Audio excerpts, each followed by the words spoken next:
How's it going, everyone? Today we have a story time of a teacher who gets caught stealing from another student. And this teacher actually tries to blame it on another student and get them expelled. Thankfully, though, karma catches up to the teacher and the teacher gets exposed in an epic finale. I know you will enjoy this story, so sit back, relax, leave a like in the video to claim your free nothing, and let's jump right into it. So we're going to call the subscriber who submitted this story Aaron. So anyways, right, Aaron was a senior in high school. So it was senior year, and it was about midway through high school when this whole thing went down. And Aaron had a teacher, and what should we call the teacher? We're going to call her Miss Karma. We're going to call her Miss Karma because karma happens to Miss Karma, and I thought that'd be pretty funny. So anyways, Miss Karma was a pretty normal teacher. She was on the younger side. I think she was in her early 30s, and for teachers, a lot of them are a lot older, right? So she was on the younger side, and this story all happens one day when another student, who we'll just happen to call Ben, walks in the class and is like, kind of freaking out a little bit. And so everyone's kind of like looking at him, kind of confused why he's freaking out. And that's when he exclaims to everyone that, oh my God, like my laptop has been stolen. And the thing was, right, basically what happened was Ben left his bag in the room overnight. So in the classroom overnight, and forgot his backpack. So he just thought, okay, well, when I get to school tomorrow, it's fine. So Ben walked into the classroom that day, sat down at the seat that he normally sits at. His bag was there, but when he opens it up, his laptop is not there. And it wasn't like he took out his laptop and left it somewhere else. No, he left his laptop in his bag as he always does. So the fact that the laptop is no longer in the bag means it's likely that it's been stolen. So yeah. Sure enough, everyone in the class is, alerted to this, as this is pretty serious. This is a fairly big deal. I mean, a laptop is no inexpensive item. If his, backpack was stolen and there wasn't a laptop in it, or his jacket, or something along the lines of that, I don't think there would have been as much seriousness brought to the situation, even though, a jacket and backpack are not like dollar store expenses. You're not going to pay 50 cents for a jacket. I understand that those are still pretty important things to deal with. However, I think we can all agree that laptops are much more serious because they can range from like a couple hundred to even $1,000+. So yeah, right away, this was kind of made a serious event. And the teacher, Miss Karma, was like, all right, well, Ben, how about you go to the front office, file an official report, and hopefully, they'll be able to find your laptop or whatever. So Ben was freaking out a little bit because it was his home personal laptop. At the school, you were forced to get a laptop, so they'd give you a school borrowed one, or if you had your own, you could bring it in. And Ben happened to have his own, which kind of meant that, there was no kind of protection over it. I think the school would be mad if you lost theirs and maybe charge you a little bit, but it was a much bigger deal because this was his home personal one. It had all of his files on it. It was really expensive. And I bet Ben knew that, if he went home to his mom and said, hey, Mom, I lost my backpack, or my computer was stolen, right? I bet the mom would have been like, oh, yeah, right, it was stolen. You probably just lost it. I'm not buying you another one. Or even if she really did believe it was stolen, maybe they just couldn't afford one at that time. I mean, laptops are really expensive. I wouldn't blame her. So Ben was freaking out a lot. And, there's kind of a little bit of a murmur going around the classroom because there's questions of, is this someone who is kind of is this a chronic thing? Is there a serial laptop stealer? Do we need to worry about this? However, no one would have ever suspected that it was the teacher, right? So here's the thing. There was a bit of a school investigation that went into this. The reason why people knew that, or at least the subscriber, Aaron, knew that, is because there's an email sent out to all the teachers when they got home when they got back home that day. So anyways, right, there's an email. It basically said something along the lines of, hey guys, or not hey guys, hey, what's up guys? No, but they were like, okay, we want to let everyone know that, there's recently been a laptop theft. We don't know if this is a one-time occurrence or if this is a kind of a case of multiple laptop thefts. Or basically what we're trying to say is that, kind of be really aware of your laptops. Please don't leave anything out of sight, and especially don't leave anything overnight because there's a chance that, it'll be stolen. Once again, we remind you that in your contract or whatever that we told you, whatever you bring on school property is not the responsibility of the school. kind of stuff along the lines of that, right? So at this point, it kind of seemed like, okay, maybe there's like a serial laptop stealer or whatever. Okay, so let's go to the perspective of Miss Karen. Karma, not Miss Karen, sorry. Obviously, I don't know what her exact POV is, because Aaron does not exist in Miss Karma's head, believe it or not. But Aaron, from future details, can make the assumption that at this point, Miss Karma, just spoiler, right? She stole the laptop. And the reason why she stole the laptop is because she wanted to sell it for money. That will be exposed later on, but wait until then because it's pretty epic. But anyways, right, at this point, I think Miss Karma is starting to realize that, if she doesn't get ahead of this, that there's a chance they'll figure out it's her. Which, in retrospect, I don't personally, from my perspective, from the details I was given, I don't think the school would have ever figured out who it was. I think Miss Karma would have been scot-free unless she did something stupid, which she ends up doing, but whatever, right? So Miss Karma decides that she needs to blame it on someone. So there's a kid in the school, and we're going to call this kid Alex, right? And Alex was not known as being the best kid. Yeah, so anyway, sorry, it just deleted all the audio I just recorded. Anyways, so Alex, he was kind of known as having a bit of a history. He was kind of known as being more of a, I don't want to say a troubled kid, but he had been in trouble a lot. At this point, Alex was on really thin ice. And in the last couple months, Alex had been doing better, but he had a really long, extensive history. The reason why Miss Karma knew about this was because basically she was informed by the principal when Alex entered his class. I think the principal was kind of giving every teacher a heads up of this guy's past history, just so they could teach better knowing such, I think. And anyways, Miss Karma had a devious idea. The funny thing is, or the ironic thing is, it was this complex plan to get Alex in trouble as the person who stole it was actually the way that she got in trouble and she got exposed. So what ended up happening was Miss Karma, when she stole Ben's computer, she sold it and she went on some, I don't know if she used Facebook Marketplace, eBay, or maybe some other third-party service. But what happened, right, was she sold this to someone else and she's already got the money. But the thing is, right, this was the only transaction she's ever made on this account. So what she ended up doing was she went in and, changed the details on this account from her name, Miss Karma, to Alex's information and went through everything. Well, here's the thing. She thought she changed everything, but there was one detail that she forgot to change that would end up screwing her up later. Anyways, though, so sure enough, she changes up all those details. And I know at some schools, the Chromebooks or whatever laptop that they give you if it's issued by the school, you're allowed to take it home and it's basically yours for those 4 years. At this school, I think they've had too many instances of kids dropping their Chromebooks off the 4th floor of their house, that they're just you know what?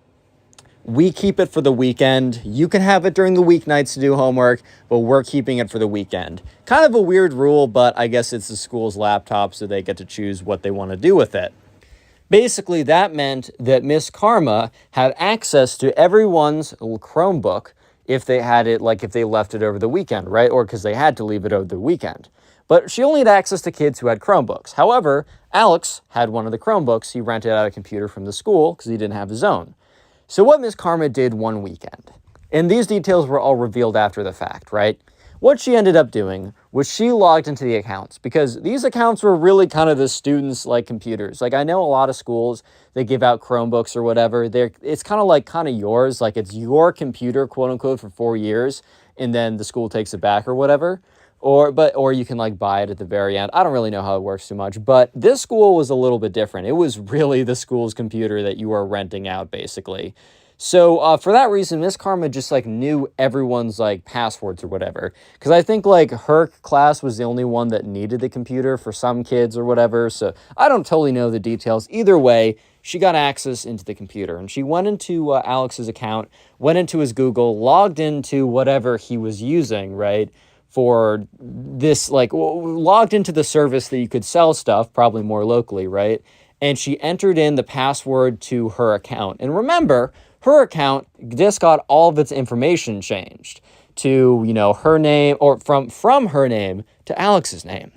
So anyways, what she does after this and says, basically on Monday, goes up to the principal and is you know what? I was just doing a little bit of routine checking to make sure kids aren't looking at, anything too sussy among us in class. Yep, she said that. She said that, not me, guys. She said, no, she was like, I don't know, just making sure that kids were using the internet properly. And I happened to stumble upon something very disturbing in Alex's search history. So sure enough, she shows it to the principal, and the principal looks at it and is like, wait, like this is a whatever account, like it's used to buy and sell stuff. And she's like, yeah, and I, maybe I was snooping, maybe I did the wrong thing, but I looked at his history, and sure enough, there's a laptop that matches the description of Ben's laptop that was recently sold. So obviously, right, the principal thinks, oh my God, well, here's perfect proof. Real quick comment, proof down below if you made it this far into the video. That'll be the secret word of the day. And while you're checking out the comment section, writing proof, check out the pinned comment as there are 3 links. One to the Spotify page. I upload these stories as podcasts. And also links to 2 other channels that I'm kind of daily posting on now. So subscribe to both of those. Anyways, I totally understand why the principal would have believed that this was, in fact, proof. Because no one would have expected a teacher to go out of their way after stealing a kid's laptop to do this crazy elaborate, like, James Bond evil villain plan, right? It just doesn't make sense. It just, in most cases, guys, the most logical outcome is the true and correct outcome. However, not in all cases. And this just happened to be an outlier case where it's true, not in all cases. So yeah. Sure enough, right, the principal's like, okay, this is enough to actually, like, bring him in. So everyone, let's flash back to Aaron's perspective. So Aaron, the subscriber, walks into class on that Monday morning, not expecting anything. He sits down, as well as the rest of his classmates. Ben was there, Alex was there, and the one person who wasn't there was Miss Karma. Miss Karma was never late, and if she was late by 30 seconds and would profusely apologize for being late, right? However, she was late by 5 minutes. So yeah, everyone was just sitting in class, and it was really strange that the teacher wasn't there, because why would the teacher not be there? The teacher's always there. However, that's when the teacher walks in, 6 or 7 minutes late, completely unheard of. She's not alone, though. She's also accompanied by the principal. The principal walks in as well as the teacher, and the principal says, kind of like whispers to the teacher, because I don't think the principal No, that didn't happen. The principal knows Alex on a first-name basis. So I think the principal must have, whispered over, hey, can you take Alex, whatever. So the teacher goes up to Alex and kind of, leans above him and is like, Alex, can we talk to you for a second? And Alex looks very confused because Alex has been through this before, right? He's been through the mud when it comes to getting in trouble. Bro's been in trouble so many times that he knows the routine. He knows all the people at the front office. He knows them on a first-name personal basis. He probably walks in there and is like, hey, Cheryl, how's your son doing, right? How's the Little League going for him? He probably knows them at that level basis, right? So at this point, Alex knows that he is in trouble, but he doesn't know why. Because this is the routine formula for, I'm in trouble, I do X or Y. This is how it goes. The teacher and the principal comes in, but he also knows that the principal only really comes in with the teacher to pull someone out of class when it's a big deal. So Alex is like, oh, shoot. Because I'm sure in the back of Alex's head, there's a lot of things that he did back in his bad era that have not been discovered yet. And it was probably something that, he thought, oh, no, they went back and they figured out it was me. I'm screwed. But Alex also just kind of is like, you know what, I'm not going to incriminate myself. I'm smarter than that. I'm probably not going to say anything. So yeah, anyways, Alex is pulled out of class, and the class is sitting there. That's another thing. Miss Karma goes up with the principal. They sit there for 25 minutes before Miss Karma comes back and is like, guys, I'm so sorry. There's been a pretty important event. Can you guys pull out today's reading and just read it quietly? And obviously, the second Miss Karma leaves after that, the whole class is like, yo, what's going on right now? And no one reads it, obviously. Come on now. So obviously people are talking. There's a big murmur. I don't think people necessarily put it 2 and 2 together that Alex was being framed for, taking Ben's stuff. However, people knew that Alex had a little bit of a quote unquote history. And people also knew the procedure because the whole, the principal and teacher comes in and whispers to a kid to come with them. That's never a good sign. I mean, I think they're trying to do that to be a little bit more discreet than, going on the loudspeaker and being like, yo, Alex, come to the front office. You're in big trouble. Ha, ha, ha. it's a little bit more discreet, but people just know the signs, right? And the fact that Miss Karma didn't come back made them feel as if Miss Karma was necessary in the investigation, if that makes sense. Like, if it was just Alex and nothing to do with her or anything like that, they would have been pulled out. Anyways, let's flip back now to the perspective of Alex, who, Aaron actually spoke to Alex after this whole thing went down to get a little bit more detail. So thanks to Alex being, giving with this type of stuff, right, we're able to get a very interesting perspective from how the House of Cards fell, how Miss Karma was actually exposed. And it's actually quite interesting. So anyways, Alex, now we're in Alex's POV, so not the subscriber, but Alex, the kid who is being framed. From his perspective, he's walking up, and the principal and Miss Karma are all walking up to the front office. Alex in his head is like, what? What did I do now? Like, I don't even know. Like, every other time, Alex, when he was caught, he was like, crap. Like, he knew what he did, bro. He was like, all right, fine, you got me. Fair enough. I was an idiot, I know. But this time, Alex genuinely was just really confused. So Alex is walking up to the front office, and they get there, and they sit down. And the principal and Miss Karma are both sitting on the same side of the desk. The principal is like, Alex, we want to speak to you about Ben's missing computer. And Alex immediately realizes this is not about the thing he was thinking of that he did like 6 months ago that he had not been caught for yet. So he's like, okay, it's not that, phew. And then he starts to realize, missing computer, like, I have nothing to do with that. So he says, like, oh, yeah, like, Ben came to class and says computer was stolen. I have nothing to do with that. I don't know anything.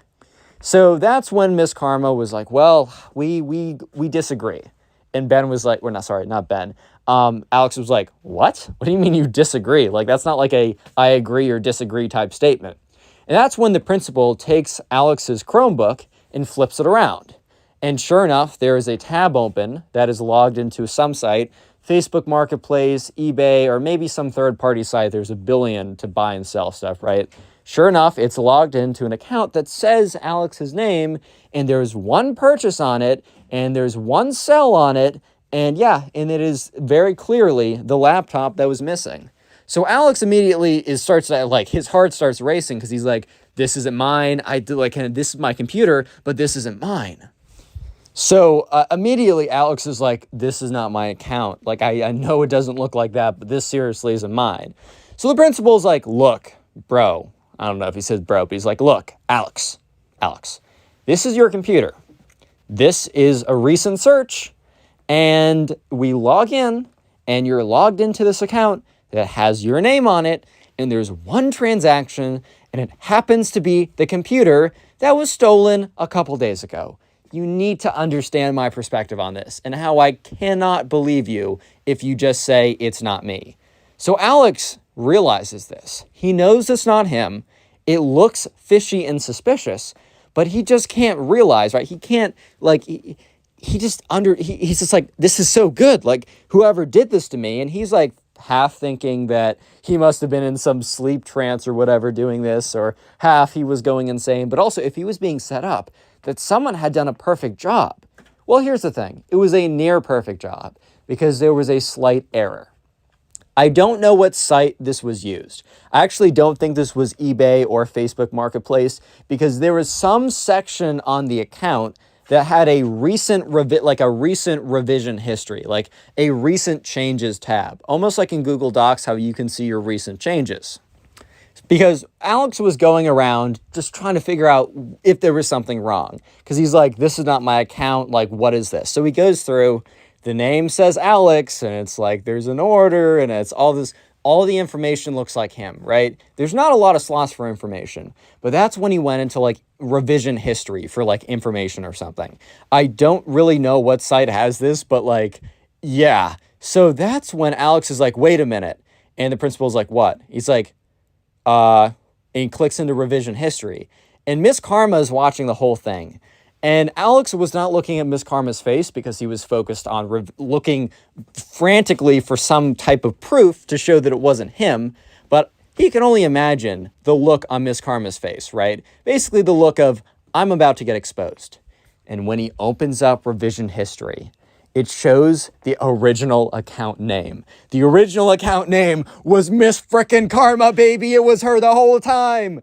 So yeah, sure enough, he shows this to the principal. The principal is like, and he kind of looks at it, and he like is in complete disbelief because he sees what's in the revision history, and he looks at Miss Karma, and Miss Karma refuses to make eye contact with him. Yeah, so shortly after, Alex was dismissed. He didn't have to be there anymore. And a couple days later, Miss Karma was no longer their teacher, and they got a new teacher. Alex and the subscriber Aaron spoke about this afterwards, and they shared both their perspectives, and that's how we got today's complete story. Do me a favor, and if you're not doing anything, click on the video on screen right now. It'll help me out a lot. Bye. How's it going, everyone? Today we got a story time of a Gen Z kid who ruins his life over a TikTok video. Sometimes people in Gen Z, and I know that's my generation, and I know that's some of your generation, they just want to become famous so incredibly bad that they will risk literally everything just to obtain fame. It's a tough sight, and you do hate to see it. But this is a pretty crazy story, and I know you'll enjoy it. So sit back, relax, subscribe if you're new, leave a like on the video to claim your free nothing, and let's jump right into it. So we're going to call the subscriber who submitted the story Ben. So anyways, right, there's a kid in Ben's class who we're going to call the Gen Z kid. And every single time I get people in my comment section being like, oh, just because someone's in a generation doesn't mean blah, blah, blah. Guys, I know, guys, I know. When I say Gen Z kid, I simply mean someone who spends their entire day canceling people on Twitter. For example, Mr. Beast being nice, nah, canceled, right? Or someone who spends 25 hours a day on TikTok, and someone who gets all of their information, opinions, news, life advice, like spends every second of their day and consumes all their information from TikTok. Those are Gen Z kids. And also Gen Z kids tend to really want like fame at any cost. Like they just see clout and they're just like, oh yeah, baby, let's get some of that. So today is a story of when the strive, the wanting of clout destroyed this Gen Z kid's life. So anyways, there's a kid in Ben's class, as I said, who we're going to call the Gen Z kid. And this kid had been desperately trying to blow up on TikTok for the longest time. Speaking of TikTok, you should follow my TikTok at Connor Pugs. I got like 11K on there. Help me get to 20K. I don't know. Anyways, though, so this kid had been posting like 5 times a day, literally everything. He would do the TikTok, trend dances, whatever. He would do like bottle flip challenge. Bro, 2017 is calling. Like, it wants its trend back. That's all I'm trying to say.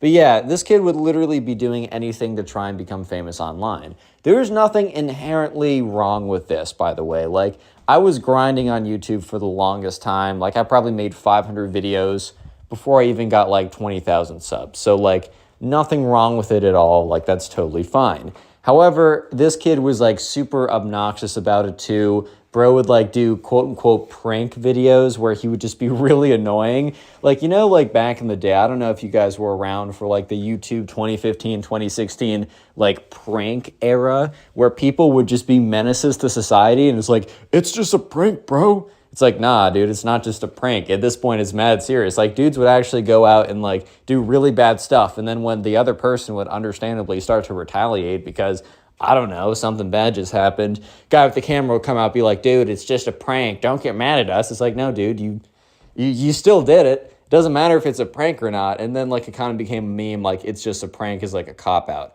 Anyways, though, so this kid had been grinding for the longest time trying to become successful. Yeah, so anyways, though, sometimes people on the internet will, instead of taking the long route of making content that maybe doesn't get a lot of views, but being like, I know someone will like this and just sticking with it and just making improvements and really just learning their craft over time, some people will go out and do really viral stunts that are just not really good. Example is like back in the day when people would like lick ice cream and put it back in the store, which is very illegal for many reasons, and they go viral for that reason. First of all, that fame is super fleeting, but also second of all, dude, stupid. You just film yourself committing a crime on camera, bro. Like, that's ridiculous. Anyways, though, so one day, the subscriber Ben was sitting at lunch, and the Gen Z kid, who everyone kind of didn't like because of how kind of like cringe and annoying he would be. Doesn't mean he's necessarily a bad person, but he'd be like, I don't know, like throw a banana at someone and be like, dude, you just got pranked, bro. You just got pranked. And everyone be like, oh my God, this kid again. Yeah, but anyways, right, sure enough, this kid came up to Ben and he sat down next to Ben. And Ben's like, what's up, man? And this guy's like, dude, I know I say this all the time, but you're not going to believe the TikTok I just made. And so Ben is like, okay, and pulls up the page. And sure enough, he pulls up the Gen Z kid's TikTok. And the Gen Z kid was not kidding. Ben could not believe the TikTok he just made. But not because it was, oh my God, this is so creative, so funny. No, it was just really bad. Yeah, so you guys might be really curious about what the TikTok is. So basically, right, and once again, I have to do the little disclaimer. I hope it's obvious to you guys, but by telling you these stories, I'm not encouraging you to do these things. In fact, normally, when I tell these stories, they're from the perspective of us collectively clowning on the person doing these things. So I would personally hope that you would not go ahead and try and emulate this stuff, but whatever. Sure, just had to get that disclaimer out of the way. So the TikTok video was of the Gen Z kid hidden in the girls' locker room. Yeah, I'm gonna let that sink in for a second. Dude was recording himself in the girls' locker room. Now, okay, you guys might be thinking, well, Connor, relax. Like, who cares? Like, no one's in there. No. This was like mid-gym session, or not mid-gym session, but this was like, they were in there too, if you're catching my drift, right? So immediately Ben's like, dude. First of all, he's like, dude. And he's like, dude, like, you actually need to take this down. Like, this is not good. And the Gen Z kid was like, bro, I normally get 5 views in 30 minutes. I'm already up to 100 views in 30 minutes. Bro, this is going to be my ticket to TikTok fame. And Ben's like, no, this is going to be a ticket to getting suspended and expelled, bro. And let me just say that Gen Z kid probably should listen to Ben here. Probably should have listened to Ben. But hey, man, you guys are just going to see how this story unfolds. Yeah, so sure enough, right, the subscriber is just looking at the Gen Z kid. And it's like, man, I don't think you understand. Like, you can't be in the girls' bathroom, like locker room, and obviously like recording yourself. And like, okay, so he wasn't like full on recording them. However, like they were kind of in sight. Like he was very clearly hiding in like, one of the lockers or whatever. And like you could see, because in the lockers how there's like grates or whatever, and you can look through. You could basically get a view through the grates. And I don't know if there's anything like really, really bad that you could see through these grates. Like I wasn't told. By the way, these stories are all submitted by you guys. And if you have a story that you want to submit to me, you can do so by going to my Instagram, which is Connor Pugs, following me on there, and then sending me a DM message. Just message me on there. Tell me the whole story, and that's where I collect them. Anyways, though, the subscriber submitted this on Instagram. Wasn't totally sure. He didn't get a close look at the video because he's not trying to be peeping, right? But all he knows is this is not good. And you guys might be thinking, well, doesn't this like very clearly break community guidelines? Yes, TikTok, in theory, should take this down. But you guys got to realize that there's so much content being uploaded to TikTok every single day that, the AI and like the algorithms that will automatically detect stuff is pretty good. So you can't be uploading like, I don't even want to say it right. This is a family-friendly, PG, clean, ABC 123 balloons kid family channel, right? But what I'm trying to say is like, you can't be super blatant, but if there's something like this where it's like kind of questionable, sometimes the algorithm won't even pick it up and stuff can slip through the cracks like this. Yeah, so sure enough, right, word spread really, really quickly. Not even word spread, but views started to pile up on these things. Because the thing is, a lot of times when something sus like this happens on TikTok, it'll actually go really viral because I don't know how else to explain it besides probably a lot of like the guys were like taking an extra look at this like video. They were giving it a lot of watch time. They were giving crazy session duration and engagement to this video, which normally the algorithm's like, oh, this must be a really funny or creative post, not a, uh-oh, spaghetti-o, let's get this off our platform type post. So at this point, right, the Gen Z kid was being told by Ben, you need to take this down. You're probably already screwed, bro. But if you want to minimize the damage or the risk of you getting screwed, you need to take this down right now. But you need to understand the mindset of the Gen Z kid. The Gen Z kid, this is his first opportunity, his first taste of potentially getting, the clout he believes that he deserves. So of course the Gen Z kid's not going to be like, oh yeah, let me go and take this down. I'm finally blown up. He's blown up for the wrong reasons though. But this video, in about of a span of an hour, racked up 10,000 views on TikTok, which, look, you can kind of like post a random video and get 10,000 views on TikTok. I'm not going to lie, TikTok views are definitely not as impressive. However, 10,000 views is 10,000 views. And especially for this kid who would basically throw a party if he got 100 views on a TikTok, which I'm not view shaming anyone, but in the grand scheme of things, let's be real here. So yeah, this kid was not about to take down this video.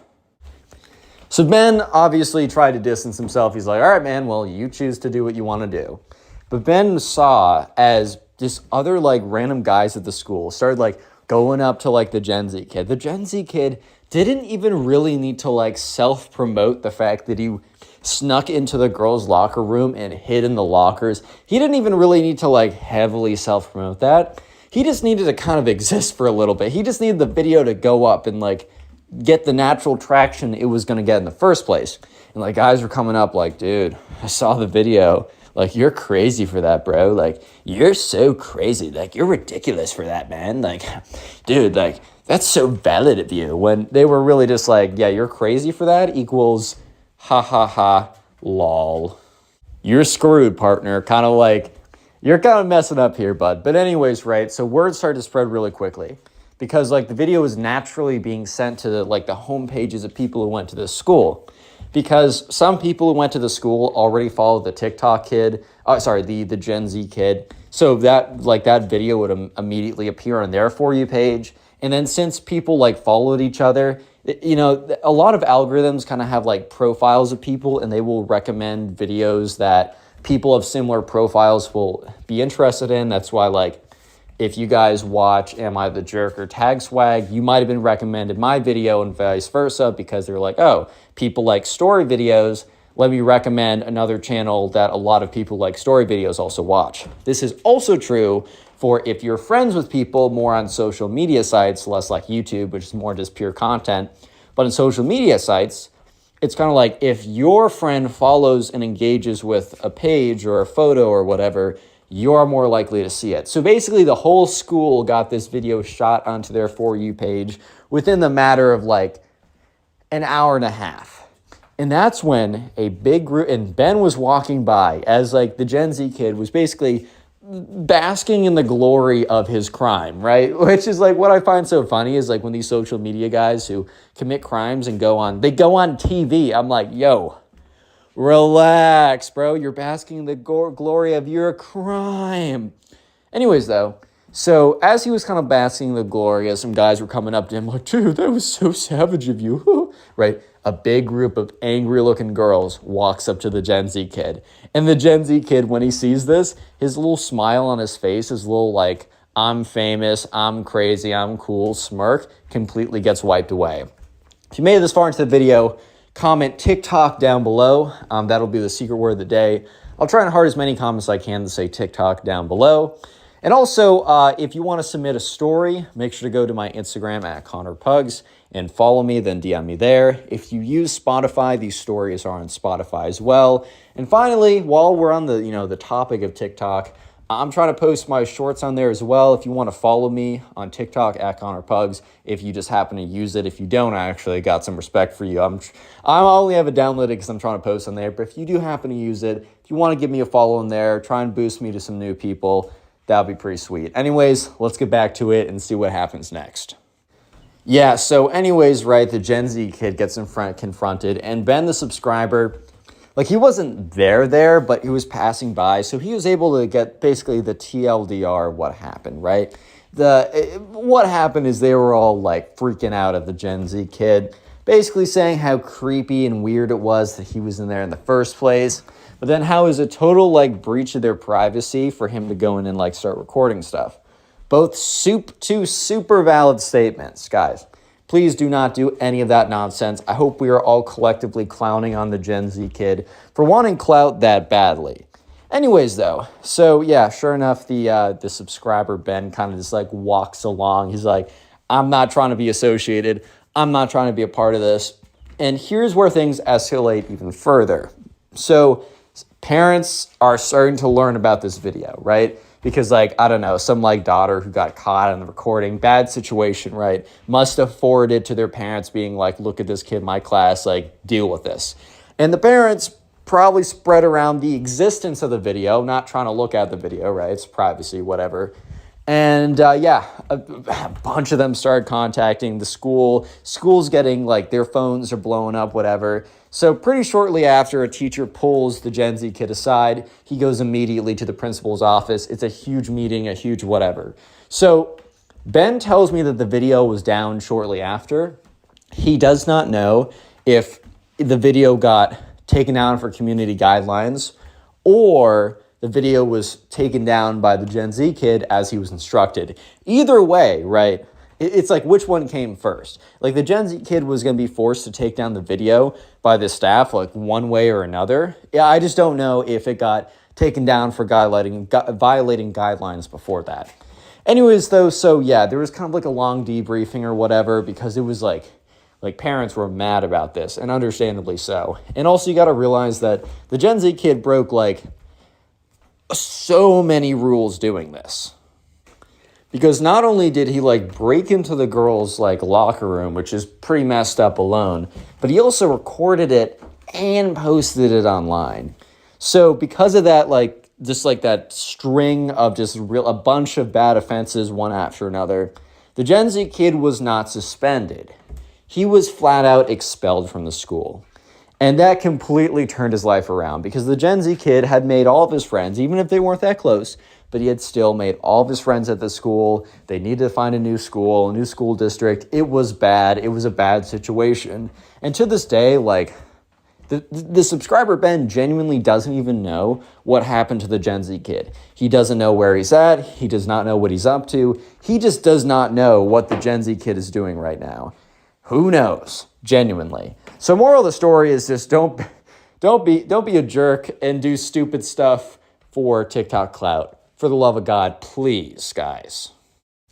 How's it going, everyone? Today we got a story time of a spoiled kid who gets fired by his own dad.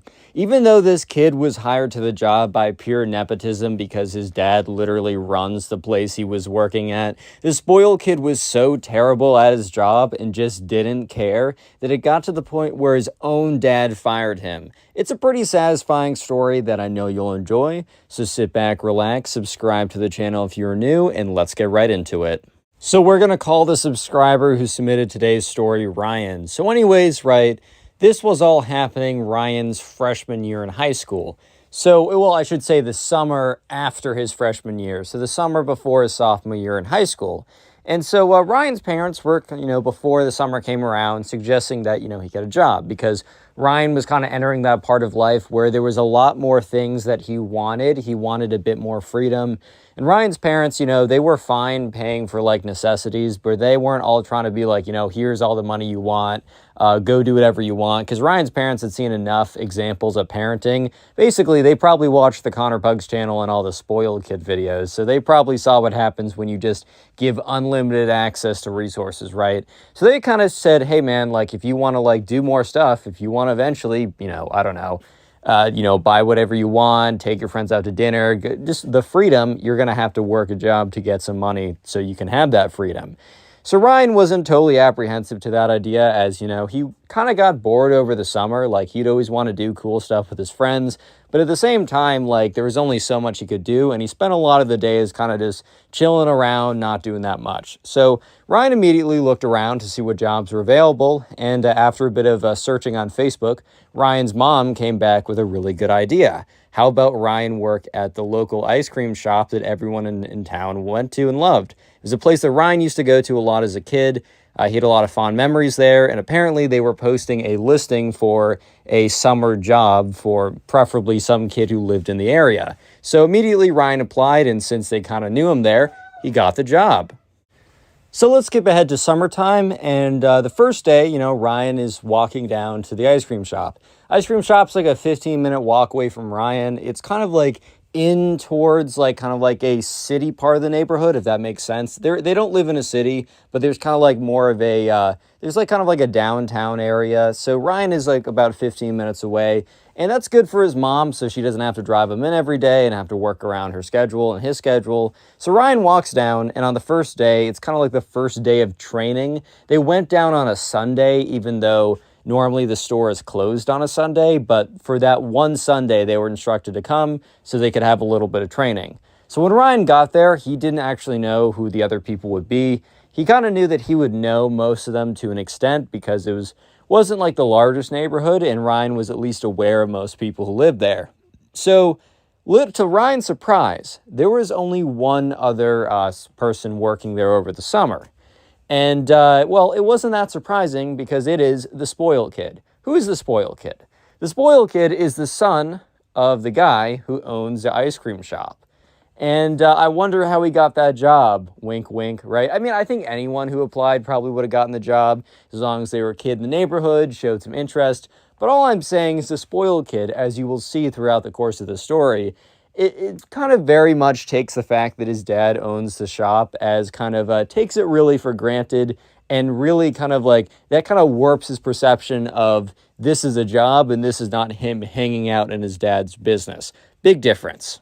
Now, another important detail is that the spoiled kid actually, like, their parents were pretty well off. And not just because they owned one ice cream shop. If you don't know, restaurant margins are pretty thin. If, like, someone owns a restaurant, don't immediately assume that they're loaded. In fact, they might be going paycheck to paycheck, man. Restaurants are really hard to make good margins in.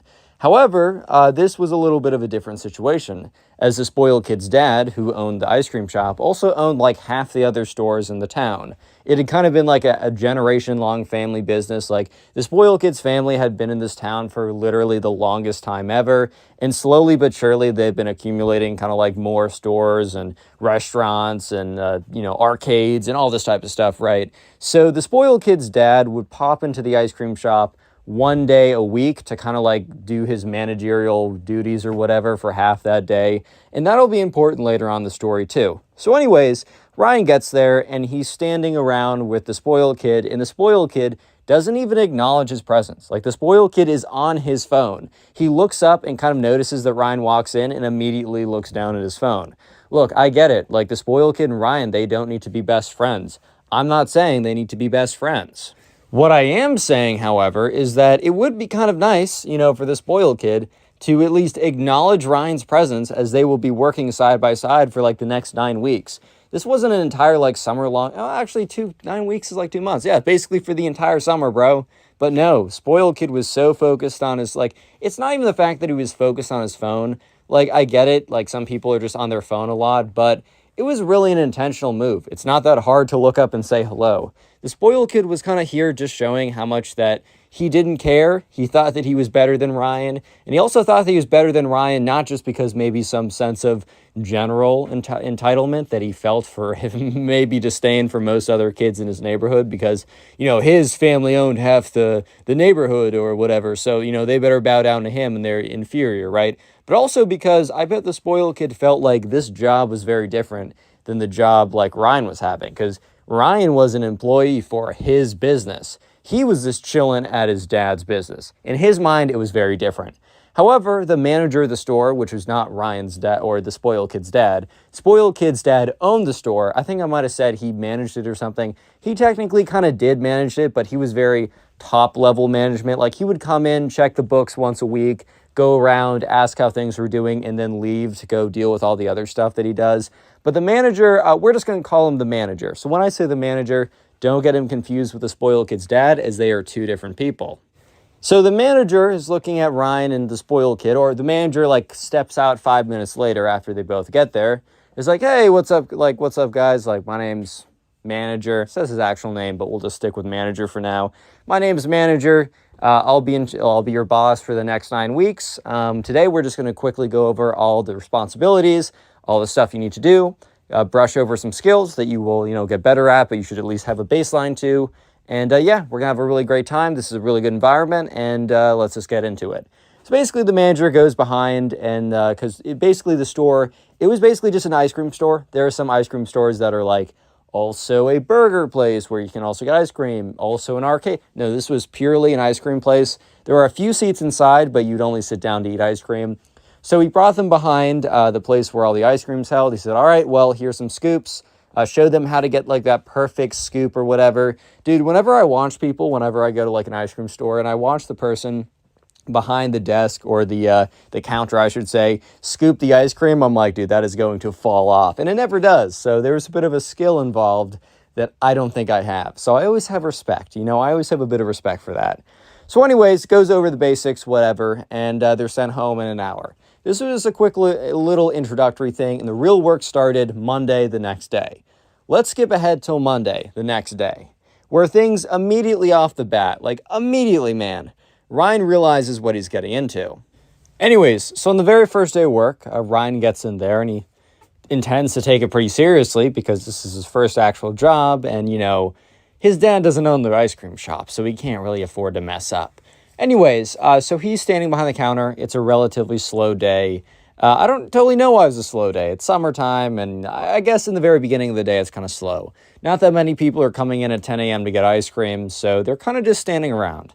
They have a few customers coming in and out, and, I don't know, Ryan kind of very nervously does his first ice cream scoop to petrify that he's going to drop it or misplace it or just do something wrong, right? And about around lunchtime or a little bit after lunchtime, they go back to their stations, right? They go back to doing what they're supposed to do. And that's when Ryan looks over to see the spoiled kid do something absolutely insane.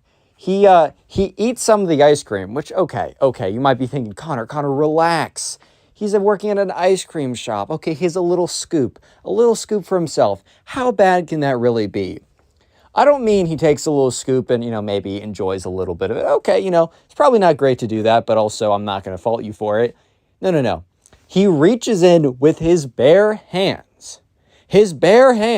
He reaches in and fists, okay, I should not say he fists the ice cream. You guys are going to be weird. He goes in and gets a big scoop with his hands, bro. He reaches in. And let me just say that this guy has not been washing his hands. Yeah, so Ryan watches this and just probably thinks to himself, I think that literally broke every code in the health code. I think every health code violation that there could be has probably been broken by that action right there. And he watches as the spoiled kid kind of like just continues to take big kind of like chunks of ice cream out of the ice cream and just like scoops it up with his bare hands, dude. Goes in, just like rakes it up with his hands. So look, Ryan's not going to say anything. There's no value in Ryan snitching on him. Like, I get it. Look, the whole culture of like, ooh, shouldn't snitch on anyone ever. That's kind of dumb. If someone does something bad, like maybe it's to your benefit or to the group's benefit for you to report it. But also like, you have to think, okay, it's very obvious who's going to be the one who reports it, right? If the spoiled kid gets an anonymous report that he's been caught scooping ice cream with his bare hands, it's not going to be very anonymous when the only other person there is Ryan. And Ryan knows that he has to work side by side with the spoiled kid for the next 9 months, so he doesn't want the next 9 months to be literally a living hell. Yeah, but Ryan just watches as the spoiled kid takes big fistfuls of ice cream out of the containers of ice cream and just is like thinking to himself, right? He's just thinking to himself, I've come to this place so often. Like, I come here all the time, and I used to come here all the time as a kid. Are you telling me that there is probably some teenager who never washes his hands and does unthinkable things with his hands? You don't know where those hands have been, right? Has been scooping fistfuls of ice cream by the bare hand and eating them, and then right after serving me ice cream from the same container. So Ryan kind of had to double think, like double check really, like, okay, am I really going to like eat here again? His kind of trust with really food at all has kind of been shaken up after that point. But here's the thing. The spoiled kid does not continue or does not end with these actions, right? Every single day Bro goes in and is just like messing with the stuff, messing with the ice cream, taking big scoops with his with his bare hands, man. And that's when the spoiled kid takes it a little bit too far. Because the spoiled kid is just so bored one day. It is a Wednesday. It is 10 in the morning. It is about a week in, right? No one is here at 10 a.m. on a Wednesday. It is super boring. Look, I'll give the spoiled kid credit. It's boring. So what does the spoiled kid do? He's like, yo, Ryan. Which, by the way, the spoiled kid and Ryan have spoken like 3 times in the last week and a half. So Ryan like looks over. He's like, what is it? The spoiled kid then looks at him, has this kind of like mischievous smile / grin, picks up one of the ice cream containers and puts it on the ground. So one of the kind of like the bucket type things of ice cream he picks up and puts on the ground. And Ryan's looking over at him, kind of confused of, what he's going to do next. A little bit worried about what he's going to do next. Fair enough, right? And the spoiled kid just kind of grins at him and then proceeds to untie one of his shoelaces. And Ryan in his head is like, no way. There's no shot this kid is going, no, this can't, unties his shoelace, takes off his shoe, proceeds to take off his sock, and with his bare foot, puts it in the frickin' ice cream, bro. Puts it in the ice cream. Look, it was bad enough that his bare hands were going in the ice cream. That's enough of a health code violation by itself. Putting your bare foot in the ice cream? Dude. Yeah, so guys, this doesn't happen at your standard ice cream parlor, I don't think. So don't be afraid and don't be like scared away from eating ice cream. But wow, Ryan was just looking at him with this kind of this shocked look of just, what? So Ryan really doesn't know if the spoiled kid was trying to impress him or just the spoiled kid cared so little that he was just trolling and he wanted someone to just witness his actions. I think that might make more sense. I don't think the spoiled kid was trying to impress the subscriber at all. I think the spoiled kid thought he was better than the subscriber. So yeah, at this point, Ryan was like, oh man, I'm going to be sick. And the spoiled kid continues just more activities like this because 2 weeks later, the spoiled kid's friends come in and they're like basically visiting him when he's like on the job or whatever. And one of them's like, dude, like, can you slide us some ice cream for free? And the spoiled kid's like, yeah, man, like you can have whatever you want. And, Ryan knows at the end of the day, they need to kind of like somewhat balance the books. So yeah, the ice cream thing isn't as accounted for. And the manager doesn't really do this often. But you keep track of how many ice cream cones you sell. You keep track of how much inventory you use. But also the ice cream scoops vary. So the fact that the spoiled kid had been like, I don't know, grabbing scoops of ice cream or whatever wasn't really accounted for because 50 ice cream cones, it could be a really ambiguous number. Like it could be a lot of ice cream or a little bit of ice cream, depending on how big the scoops are. And then again, how do you quantify a lot or little? That's a good question. However, 50 ice creams also equals to 50 ice cream cones. So at this point, Ryan already knew that there was going to be a problem because the spoiled kid literally gave out like 8. Like there's 4 kids there, 2 cones each. So 8 ice cream cones that were now unaccounted. I'm sure that the manager wouldn't have really, cared if like 1 or 2 cones didn't go accounted for because, I don't know, there can be defects in the packaging. Like it can come with 1 less or 1 more ice cream cone. Maybe something didn't ring up. Small things like that isn't really a big deal, but like 8, that's going to be an issue. And sure enough, the next day the manager comes in because I think the manager just happened to do an inventory check and he's like, hey guys, I want to make sure that when you're, doing ice cream or like giving ice cream to people that you really make sure to, cash it in the register. And the spoiled kid isn't even paying attention when the manager says this stuff. Just like an absolute and complete just like disregard for, any kind of like a respect to the manager. Because the spoiled kid knew that, the manager was manager of the store, but his dad owned the store. And the spoiled kid was like kind of not paying attention. So it was almost like the manager talking to Ryan. And the thing is, the manager wasn't necessarily accusing them of anything. At the end of the day, the store was doing fine. In worst case scenario, the spoiled kid's dad could always divert some funds to the store. And 8 ice cream cones were not going to make them go broke, right? However, that's, it's not a good practice to have. Margins in general for like restaurants are really bad. So even a few like unchecked inventories could really mess up everything. Like think about it. If you're only making like $1 for every $10 you sell, it's going to take, like, if you give away one item for free without getting any money, it's going to take 10 items to make that up, that $10. I did that quickly in my head. It might not completely add up, but that's what I'm trying to say. It's like, it's scaling. So all of a sudden, giving away 8 free ice creams is actually really expensive for the company. But anyways, right, who cares? However, the manager now is paying closer attention. So the spoiled kid continues on with his nonsense. But here's the thing. The spoiled kid starts showing up real late. And by real late, I mean showing up 2 hours late. So one day, Ryan gets there, and they open their doors at 9 a.m. in the morning. So not a lot of people get there from 9 to 11 or 9 to 12. However, they're still open during that time. Yeah, so anyways, though, Ryan got there at 9 in the morning, as he's supposed to. And it's literally 2.5 hours later at 11:30 that the spoiled kid kind of like strolls on in. And Ryan's kind of looking at the spoiled kid with this look of, like, are you serious right now? And the spoiled kid is like, yo, what's up? And he just like goes like nothing happened. He just goes over to his seat, sits down, and goes on his phone. So Ryan, once again, you have to remember, look, Ryan is the only other guy who works there. The spoiled kid is the only other guy who works there as well. If Ryan makes a fuss, he totally rightfully could make a fuss right now. This is really like obnoxious behavior by the spoiled kid. There's no question about that. However, Ryan also realizes something else, that he's stuck with the spoiled kid. And if he does something to annoy the spoiled kid, he knows the spoiled kid will basically clap back 100,000 times harder in the annoying department. So Ryan doesn't necessarily say anything, but he's kind of like, oh, where were you this morning? Did you sleep in or something? Kind of like trying to say like, hey man, you know you're supposed to be here at 9, right? Like the time didn't magically change just because you didn't show up, right? Like I was still here. Like not a lot of people came through, but I was still manning this solo. And the spoiled kid kind of looks at Ryan and is like, oh yeah, not a lot of people coming in the morning. Kind of thought I was like, whatever, is what it is.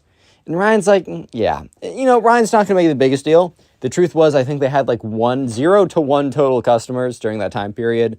Ryan says that they were extremely vacant in the mornings in the ice cream shop. So it wasn't the biggest deal, but Ryan still wasn't super happy about it. Real quick, if you made it this far into the video, comment ice cream down below. That'll be the secret word of the day. And while you're in the comment section, check out the pinned comment on this video. There's a link to the Spotify page. I upload all of these stories as podcasts on there.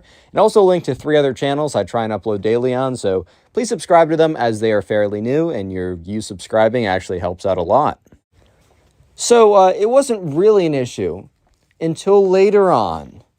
For the next week, the spoiled kid would just not show up at all. So yeah, just for a random day, the spoiled kid showed up at 3. They closed at 4. And it was a really busy day.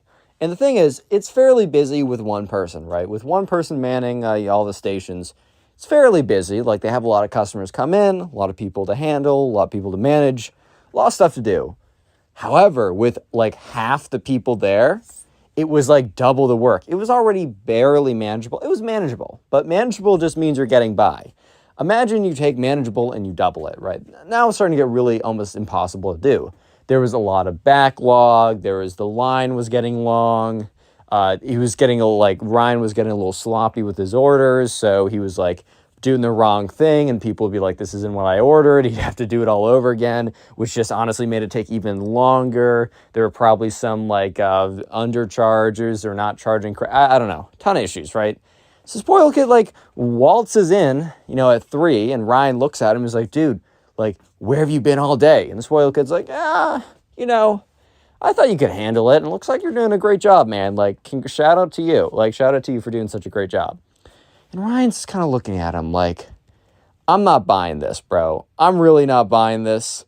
Shout out for doing such a great job. Like, come on, bro. Like, I'm not falling for such nonsense right now. So, yeah.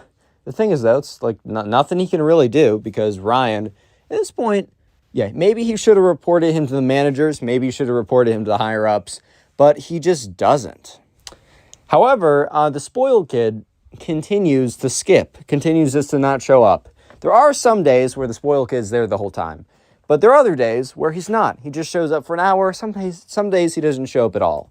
However, the spoiled kid kind of thought that it wouldn't matter. It doesn't really matter. You know, Dad's still going to pay me. Like, he owns the place. It's not like I'm going to get fired or anything.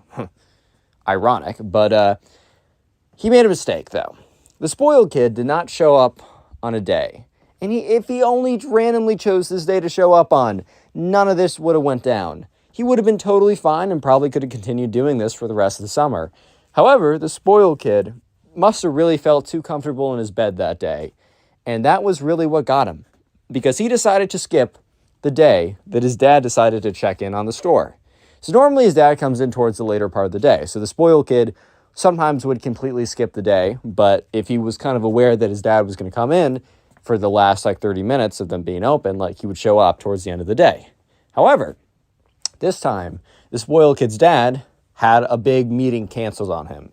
He blocked off his entire day for one person and they had to reschedule. So the spoiled kid's dad's like, well, this is a really rare occasion. I guess I can go do whatever I want. So he decides, all right, well, I guess I'll go see my son then at work.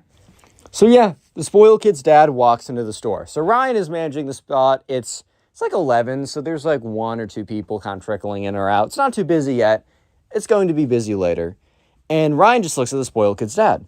And the spoiled kid's dad's like, oh, hey Ryan, how's it going? And Ryan's like, yo. And the spoiled kid's dad's like, oh, where's spoiled kid at? And Ryan's like, I think he's not here. Ryan's not gonna lie. Ryan might not have wanted to rat the kid out necessarily for more the reasons of him not getting in trouble with the spoiled kid. But also, look, he's not gonna take one for the team when he knows for a fact the spoiled kid isn't even playing on the same team with him, man. The spoiled kid couldn't care less what Ryan does. And Ryan knows this. So the spoiled kid's dad's like, what? What do you mean? And he's like, well, he just hasn't shown up. And spoiled kid's dad's like, what do you mean? He tells me he comes in every single day. Does he come in every single day? And at this point, Ryan could be like, oh, this is the first time. No, Ryan's like, yeah, he shows up sometimes. And sometimes he shows up towards the end of the day. But no, he is not here from 9 to 4, Monday through Friday. That is a fact. He is not here during that time. So the spoiled kid's dad looks really shocked because I think the spoiled kid had been telling him about, how good things have been going at the store, how he's been going in every day. I think the spoiled kid's dad was a little worried that he was pampering his son too much, so he was... Sorry, I was just walking by. It's all good, man. Anyways, I think the spoiled kid's dad was, really kind of feeling like he maybe let his son get away with too much, and he was really excited that his son was really excelling, the family business too. So he was like, oh, that's great. So to kind of hear that it's all been a facade and it's, been a bait and switch, and the truth is that he actually has not been showing up at all, I think the spoiled kid's dad was like, oh, I think he was pretty upset. So basically the spoiled kid's dad explains his plan of action to Ryan. He's like, look, I don't think tomorrow, my son's probably going to come in, and I'm going to I'm not supposed to show up. But basically, I'm going to confront him tomorrow and ask if he was here yesterday. And he's going to say yes, and I'm going to catch him in the lie. And Ryan's like, okay, okay. Spoiled kid's dad's like, you can't tell him about it. I need to catch him in the lie so I can really give a good punishment. And Ryan's like, okay, bro, whatever you got to do, all right. Okay. So yeah, the next day rolls around and the spoiled kid actually does show up. Because remember, 2 out of 5 days of the week, the spoiled kid shows up from 9 a.m. to, I'm sure he was 20 minutes late or something, but basically 9 to 4. The other 3, he shows up for 1 hour or doesn't show up at all. So yeah, he showed up, and to his surprise, a very familiar guest walks through the door. Sure enough, it's his dad. Yeah, so sure enough, his dad walks through the door, and he's like, oh, hey guys, how's it going? And his dad looks at Ryan and kind of gives him a little bit of a wink, and Ryan's like, oh God. Because Ryan, look, as much as he was going to enjoy watching the spoiled kid get chewed out for being a bad employee because of nepotism and thinking he's better than other people. At the same time, he knew it was going to be kind of an awkward situation because he knows that, one, the spoiled kid is totally going to lie when his dad confronts him, and two, it's going to be a little awkward when, he realizes that Ryan didn't let him know what was about to happen. So anyways, his, spoiled kid's dad's like, oh, how have you guys been doing? They're both like, great, whatever. The spoiled kid's dad's like, spoiled kid, were you here yesterday? Like, did you clock in? Spoiled kid's like, yeah, I clock in every day. And the spoiled kid's dad, like, pauses for a second, almost like hoping that his son would rephrase, And that's when the spoiled kid's dad kind of drops the bomb on the spoiled kid and is like, I came in here yesterday and you were not here. And I waited for a while. You were not in the bathroom. You were not on the premises. And the spoiled kid's like, no, I was. Like, Ryan backed me up. Turns to Ryan, and Ryan's like, And the spoiled kid's dad's like, no. Don't put this on Ryan. I know you've been skipping. He's like, you know what? I'm not treating you any different. You're an employee of this ice cream shop. When you're here, when you're home, you're my son. And when we're in the car, you're my son. And every other place, you're my son. But right now, you're an employee of one of my establishments. And whenever any of my employees are stealing money from me as you're paid for the time that you're here, not showing up and lying that you're here or stealing from me, they will be punished accordingly. He's like, son, I hate to say this, but you're fired. And Ryan was like, what? Ryan had no idea that it was going to go this far. He thought he was going to get chewed out, that his dad was going to be like, maybe a demotion, maybe like he's going to like not pay him for that last couple of weeks, but straight up firing. Ryan's like, damn, bro. And the spoiled kid's like, oh, bro, like it's not that deep. And, his dad's like, I'm going to treat you like any other employee I have here. If any other employee did this, they'd be fired too. And, the spoiled kid's like, oh, whatever. And he like gets up and he leaves to go in the car. His dad and the spoiled kid drive home. And Ryan's there to leave, like, man the shop by himself, basically. But that's when Ryan realizes that the spoiled kid's dad thought he really did something. But the truth is, it doesn't matter. The spoiled kid's still going to have unlimited access to money. He's still not going to value money. He's not going to value hard work. And that this punishment actually probably wasn't a punishment. Because now the spoiled kid doesn't have to work a job and he can go back to being like doing nothing all day and just, chilling with his friends and not having to work something. But maybe his dad made him work a real job somewhere else. Who knows? But at the end of the day, Ryan had to man the ice cream shop by himself. But for that reason, the spoiled kid's dad he was trying to find him someone else for Ryan to work with. But he gave Ryan a bit of a pay boost, a little bit of a bonus at the end of the season, which was appreciated. And Ryan had a busy yet a good summer. Having a great day because today I have a story of probably the most spoiled brat I have ever told on the channel, and I've told plenty of spoiled brat stories on this channel, but this kid might be the most spoiled and the worst. So yeah, sit back, relax, subscribe if you're new. We're going to call today's subscriber who submitted this story, we're going to call him Lucas. So this all started one day when Lucas was in 7th grade, and he was riding the bus, and it was the first day of school. So, he knew everyone in school. They've been going to the same school for like the last 6 years or whatever. And Lucas was on the bus with his friend. They were talking about, they were excited for the beginning of 7th grade. They were excited to see their new teachers, to see everything. Basically, they were excited to start the new school year. And so they pull up and, they're walking out, and that's when they see this car pull up. It is a black Mercedes car. It is like one of the fancier models. Probably goes for a couple $100,000. Lucas doesn't know this at the time, but Lucas knows that this is a nice car. So this really, really fancy, expensive car pulls up. And, the door opens and this kid walks out. And it's this kid that Lucas doesn't recognize. And it's because this kid is new to the school. And so this kid walks out. He's in these like newly pressed linen shirt. He has these like pants on. He's got like a really slick backpack. His haircut is like pristine. He's got new like whatever super fancy shoes on or whatever. And he walks out and he walks into school. So Lucas, his first class period is English, and he sits down And, the teacher's like, hey, everyone, welcome back from summer. I just want to quickly introduce our new student. And they point to the student and says, hey, can you introduce yourself? And so the student stands up and says, hey, everyone, my name is Ben. I'm new to this town. I used to live, a couple miles that way. But, my mom had to move because my dad had a super sick job that just forced us to move. And yeah, I'm going to be with you guys for the next couple years. So, my name's Ben. Nice to meet you guys. And yeah. And the teacher's like, okay, Ben, that was great. And Ben sits down, and Lucas, who's in this class, is kind of just thinking to himself, okay, well, this kid sounds like kind of like a jerk, but maybe he just had a really bad first impression. I'm not going to judge him on that. So anyways, the school bell rings, and they go outside, and they're kind of waiting to be picked up. So Lucas is picked up on the bus, which the bus comes like 10 minutes after school, and Ben is waiting for his super sick Mercedes car or whatever to pull up. And so Ben actually approaches Lucas. He's like, what's good, man? And Lucas is like, hey, how's it going? Welcome to the school. How's your stay been, basically? And, Ben's like, it's all right here. It's all right. And then Ben's like, so, what car are you being picked up in? And Lucas was like, well, I don't actually get picked up. I ride the bus. And Ben's like, what? Okay, well, what car does your mom drive?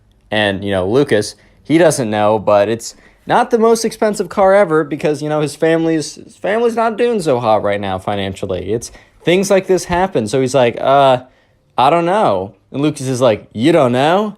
Well, it can't be a good car if you don't know. My mom is driving a Mercedes S-Class, or I don't know. I'm not into cars. But anyways, she's driving $200,000 Mercedes. It's about to pull up. Oh, there she is right now. And sure enough, the super fancy car pulls up.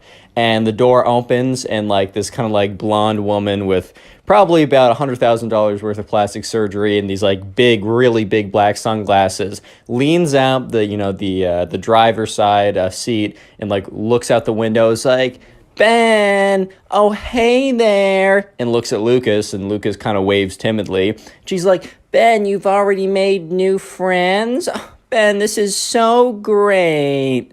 And Ben's like, whatever, Mom. Bye, dude. And Ben gets in the car, and they drive off. And another kid, one of Lucas's friends, walks up to Lucas after Ben and his mom drive away. And and Lucas's friend is like, dude, that guy's kind of a jerk. And Lucas is like, yeah, he kind of asked me what car my mom drove. And then when I said, I don't know, he says, well, it's probably a poor car if you don't know. And then he said how much his parents' car cost. And then he got in and he drove away.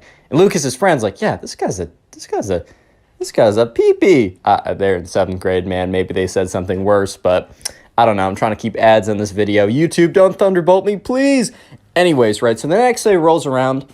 And Lucas is kind of like, all right, well, me and Ben, we're not going to be boys. We're not going to be super tight. We're not going to be hanging out that much. But you know what? Fine. He can exist. I can exist. We will coexist, right? We just won't interact with each other that much.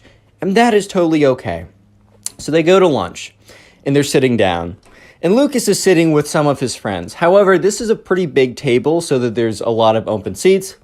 And Ben walks in, and Ben kind of has a posse of kids behind him. Ben kind of has this this aura of confidence, and people know that, he's got a lot of money too. So for some reason, that just immediately made him popular. So Ben was walking in, and imagine him strutting in. So he's got his chest out, his arms are kind of waving back and forth a little bit. Ben is strutting into the cafeteria with his army of little minions behind him. And Lucas looks over, he's like, what? And almost every other table was full, so Ben and his minions, I'm going to call them that, Ben and his minions, they sit down at the table, and they already start talking, and Lucas and his friends were talking about how much they didn't like Ben, but we're just going to whatever. So it's kind of they all kind of look at each other when Ben and his friends sit down. They're all kind of okay. So anyways, right, Ben looks over and says, what do you boys have for lunch today? And, they open it up, and Lucas has well, I got a peanut butter and jelly sandwich. And Ben was like, nice, dude. And Lucas was in his mind. He's like, dude, why? Why are you scoffing at that? Bro, are you serious? Are you serious? And Ben was like, yeah, I got pretty standard lunch today. I got some leftover sushi from last night and also some cold cuts my dad made me on his grill. Do you want to hear about my dad's grill? It went for $5,000. And at this point, Lucas is just like, he's zoning out the conversation. He's trying to turn back to his friends because it's Lucas and his friends and Ben and his minions. They're all sitting at that table. So Lucas is kind of hoping that Ben will start talking primarily to his minions and Lucas can go back and talk to his friends, right? But Ben is not letting that happen because Ben turns around again and says, "So, Lucas, tell me about you. What do your parents do for work?" Which, first of all, when you say, "Tell me about you," don't you want to know about them? Why does it matter what their parents do for work, bro? But anyways, right? Lucas is kind of like taken aback. He's like, well, I don't know. My dad, he works a couple jobs. And Lucas is like, "What jobs are those?" Or Ben is like, "What jobs are those, Lucas?" And Lucas is like, well, I mean, he just works a couple. I mean, he works at this movie theater. And Ben is like, "Oh, is he the manager? Does he own it?" And Lucas is like, "No, he just works a concession. But he also works another job." And Ben's like, "Oh, so he's like one of those minimum wage guys. Okay." And Lucas is starting to get a little bit upset because, he doesn't get to see his dad that often. The reason why he doesn't get to see his dad that often is because dad is putting in the work. He's trying to support for his family. Want to make sure that Lucas, has all the amenities he needs to grow up nicely right before he set off into the world. So Lucas is a little bit upset. So he doesn't ask back. He's trying to end this conversation. And Ben's like, "Oh, do you want to know what my parents do? Okay, I'll tell you anyways.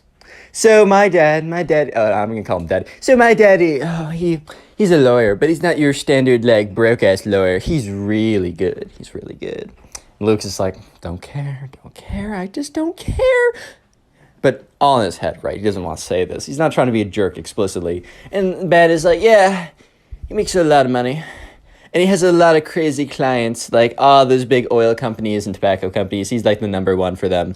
And Lucas and his friends kind of look at each other like, why are we outing ourselves as the villain here? Come on now. But anyways, Ben is like, "Yeah, my mom, she's just a housewife. So useless, dude." And Lucas is just looking at his friends like, "Did you just call your mom useless, bro? Who raised you? Let's hope it wasn't her. What? Huh? Well, what's going on?" And so Lucas and his friends, Lucas is like, "Oh, I gotta go." And Ben's like, "Why? Lunch isn't over yet." And, Ben's just like, well, I gotta get prepared for a test. And all of his friends were like, "Yeah, we're in the same class. We gotta prepare too." And Ben's like, "All right, cool."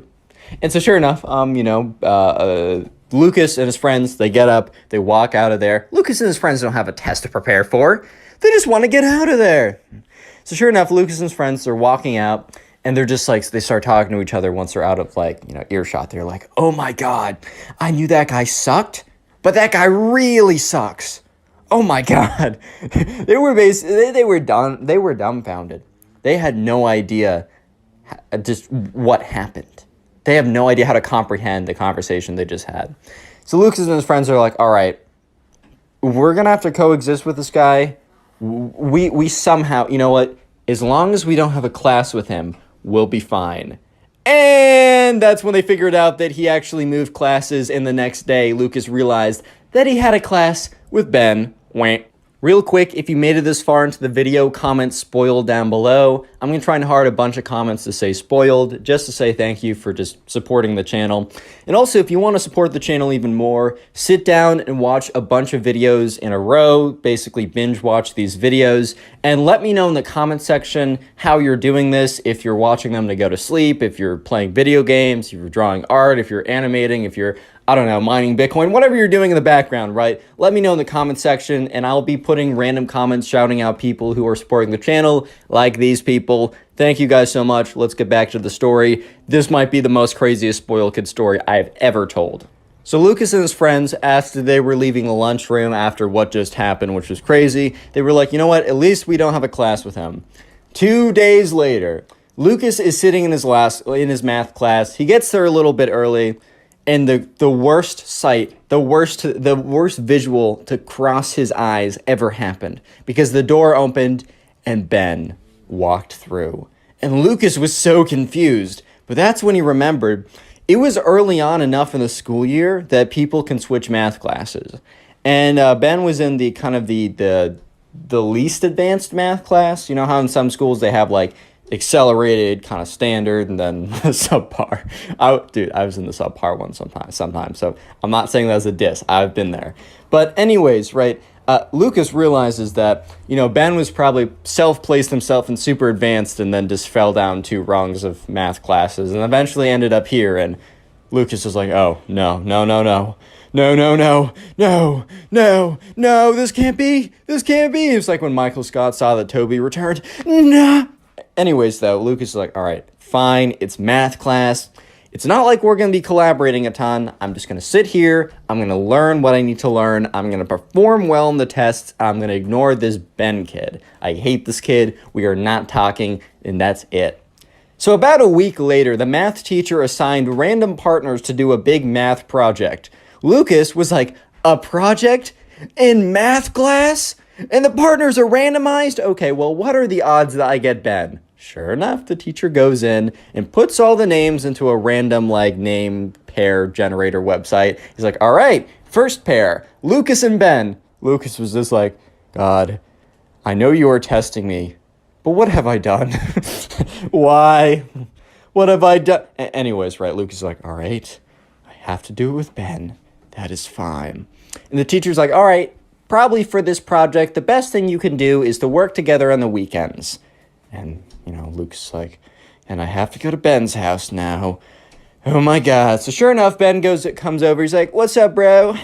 Let me get your number. And, Lucas pulls out, his phone. And Ben's like, bro, what generation is that? Is that like an iPhone 0? Lol. This is the newest iPhone ever. It actually has the most storage possible.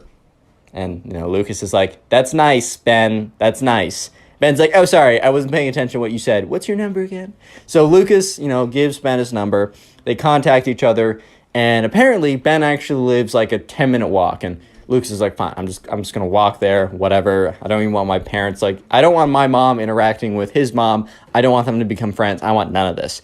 So on a Saturday, he gets up and he walks 10 minutes down, and he can literally feel the neighborhood getting nicer and nicer with every step he takes. It's ridiculous. He's like, well, so this is apparently the nice part of town. Good to know I live in the bad part. What a lovely day. So Lucas keeps walking over, and eventually, he sees this really big, fancy house at the very end of the street. And he's like, well, I don't even have to check my maps. I know for a fact this is Ben's house. So he walks over, and he gets there, and he rings the doorbell, and he just kind of looks around. It's the most extravagant, exquisite house you have ever seen. It's like the most lavish, insert adjectives of money, basically, right? And sure enough, the door opens, and it's Ben's mom, with a $100,000 of plastic surgery, the still has the sunglasses on inside for some reason, has the big long blonde hair, and she's like, oh, Ben, oh, Lucas, so excited for you to come here. Ben, your friend is here. Shut up, Mom, Ben. Anyways, after a bit of yelling, Ben eventually comes down and is like, what's up? Let's just crank this math out, dude. Let's get it done with. And so Lucas is like, all right. So they head downstairs to Ben's basement, which the basement is not like a standard basement, which is like wet and cold. It's like fancy and everything. It's great. Got like 1,000 flat screen TVs, bars of literal solid gold. Maybe is like an alternative investment, but they go down there and there's this table. So Lucas has his backpack. He whips out his backpack and he's like, all right, let's work on this project. And Ben's like, so how much do I need to pay you to do the whole project for me? And Lucas is like, what? And Ben's like, yeah, can I give you like $5? That's like a ton for you, right? Like, wouldn't $5 just like get a whole year's worth of rice and beans for your family to eat, right? And Lucas is like, he is barely keeping it in at this point. He's like, this might be the most insufferable kid I have ever met. And Ben's like, yeah, what do you want, $6 or something? 7? Oh my God, 7 must be crazy. Have you ever even seen $7 in your entire life? I don't think so. At this point, Lucas is like, no way. No. This is not how it goes. This is not how it's going, right? No. This is not what's happening. Lucas is like, Ben, it would be a violation of the honor code for me to do all the work. He said, it's not going to be hard. Just sit down and do it for me. Ben's like, fine, I'll do it. Fine, Ben. Or fine, Lucas. Whatever, dude. And so sure enough, they sit down. And, Ben's like, you know what, I'm actually not going to do this. I'm going to go play some video games. But my mom knows that I have a project, so you had to come over. And just don't tell her anything. Yeah. So if you want to fail this, go ahead and do nothing, right? I don't care about my grades, right? I don't care about my grades, which Ben was kind of bluffing here. But Ben was like, I don't care, right? But I'm not going to do anything. And if you don't do anything, then both of us are getting an F. And I know the grades matter to you, buddy. So either you do something and we both do well, or you don't do anything and we both fail. I feel like it's a pretty obvious answer here. And Lucas was like, this kid isn't just a jerk, he's evil, right? What? So sure enough, Lucas is like, no. In his head, he's like, you're not getting away with this. I might do this, I'm going to do the work, but you're not getting away with this. So Lucas just sits down at the table and says, fine, Ben. You drive a hard bargain, but fair enough. Don't worry. Lucas did not concede here. This is not the end of it. Don't worry. So Lucas sits down, and after grinding away for hours, he eventually finishes the project. And Ben the whole time is playing on his Xbox. He's like, what? Are you done? Cool. See you later. See you tomorrow, or see you on Monday in class, buddy. And Lucas gets his stuff. He's like, bye, Ben. Puts his stuff together. Ben's mom's like, oh, come back soon. If you want. And, Lucas is like, thank you. Thank you very much. Lucas walks out, and he's walking down all the way back to his house. The entire way back, he's like, this is not over. Ben did not win this round. He won this battle, but I will win the war here. But exactly how was going to be the hard part. Because Lucas knew that Ben could lie. And, if Lucas, turned him in and said, hey, I did all the work here, Ben could simply say, oh, well, that's a lie. I did the work. Prove it. Prove it if I didn't, right? And it'd be really hard. And Lucas was, was trying to figure that out until it came to him. Ben has no idea what the project is. He has no idea what the continents of, or what is inside of the project. He doesn't know anything about the project. And if Lucas was to turn him in, he would tell the teacher, and the way that you're going to prove it is you're going to ask Ben to say anything about the project. You're going to ask Ben to explain what he contributed to without showing him the project. Because Ben did nothing and he knows nothing. Ben might be able to weasel his way out if he actually sees the project being like, oh, that's totally me. I totally did that part and that part and that part. In fact, I did all of it. He wouldn't be able to do that if he never saw the project. And Lucas starts skipping on he's so excited, he starts skipping on his way back home. He is just full of energy because he has gotten Ben at his own freaking game. So anyways, Monday comes in. And, the teacher's, at the end of class, the teacher's collecting projects. And Ben goes up with a project. And, or Lucas goes up with a project. And Ben is walks up as well and says, hey, teacher, look at this project. Isn't it so great? And the teacher's like, yeah, good job, guys. And so Ben walks back walks away, goes to the back of the classroom again. And Lucas stays up there and whispers to the teacher, hey, can you wait a second after... Can we talk after class for a second? The teacher's like, okay, yeah, sure, whatever you want to do. And so when the bell rings, everyone leaves, and then, Lucas and the teacher are here, and Lucas says, hey. And Lucas explains everything that happens. He explains that Ben didn't do the work, but didn't just not do the work, told him that, since he wasn't going to do the work, if he didn't want to fail, Lucas had to do everything. And the teacher's like, wow, this is a really serious accusation. Not only will he, fail, but this is part of, academic honesty, because he said that this was his work. So Lucas says, okay, I know this is a big deal, but for you to prove it, just go up to Ben, and tell him that, like, exactly what I'm saying, and then tell him to prove that he did anything by explaining anything about the project. Anything about the project. I am so confident that he didn't do a single thing, that if he gets, like, a single part of our presentation correct, besides the cover, then you know what? Fine. He's off the hook, and I'm wrong. Even though I'm not, but I'm wrong. He doesn't get punished. And the teacher's like, okay, I'm going to do it. And so he's like, all right, I'm actually going to go to I know exactly what class that Ben is in right now. I'm going to go pull him out of it because this is serious enough. And yeah, all right, Lucas, I will keep you updated. So anyways, Lucas goes to his next class and he's barely able, right? He's barely able to focus because the only thing he can think about right now is, oh my God, he's like not interrogating Ben, but he's asking Ben, is Ben going to like, did Ben like figure out something about the project? I really went on a limb saying he won't know anything. Like, what if he just knows one single thing? What if he looked over and just remembers something? Like, oh my God, and he's going to know that I ratted him out. He's going to make my life terrible if things, oh my God, like if this doesn't work. And so after this class ends, Lucas is walking to his next class. And that's when he sees his math teacher walking by. And his math teacher's like, oh, Lucas, can I talk to you for a second? And Lucas's heart just drops because he knows that this right here, this is the moment. Like if something's going to happen, it's going to happen now.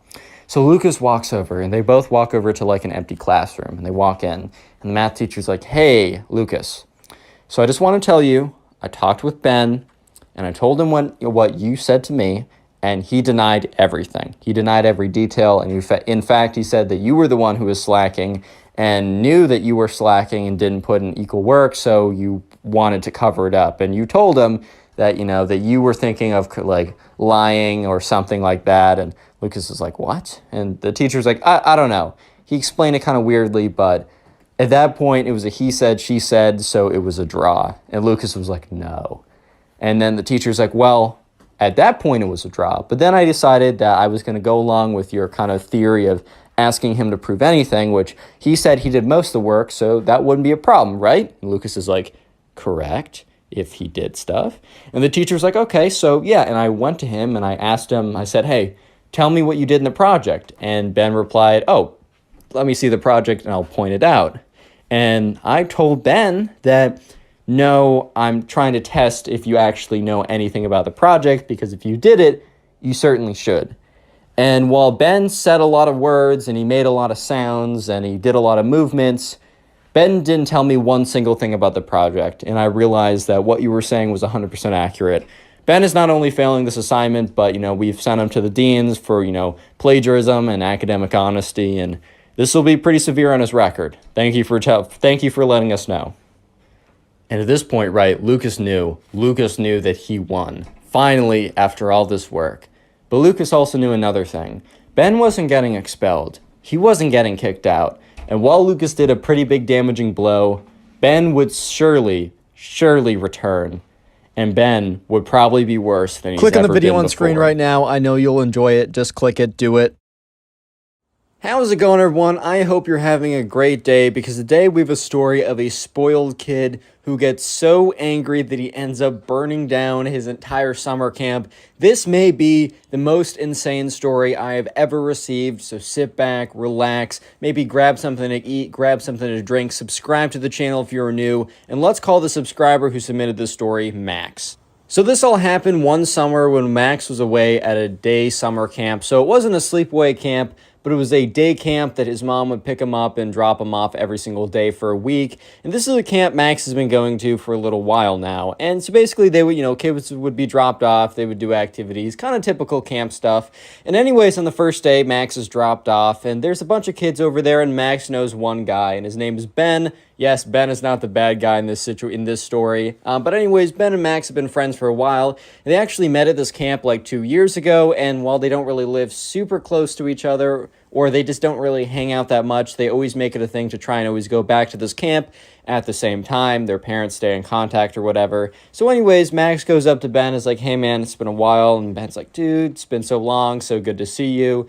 And they're kind of just waiting while all the new campers come in and are starting to talk to each other. It's kind of like the introduction day where you're supposed to meet a bunch of people. And that's when they see this really fancy car pull up. It's like one of those like black Mercedes with like the tinted windows, and the door opens up and this kid walks out. And sometimes you just know, like when someone walks with a certain energy, a certain strut, you already know that they're kind of like at least entitled a little bit. You can just kind of see it in the way that they walk. Well, Max and Ben right away could see that this kid, who we're just going to call the spoiled kid, just the way this kid was walking, you could tell that he was up to no good, and he kind of got everything he ever wanted. So sure enough, right, the spoiled kid walks over, and he's like kind of looking around, and he's kind of just hanging out by himself. And at first, Max and Ben kind of just assumed that, kid probably doesn't know anyone. Let's go over and trying to, talk to him. Little did they know that the spoiled kid wasn't talking to anyone because he simply thought that he was better than everyone else. But anyways, Max and Ben walk over to spoiled kid. They're like, hey man, like, how's it going? And the spoiled kid looks at them and is like, good. And Max and Ben are kind of like, hey, we've been to this camp for a while. You're going to have a lot of fun. I'm assuming this is your first year here, as we don't, we haven't recognized you. But if you have any questions, let us know. And the spoiled kid's like, okay. And Max and Ben at this point still, while they have a bit of a vibe from this kid that he's like, I don't know, he's kind of spoiled or whatever, but these kids in the beginning, or Max and Ben kind of just assume, well, that's fine. He's probably just shy. He's probably just nervous. He doesn't know us, right? He doesn't need to be maxing our energy to be a good guy. We're going to break through to this kid, and he's probably going to be a great guy. Well, they were totally wrong with that sentiment, but it was a good sentiment. So anyways, right, the camp, after about like 10, 15 minutes, all the kids were dropped off. They were all checked in, and the main camp counselor kind of like blew their whistle and said, all right, guys, we're heading into the barn. So basically there was like a barn where it wasn't like a I don't know, it wasn't like a farmer barn, like where they had horses or something, but it was kind of like a big open area, and then attached to it was the rest of the building, which had like a little art studio, it was like kind of like it was a kind of a big building. It wasn't like a massive like university building, but it was a big enough building that you could have multiple. You had like an art studio, you had a big open area, and there was also a pool that they would walk up to every day, at least when the weather was good, but we'll get to that later. So they all walk into the barn area, and the main camp counselor is like, hey guys, like, welcome to camp whatever, week 2, and everyone's like, whatever, you know how that goes. And the camp counselor is like, okay, so we're just going to play a really quick game of like get to know you, so walk around, and whoever you see, go up to them and ask them what their favorite thing to do is. So Max and Ben, they split up and they start walking around, talking to a bunch of people. And that's when Max, he sees someone, goes up to them, asks them, oh, what's your favorite thing to do? And they say, oh, I love to fish or whatever. And that's when Max sees the spoiled kid. And he sees the spoiled kid, who at this point he doesn't know is a spoiled kid. He still thinks that this might be a good kid and that, he's just struggling. Max goes up to him and sees that he isn't really talking to other people, or he's kind of like avoiding other people. And, other people are like, well, if he's avoiding me, I'm not going to like go out of my way. But Max really does go out of his way to be like, hey, spoiled kid, like it's been a second. And the spoiled kid's like, hi. And Max is like, so what do you do in your free time? And the spoiled kid is like, well, I polish my watch collection. And Max is like, oh, that's sick, man. Like, do you have any, like, I don't know, what kind of cartoon watches do you have? Because like literally in Max's mind, because this was a little while ago, he was thinking of like, those novelty watches of like SpongeBob funny watches or whatever. And he's like, oh wait, do you have like a Fitbit or something? And Spoiled Kid is like, no, I don't have a Fitbit. I don't have a funny SpongeBob watch. I have a Rolex Aqua Racer or Submariner. You don't even understand what that is. And at the time, Max had no idea. He's like, no, I don't. And the spoiled kid like, well, it's a very expensive watch, and I spend my time shining it. Max is like, okay. Max keeps walking around talking to other people. At this point, you might be thinking, dude, Max, obviously this kid is spoiled. He's not a good kid. But Max is kind of was like, well, that was a weird interaction, but I don't know. He's probably just nervous. At a certain point, you can't say that every interaction of someone being a jerk is them being nervous. But anyways, right, Max is a good kid, giving him the benefit of the doubt. So anyways, they have lunch and Max and Ben are sitting around. They're excited for the week to happen. And they're talking a little bit about the spoiled kid, and they're like, I feel bad for that kid. Like, he seems really nervous. He seems like he's not, like, trying to make friends. And they're like, you know what? While we shouldn't spend our entire time trying to, like, break through to him because we only got a week and we want to have fun here, let's still continue to try, at least today. So anyways, right after lunch, they go up to the pool. And, at this point, this is where they start to realize how evil or how truly spoiled the spoiled kid is. So sure enough, they go up to the pool, and the way that the pool works is there's like one really big pool, and they go in shifts of like 15 kids or whatever, because while it's a big pool, there's like 50 kids at the camp, or maybe they go in shifts of like, I don't know, 20 or something. I don't know. It breaks up into about 4 groups or so, and there's about 60, 50 or so kids there. And so the spoiled kid, Max and Ben, were all happened to be randomly in the same group, and they were in group 2. So Max and Ben were talking, and they were watching as the spoiled kid, like, because there were bars around the pool. It was an outdoor pool. So they're not bars, but there was like a fence, and you could see through the fence. And Max and Ben looked over, and they saw the spoiled kid with like both of his arms on, like both of his hands on like the fence, kind of rattling it, almost like, in the movies when someone's in prison and they rattle the prison bars or whatever. And Max and Ben go up to him. They were like, dude, what's going on? And the spoiled kid's like, I want to go in the pool. And Max and Ben are like, yeah, dude, well, we're about to go in like 5 minutes or so. We're in group 2. And the spoiled kid starts rattling the fence again. He's like, bum, bum, bum, bum, bum. He's like, I want to go in now. And Max and Ben kind of look at each other like, that's not a normal response, right? Like that's not how people normally respond to things, correct? Like, I'm not just going crazy. That isn't a normal person response. Right? And they kind of just look at each other like, what's going on here? And they're like, you know what? Well, we're all going in pretty soon. Like, there's no need to like overreact or anything. And the spoiled kid just gives them like a dirty look, and then goes back to like rattling on the gate bars or whatever. And when Max and Ben like walk away, a camp counselor actually walks over, goes up to the spoiled kid, and while Max can't hear exactly what the camp counselor says, it's pretty clear that the camp counselor was like, bro, you can't be doing this. You're going to be on in like 5 minutes. Just wait over there. So the spoiled kid walks over, stands in a corner, crosses his arms, and is all angry. And Max and Ben retreat. They don't retreat, but they go back to where they were standing before. And Ben's like, dude, that kid's kind of weird. And Max is like, well, yeah, he's not as cool as I thought he would be. And Ben's like, dude, what? Like, why was he being so weird about not being able to swim? And Max is like, well, maybe he really likes to swim.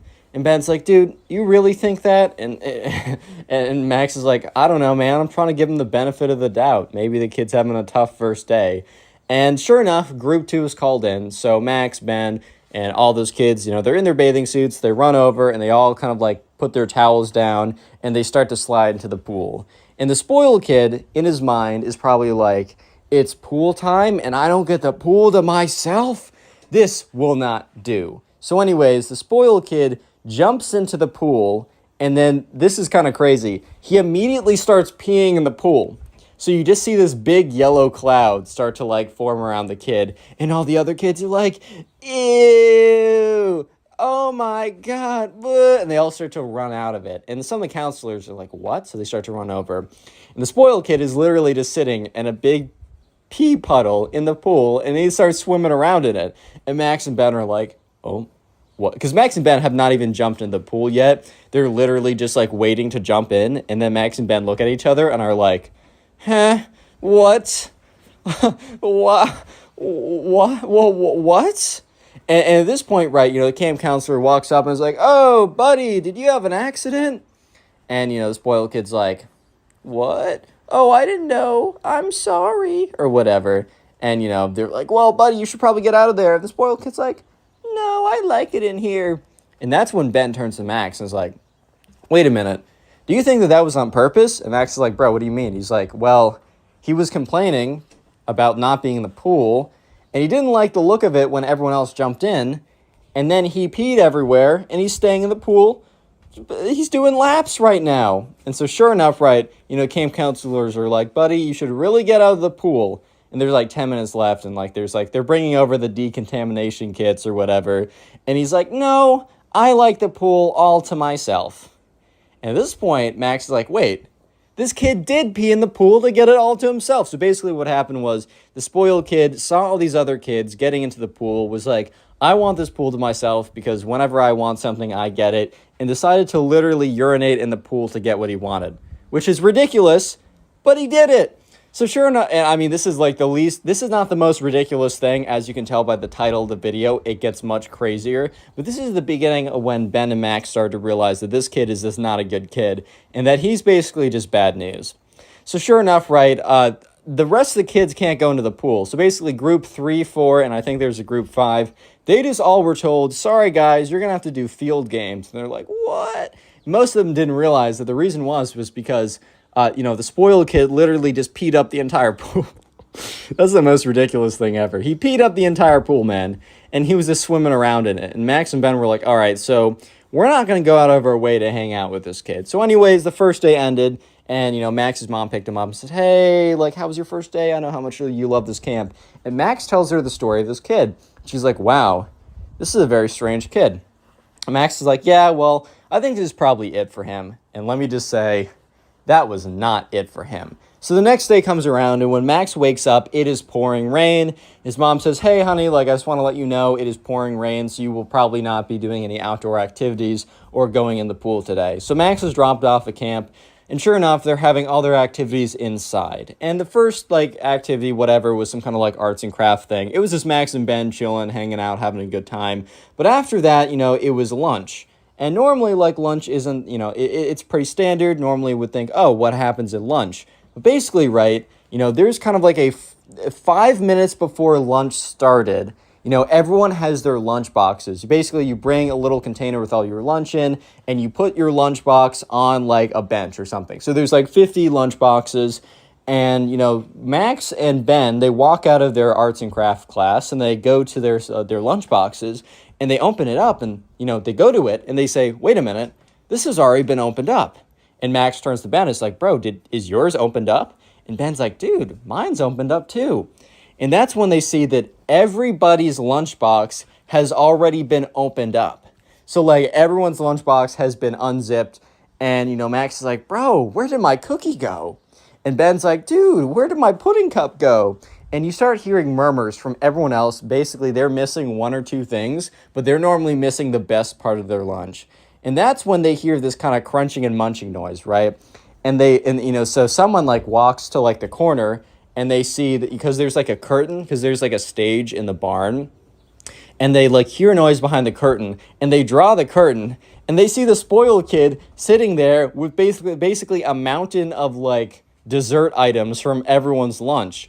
And at this point, right, the camp counselors are getting so many, like, complaints about someone opened up my lunchbox and took something. And that's when they noticed basically the spoiled kid with a massive pile of all the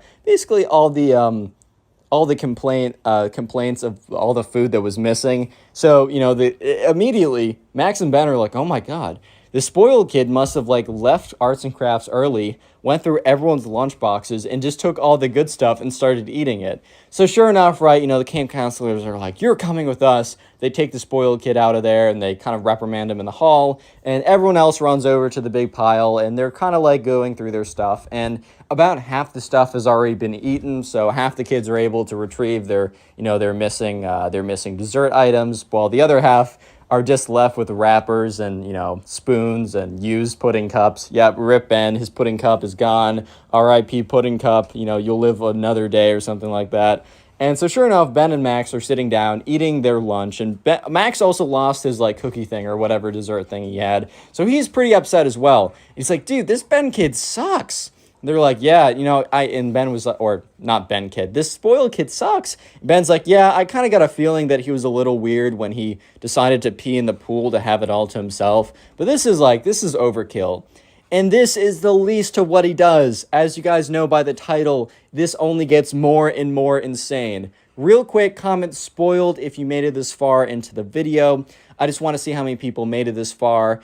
And then also, if you want to support the channel, all you got to do is maybe after this video or maybe later in the day when you're playing a video game, cleaning your room, drawing an art project, animating, trying to go to sleep. Just literally binge watch a bunch of these videos. Watch like 2, 3, 4, 5 of these videos in a row, and let me know in the comment section, how many of these videos you're watching, what you're doing while you're watching them. I'll try and heart the comments and reply to say thank you, because it really does help support the channel. I just want to say a huge thank you to everyone watching right now. Even if this is your first video, or if you watched like 30 of my videos in the last 24 hours, every minute watched helps me out so much. Anyways, let's get back to the story, because it only gets crazier from this point on. You might be thinking, wow, this kid's spoiled. This kid is not just spoiled, he is insane from this point on. Also, you might be noticing that the gameplay is no longer looped on the really long videos like these, and it's because I just upgraded my setup. I do my videos on my phone, so I got a better phone with more storage. So no longer will you have to watch the same gameplay 3 times. I'm sorry, I literally had no space on my phone. I had a very budget setup, but now you get new gameplay for every minute you watch. Anyways, so Max and Ben were sitting there, and they're like, oh my god, this kid's actually the worst, right? So later that day, they see the spoiled kid is back, and there's a 3-strike system at this camp. The very first day, I didn't go over this, but basically they said, welcome everyone to camp whatever. They went over the rules, and then they also explained their 3-strike system. Basically, if there's kind of a major violation, or you just break one of their rules, you get 2 strikes, and then on your 3rd strike, you're sent home. You're not allowed to come back. There's no like tuition refund or anything like that. You're just done, right? So basically, Max and Ben are pretty sure that the kid just got a strike. In fact, the spoiled kid probably should have got a strike for like peeing in the pool, but like they didn't know that he did it on purpose, even though the spoiled kid very clearly did it on purpose just to get, the pool all to himself. But right now, the spoiled kid was sitting with 1 strike, and he was not happy about it. The next day rolls around, and, sure enough, it's a nice day. They're able to go outside. They're able to go to the pool. And in the morning activity, they actually have a big kind of like tag game. So it's a massive game of tag, and Ben is actually it, and Max is not it. So Ben and a few other kids are designated as it, and basically you run around, and when you tag someone in this game, they also become it as well, so they can tag people too. It's like the zombie variation of tag, so like there's this, it basically gets to a point where like the numbers start growing exponentially, and then boom, everyone's done. So it's a pretty fun game, and the rounds are also fairly quick, and they did it so that more people could start as being it, more people could, and the other people that were it before could like be normal runners in the game as well. So sure enough, Ben is kind of running around, he's getting people, and Ben eventually finds Max and kind of runs him down and gets him. So Max and Ben are kind of in a team right now, trying to find people hiding, because you can hide in this game too, and, trying to find them, tag them down, get more people to the tag side. And that's when they see the spoiled kid, and Ben's like, you know what, for taking my pudding cup yesterday, this is going to be revenge. And Ben was a very fast kid. And the spoiled kid, I'm not going to make any comments about his appearance, but let me just say that he was not very athletic at all, and it definitely was conveyed through the way that he wasn't able to run, basically, at all. So, yeah, Ben was easily caught up with him. Ben easily caught up with him, got to him, tagged him, and not just Ben, Max, and a few other kids saw him be tagged, right? A lot of kids saw him get tagged, and the spoiled kid's like, you didn't get me, I dodged it. And Ben was like, dude, I clearly got you. And then Ben tagged him again. He's like, oh, I dodged that too. He did not dodge it, by the way. He was like, very clearly made contact. So that's when Ben like put 2 hands on this kid's shoulder and is like, tell me you're dodging this. And the kid like brushed him off and is like, I dodged. And then the kid starts to like waddle away. And, Ben turns to Max and is like, oh my God. So at this point, Max and Ben both tag him. And he's like, I dodged both of your tags. You can't get me, guys. And that's when one of the camp counselors sees what's going on. And he's like, hey, why are you still running, kid? And the spoiled kid's like, Mr. Counselor, I dodged all of their tags. And the counselor's like, that's not what I saw. And then Ben tagged him again. He's like, I got you. And the spoiled kid's like, Counselor, didn't you see? I dodged that too. And the camp counselor's like, no, you got tagged, man. Like, it's fun. It's fun being it. Trust me, it's fun being it. You don't have to keep running. And the spoiled kid turns to all of them and said, you will regret cheating. You will regret cheating. and he starts like running away. And Ben and Max look at each other like, bro, what? And so sure enough, right, there's another kid, that was running with them. And so it's Ben, Max, and a third kid that are running. And so, yeah, so the three of them are running around, and that's when the spoiled kid comes up behind them, and he pushes Max and Ben over.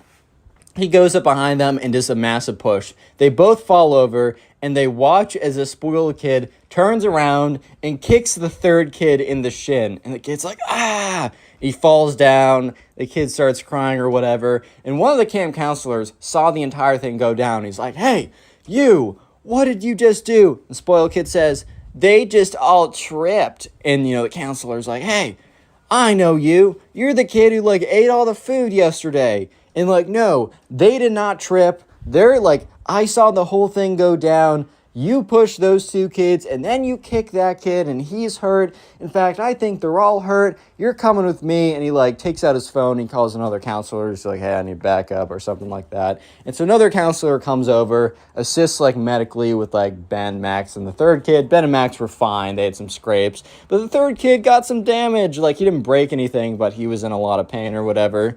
And so the spoiled kid, once again, was taken away.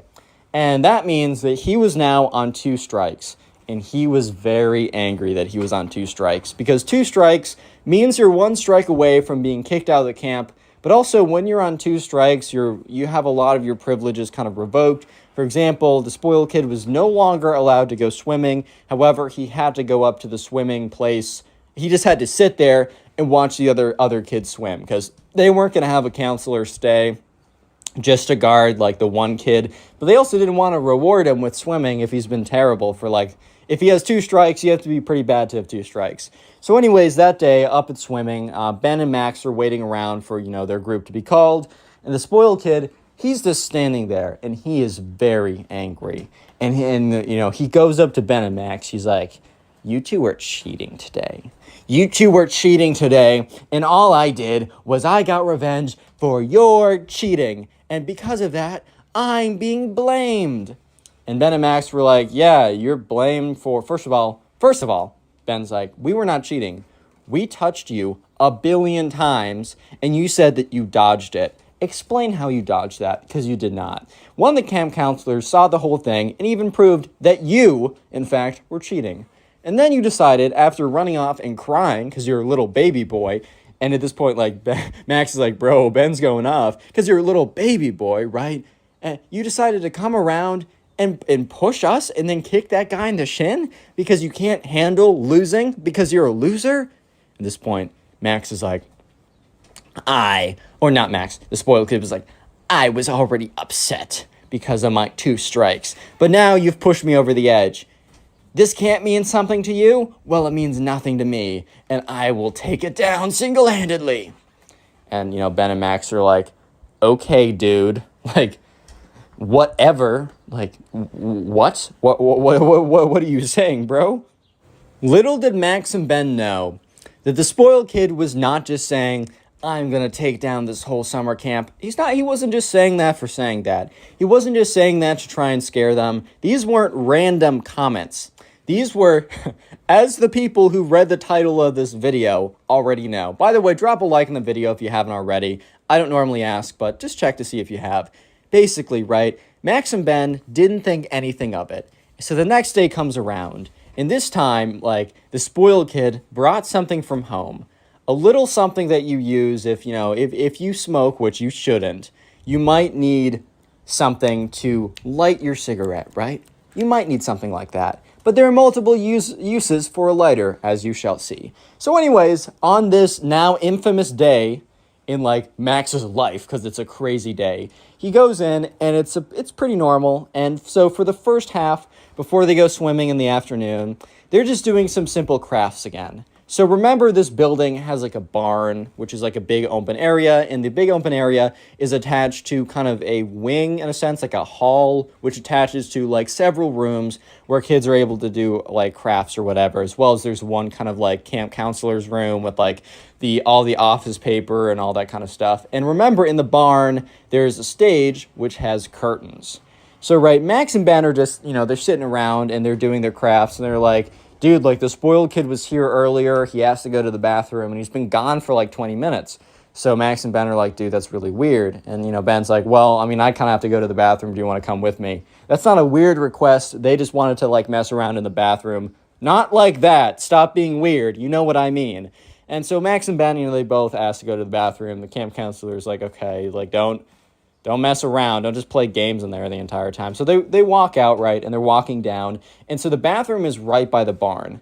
But that's when they see that the barn door is open. And they're like, why is the barn door open? And they look in there, right? And they start to like smell a really weird smell. It is the smell of smoke. So they look in there and they see the curtain, right? And they see the curtain is catching flame. And what they also see is the spoiled kid sitting, or kind of like kneeling or crouching or whatever on the other side of the curtain with the lighter, trying to catch that side on fire too. So at this point, Ben and Max are speechless. They are stunned. They turn to each other and they sprint back and they start slamming their fists on the camp counselor's door, like the door for like where they all sit. Bum, bum, bum, bum, bum, bum, bum, bum, right? And so they open it up and like some camp counselor was like, what's up, dudes? Like, you guys get in trouble or something? They're like, no, come with us. So Ben and Max are like running down. The dude's like, guys, calm down. And that's when Ben and Max get to the barn. They open to the door and they point. And they point to the curtain now catching complete flame, and also the spoiled kid trying to like light the other side on fire. And the camp counselor's like, holy... And then, he's like, he gets on his phone and he's like, emergency. And he goes to the fire alarm, pulls that, sprinkler systems start to go, right? But the thing is, the fire is now spreading. This is like wooden carpet, everything. This is not, this like barn, this whole like facility was made a while ago, bro. This thing was made like when the fire safety rules were not as good. So the sprinkler systems were okay, but the fire was just starting to spread really rapidly. And the camp counselor grabs the spoiled kid and says, you're coming with me. And all the kids are walking out in a single file line, and they all stand out in the field. And most of them think, oh, it's our mandatory fire drill or something, whatever. But that's when one of the kids was like, well, I smelled smoke. And so Ben and Max turn around and they start telling every kid what they saw. And the rumors and the truth starts to spread insanely fast. All the kids are now telling everyone that the spoiled kid, the pee-pee boy, the one who ate all their food and kicked a bunch of people because he'd lost in the game, decided to burn down the camp out of revenge. So rumors are starting to spread. All of a sudden, they start to smell smoke. And that's when they see, smoke start to pour out of the rooms, out of the windows.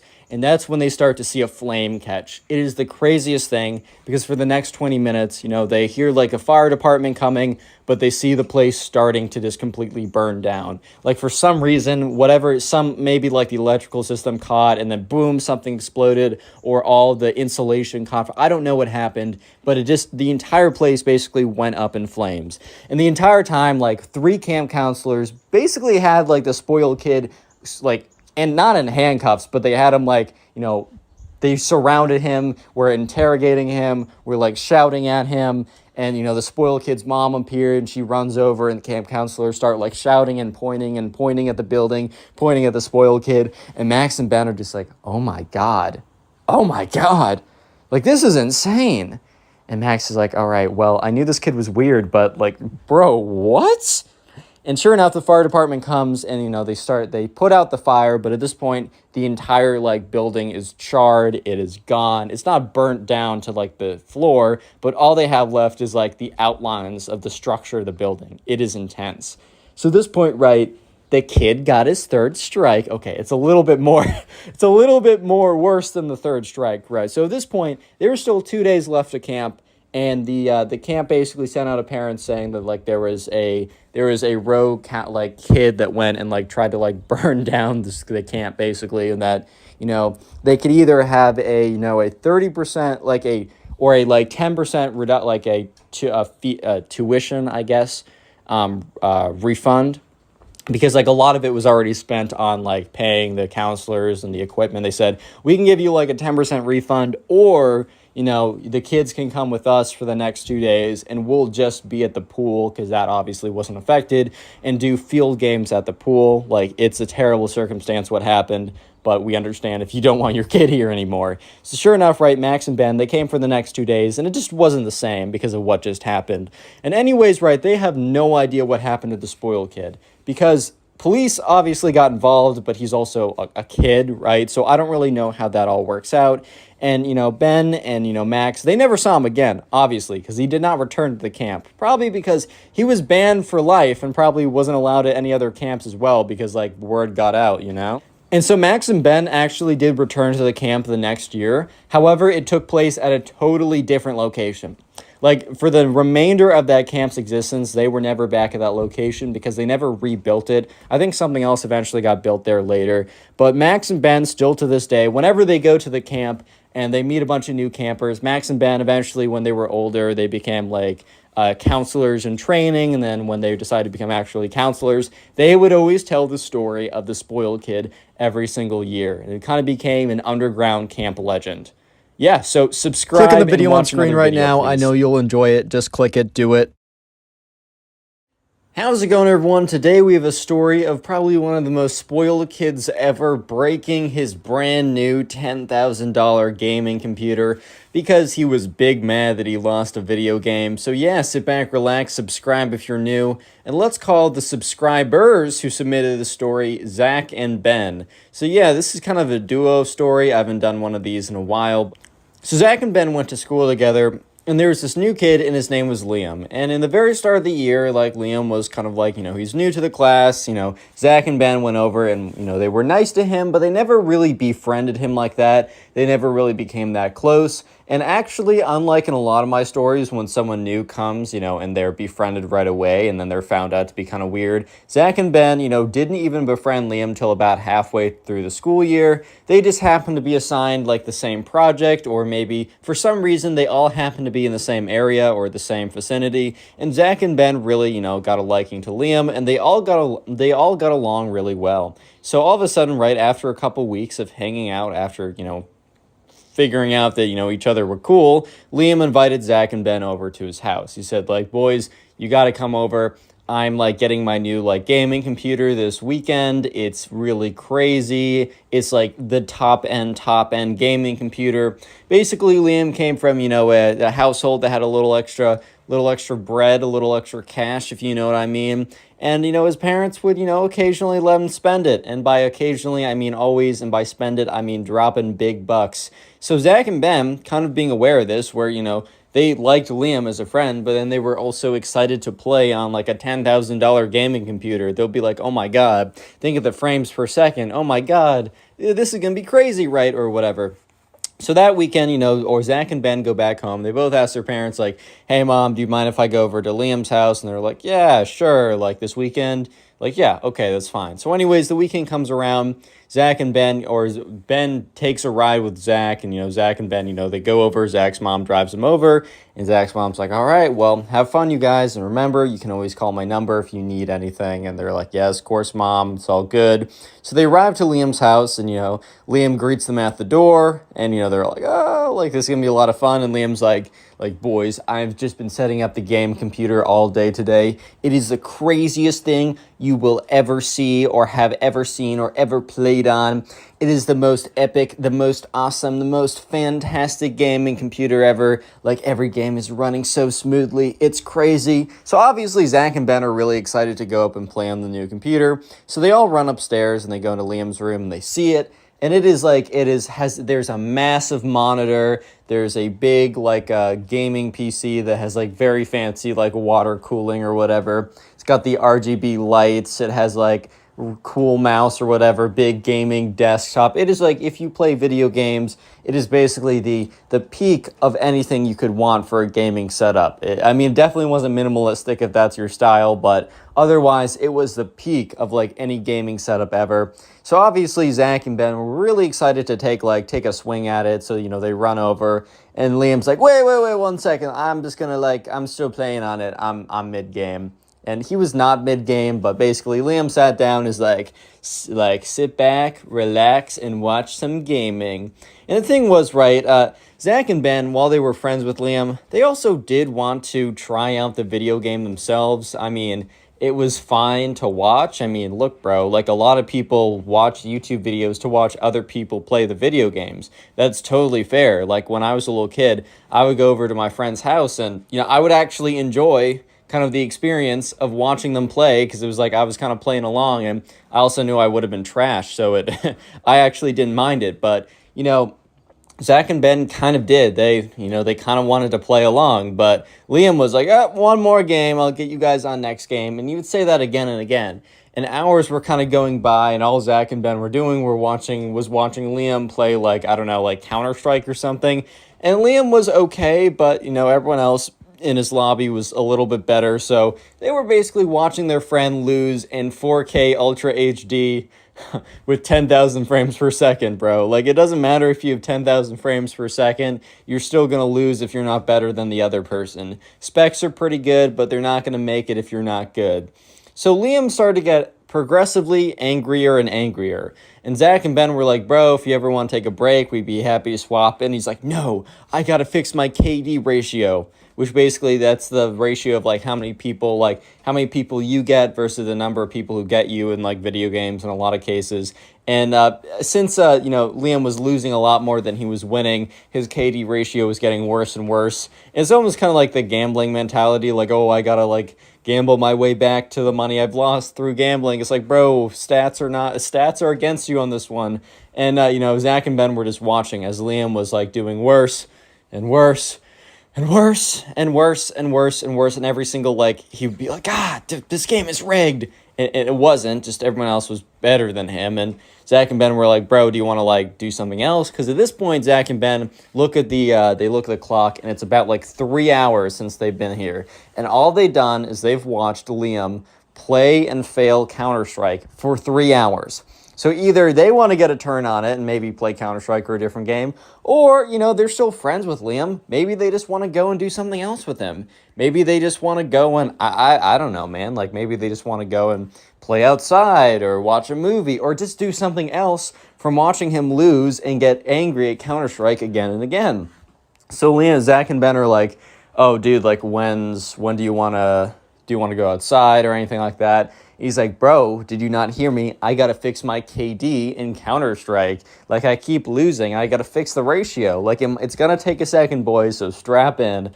And they're like, Zach and Ben kind of look at each other like, bro, what's going on here? But the thing is, right, Liam keeps getting angrier and angrier and angrier. And this is where kind of like things start to get a little bit interesting, because Liam, in his rage, is starting to like slam on his desk. He's like, bah, every single time he loses. And every single time he loses, which is a lot, he starts to get angrier and angrier. And then he takes his mouse and slams it on his desk. And it doesn't break the mouse, right? But it's risky. It could have broken.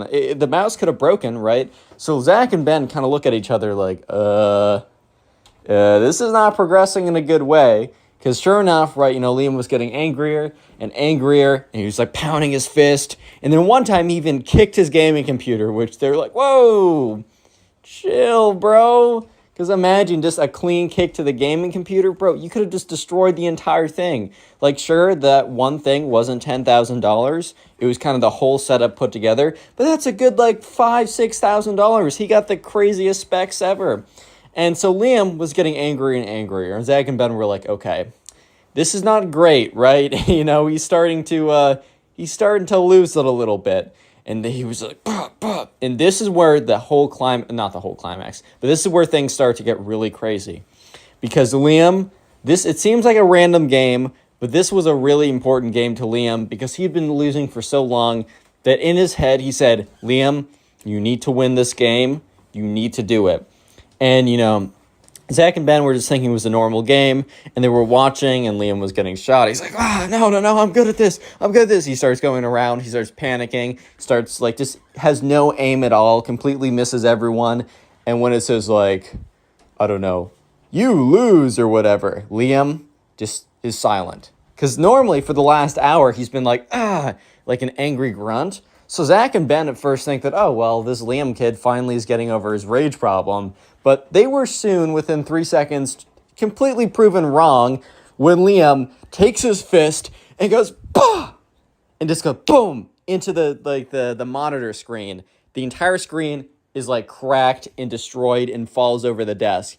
And then Liam stands up, and Zach and Ben are looking at each other like, oh my God. And Liam is like, yeah, and takes his foot and just goes boom and kicks his gaming computer with such force that actually lifts up off the ground, flies for a little bit, hits the hardwood floor, and shatters and explodes, and water starts leaking out of it for like the water cooling, and little bits and pieces go everywhere. And that's when Liam flips his desk, takes his mouse, swings it around on the mouse cord, is screaming the entire time, and throws it against the wall. The mouse explodes as well, and Liam starts huffing and puffing. He's like, and at this point, Zach and Ben are just like looking at each other like, oh my God, bro. Oh my. Anyways, if you've made it this far into the video, comment spoiled down below. That'll be the secret word of the day. And then also, if you want to support the channel or keep supporting the channel, because honestly, just watching this far into the videos helps support the channel a lot.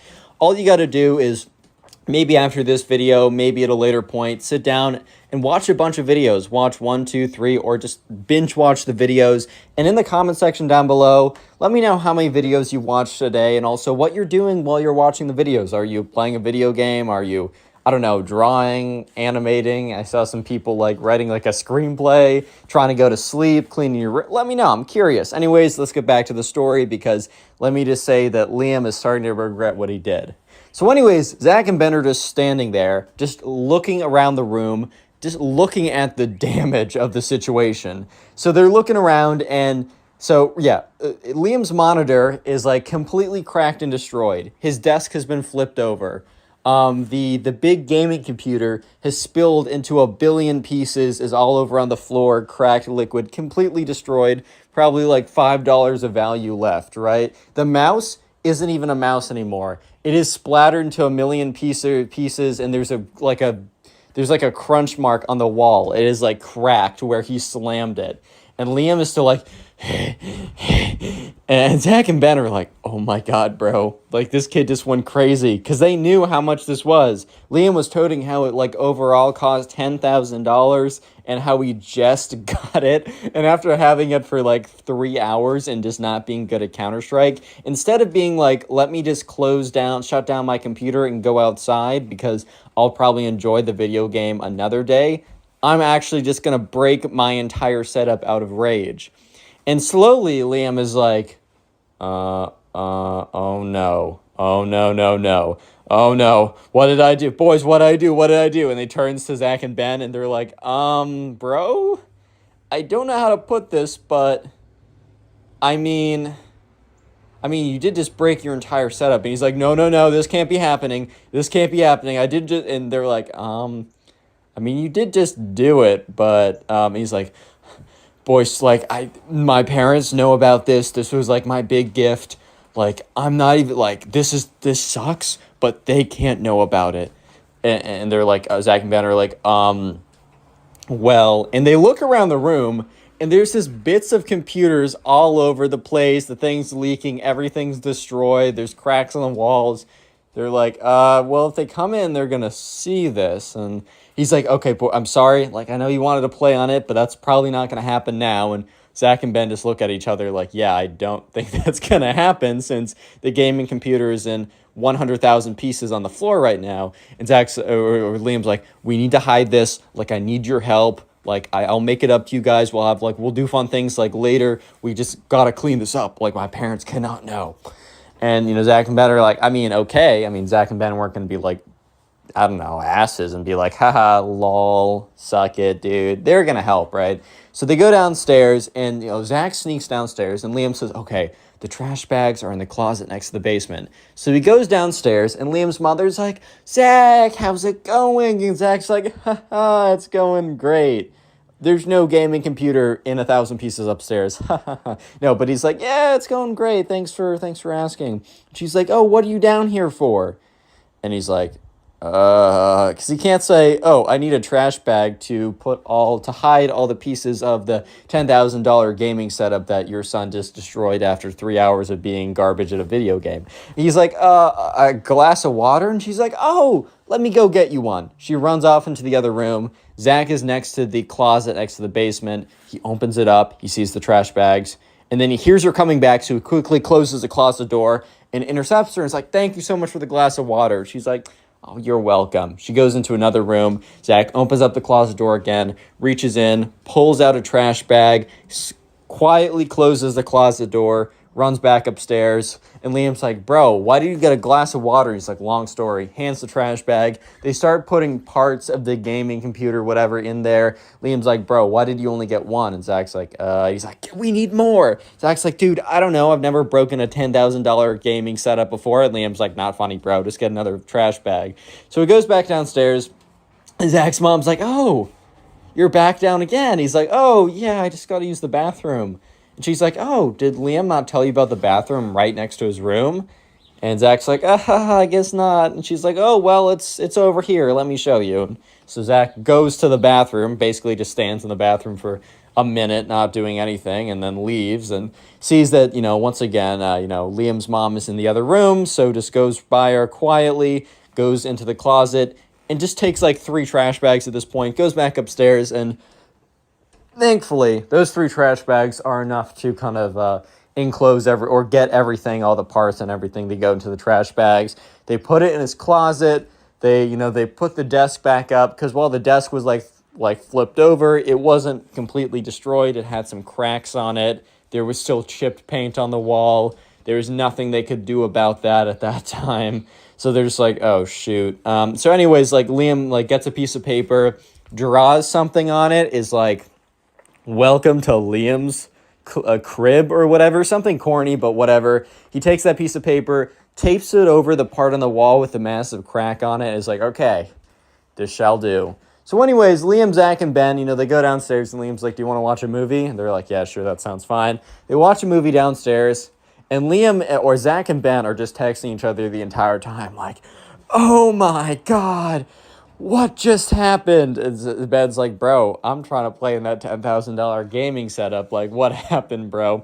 But anyways, they go upstairs when, Liam's mom's like, oh, like, it's time for dinner, boys. Like, are you guys ready? It's time for dinner. So they come upstairs and, the table's all set for dinner and they sit down and, Liam's mom made a really good, steak roast. She made something. I don't think a steak roast is a thing. She made really good food. They're all sitting around enjoying it. And that's when Liam's mom is like, so Liam, did you show the boys your new video gaming thing that we bought you for your birthday? And she turns and she's like, boys, it's a very special video game thing. I'm like, Liam and I sat around and I got him the greatest stuff for video games. And Liam is like, yeah, yeah.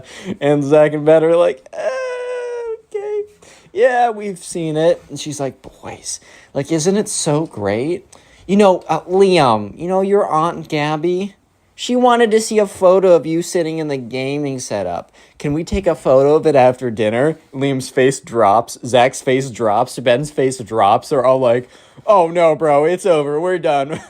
This is GG unlucky. We're dead, bro. It's over. And sure enough, right, Liam's like, well, I was thinking of, doing stuff with Zach and Ben after dinner, so I might be busy. And, Liam's mom's like, it's only going to take a moment. And also, since we bought you that really expensive gaming setup, is it only fair that we get 30 seconds of a photo with you playing on it? Come on, that should only take a little bit of time. And she turns to Zach and Ben, and she's like, Liam, Zach and Ben, I'm sure that you wouldn't mind if we took 30 seconds out of your time with Liam to take a little photo of him on his gaming setup. And Zach and Ben were just staring at her. Because they didn't want to say, yeah, that's totally fine, which would be reasonable, but also reasonable under normal circumstances. And these were not normal circumstances. But, they also didn't want to be like, no, I cannot do that. No, no, that's unacceptable. You can't have 30 seconds with your son. You witch, you're the worst. I hate you. They can't pull an Anakin Skywalker right there. I hate you. Anyways, so they were like, and Liam and Zach and Ben were just looking at each other. And they pull out their phones under the table and they're texting each other. And Liam makes like a group chat that they made before for like, what's the address? What's the time to come over for the sleepover? He's like, boys, what do we do? And they're like, dude, I don't know. I really don't know. So they were like just barely playing with their food. And the mom's like, Liam, why are you guys not eating it? Because it was actually really good. And Liam's like, I'm eating it. I'm just savoring it. And they're like, yeah, me too. So they keep eating. And they're really just messing with their food to buy them more time to figure out what to do before their mom comes in and is like, oh my God. Like all that kind of stuff. And so sure enough, Liam sends a text saying, hey, I don't think my mom totally remembers what a gaming setup looks like. So maybe we can make a fake one, but I need you guys to go up and come up with something before I will be here with my mom. And Zach and Ben are like, well, I feel like your mom will just like, if we go up, your mom will be like, oh, why don't we just go up now? And Zach's like, hey, I'll stay here. I'll talk to your mom. How about you and Ben go up and come up with something? And Liam's like, okay, that's fine. So Liam and Ben are like, all right, thank you so much. And Zach's like, oh, Liam's mom. She's like, yes, I have some questions for you. So basically, right, I'm not going to tell the part of the story or actually I will. So this is a part where it splits. I'm going to tell Zach's perspective and then Ben's perspective because Ben went upstairs to help Liam make the fake setup and Zach stayed downstairs to try and bid as much time with Liam's mom as freaking possible. So anyways, Ben and Liam, they run upstairs and Liam's like, dude, I don't even know what this means, but we got to come up with something. And, Zach's like, well, okay, well, what do we have around the room? So Liam is like, oh, wait, I still have, like, parts of my old gaming setup. Like, we got to, like, mix it up with something new because my mom might remember it if it just looks like the old thing. So anyways, Liam gets out his old, like, laptop. He puts it out, and then he decides, okay, we got to make it look like it's something new. So they take out a bunch of markers and pens and, like, all this, like, arts and crafts stuff, and they start, like, decorating it. Like, they start drawing all over it. But they try to make it look as, like, official as possible. And they also, like, Liam's like, oh, I think I have, like, some RGB lights or something. So they put that on the computer, right? It looks really scuffed, but, like, when moms aren't going to really know what the new video game tech is going to be, he's like, oh, I need a mouse. He's like, I still have my old one. Takes out his old mouse. It's, like, a white mouse, so they're able to draw all over it and make markings and be like, ooh, this is really the most epic mouse ever. And he's like, well, my mom also remembers buying, like, a gaming, like, a PC. And she says she's not going to, if she doesn't see a big box, that's going to be a problem. So Liam looks around and, Liam's like, oh my God, I almost forgot. Liam had like a big black box that he bought something from Amazon or some kind of shipping service. And it came in a black box and like he just saved the box for some reason. He put the box under his desk. He's like, I need to find some kind of like wire type thing. And he goes over to the smashed mouse. He pulls the wire out of the smashed mouse. He puts the wire into this empty black cardboard box, and then he like attaches the wire to his computer by just literally putting his Mac, who's like old, like a, I don't know, probably was like a Chromebook or something, on top of like the wire, so it looked like it was connected. To anyone who has no idea what they're looking at, this was like a little bit, it was kind of convincing if you had no idea what you're looking at. And that's when they heard Liam's mom come up the stairs. So anyways, flash back like 5 minutes. So Liam and Ben, they go up the stairs, and Zach is sitting there at the dinner table trying to figure out a way to stall Liam's mom for as long as humanly possible. So he's like, so tell me about your time on the parent council for education. Basically, there's like a parent like little organization that would like send suggestions to the school or whatever. And she's like, oh my God, Zach, you don't want to hear about that. How about we just go upstairs? And he's like, no, I do. No, you got me all wrong. I do want to hear about that.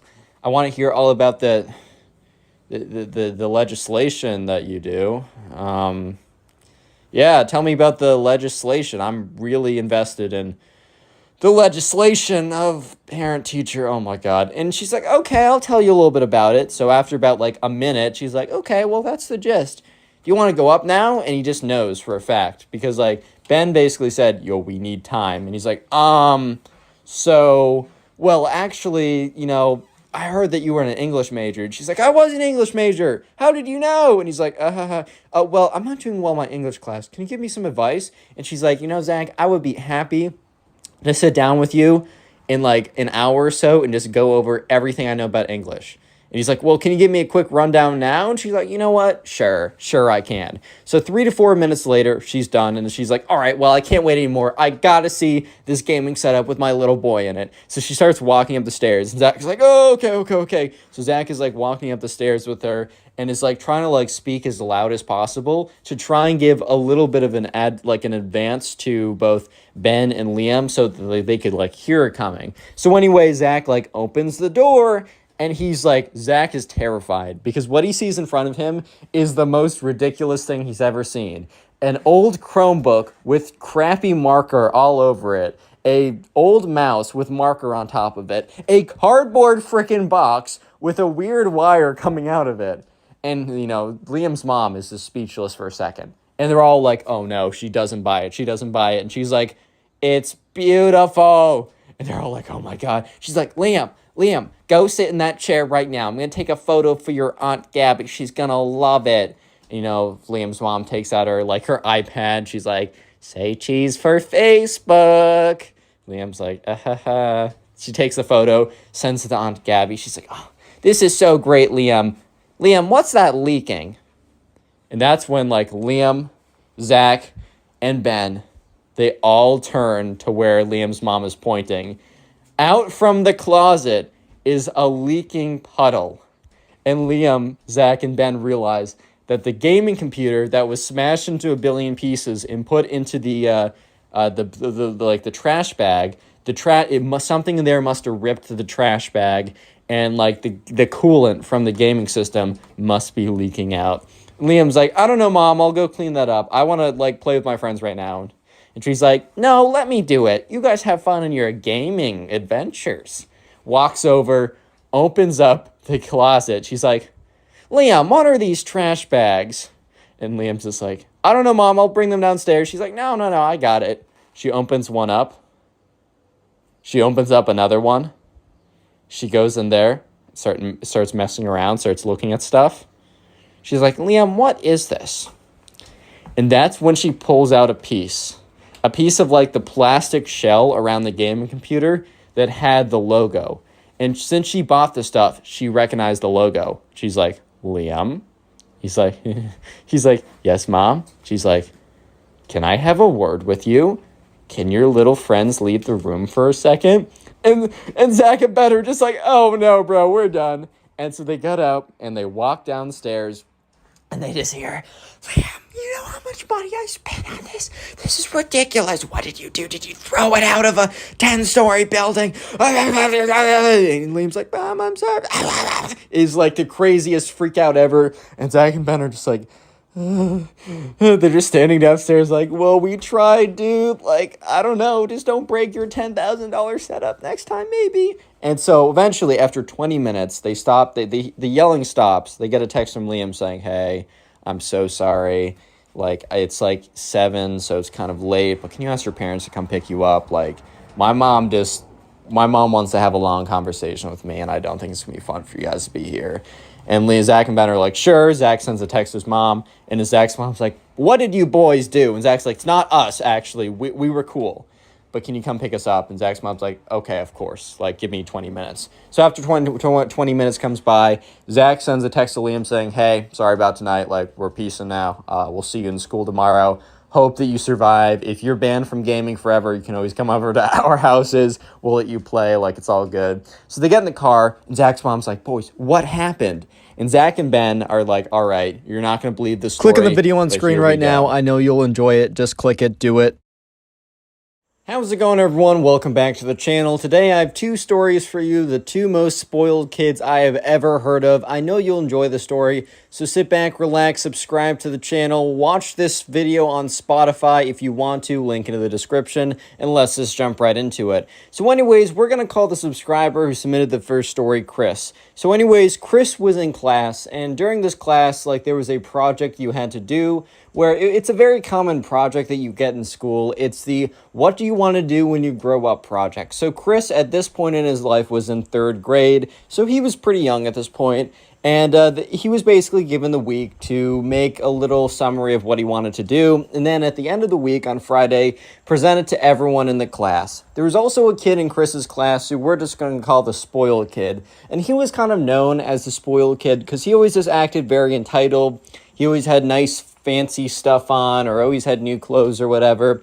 And most notably is he always became like his dad drove this like sports car to come pick him up, which, bro, why are you driving the Lambo to pick your kid up from 3rd grade? But anyways, right, he was kind of known as a spoiled kid, and that's kind of irrelevant for right now because Chris really wanted to be a firefighter at that point in his life. So he went back home. He asked his mom if he could go and get like a firefighter costume from a Halloween store. They went, they found one, they got it. Chris like looked up or asked his mom to help him learn some information about being a firefighter, and he put together a nice little presentation. So now on the day, it is now Friday, it's the day that everyone is presenting, and anyways, right, so, everyone is sitting there. A lot of people are either in costumes, or maybe they have a poster board. Chris happens to be in costume and has a poster board. But you know who doesn't have either, really?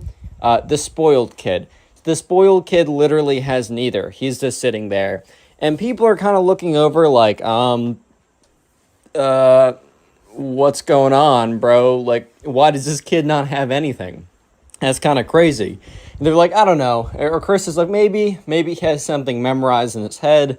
Maybe I just can't see what he has to like present or whatever. But sure enough, it's time for Chris to go up there. Chris goes up, nails his presentation, says, I want to be a firefighter, says, what's your firefighter facts? And sure enough, more people go up. There's doctor, lawyer, astronaut, chemist, mad scientist, SpongeBob SquarePants. There's a lot of professions that people go up and say that they want to do. And that's when it's time for the spoiled kid. So the teacher's going down the list and reading out names. It's like, all right, spoiled kid, it is your time to go up. And the spoiled kid is like, he looks up, he's like, whatever. And he walks up to the front of the class. And he said, when I am older, I want to be rich. And everyone's kind of sitting there like, okay. And the teacher was kind of looking at him like, and the spoiled kid's like, that's it, that's my presentation. And the teacher's like, wait a second, spoiled kid. Are you telling me that the only thing that you did was say that, like, I want to be rich and you're done with it? Like, that's all you did? And the spoiled kid's like, well, yeah. And the teacher's like, okay. Because, at this point, they didn't really have grades. They got, like, a check plus or a check minus or something. But it really didn't affect them at this point. They were only in 3rd grade. So the teacher wasn't like, I'm going to fail you. But the teacher's like, well, maybe you can add a little bit more on the spot. And the spoiled kid's like, well, I want to be wealthy too. Which, like, bro, rich and wealthy is basically the same thing in a sense. And the teacher's like, no. What are you going to do to become rich? The spoiled kid's like, I'm just going to become rich. And at this point, the teacher's like, what do you mean? And the spoiled kid is like, well, some people when they're born, they're just like born like better than other people. And they just become rich. And the teacher's like, spoiled kid, like, people aren't born better than other people. Everyone is born the same at birth. Like, that's ridiculous. And the spoiled kid's like, well, then why do I have all this cool stuff in my house? And when I go to other people's houses, they don't have that cool stuff. Remember, bro was in 3rd grade, but still, like, what? The thing is, bro, this is definitely the parents coming in and telling some kind of like brainwashing right here. And the teacher's like, spoiled kid, like, that is super disrespectful. Like, everyone has different opportunities and disadvantages in their lives. Just because, like, your parents were able to, like, I'm sure that they worked very hard, but there's also a bit of luck involved in that. Like, you gotta be great. Like, you gotta be grateful for all that. You can't just say that you got that because you deserve it. Like, you were just happened to be born from them. And the spoiled kid's like, well, I don't understand. Like, I thought the way the world worked was like, if you are rich, that just meant you were better, and poor people are poor because they're worse. And the teacher is just staring at the spoiled kid with his mouth like wide open, and everyone else in class is like kind of turning around and like talking to each other like, dude, what did this kid just say? Did he just say I was worse because my parents make less? He said I'm inherently worth less? Like, what? And the spoiled kid said, yeah, like what, and he said also, what does like job have to do with money? He's like, isn't it just like the poor people have jobs and then, the better people, aka rich people, just they're just able to sit there? And the teacher's like, no, like you make money from your jobs. The spoiled kid's like, oh, okay, well then I want to be really rich when I grow up. And the teacher's like, spoiled kid, you don't understand. Like, you were put in a fortunate position where your parents have done well. Like, that's awesome. That's great. Whatever, right? But that's not a job. Just having money is not a job. That's not how this works. And everyone could kind of tell that the teacher was starting to get a little bit upset because, look, being a teacher is a thankless profession, right? You have a lot of snotty kids in your class that don't care what you're doing. You also don't get paid at all. Most people, most of the time, teachers are doing it because they believe that their work is important, teaching the next generation of kids. And that is really the only way they get paid, in gratitude. Or not gratitude, but just like knowing they're doing something important.